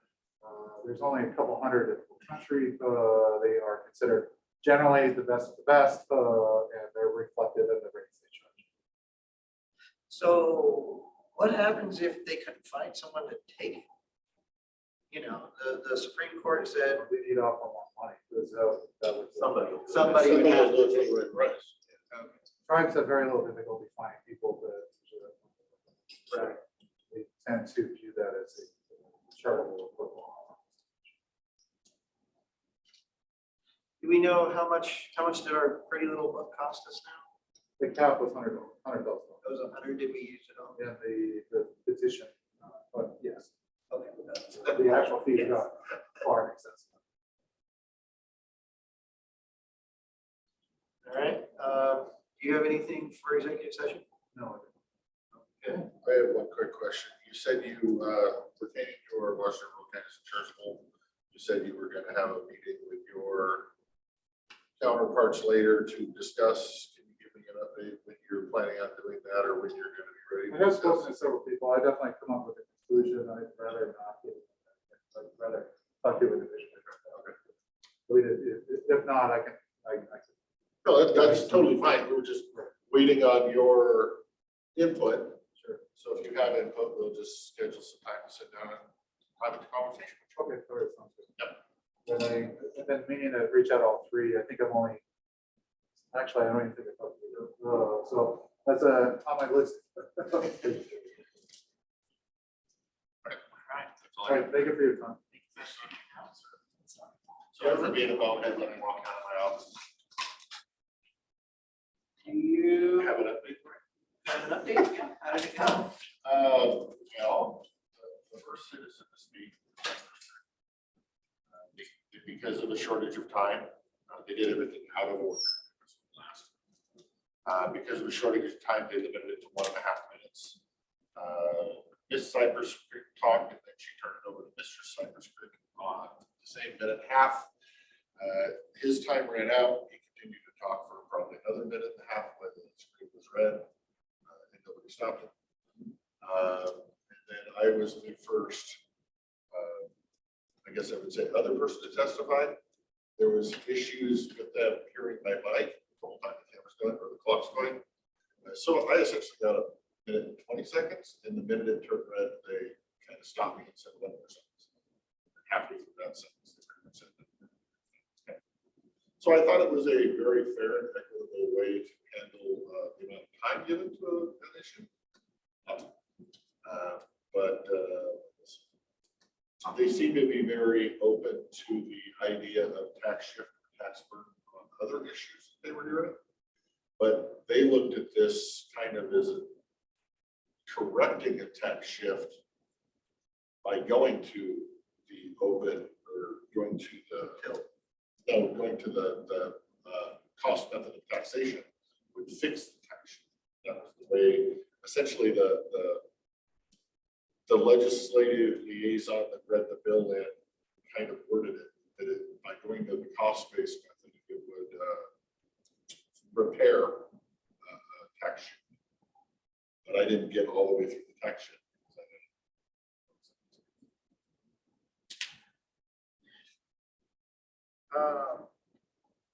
Which was it from finance? Yeah. So I guess the only thing you can do is start reaching out to finance. The ones that, yeah, one of them testified, or one of the representatives testified that sounded like a willing ear.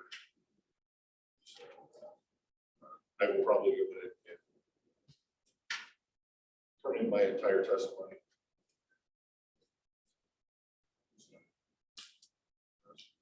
Hear something. Do you have anything else for the good of the order? Are you ready for a motion, Mr. Chairman? Do you have anything else for the good of the order? No, other than hopefully everybody looks at those and stuff. Back on Thursday. Okay, yeah, Sorry, just kidding. Sorry, did we, I don't remember if we uniformly gave you permission to say no on the. we talked to Director McClure, since I think we're gonna be at our 9:05. So we're gonna. Now I'm ready for. Heavily. Mr. Chairman, I make a motion to adjourn the regular meeting to 9:05 a.m. on Thursday, January 20th for scheduled workshops. Second. Motion and a second. Any discussion? Hearing none. All those in favor signify by saying aye. Aye. Aye. Motion carries. Thank you to the 13 people who stayed here all the way. Why is it 9:05?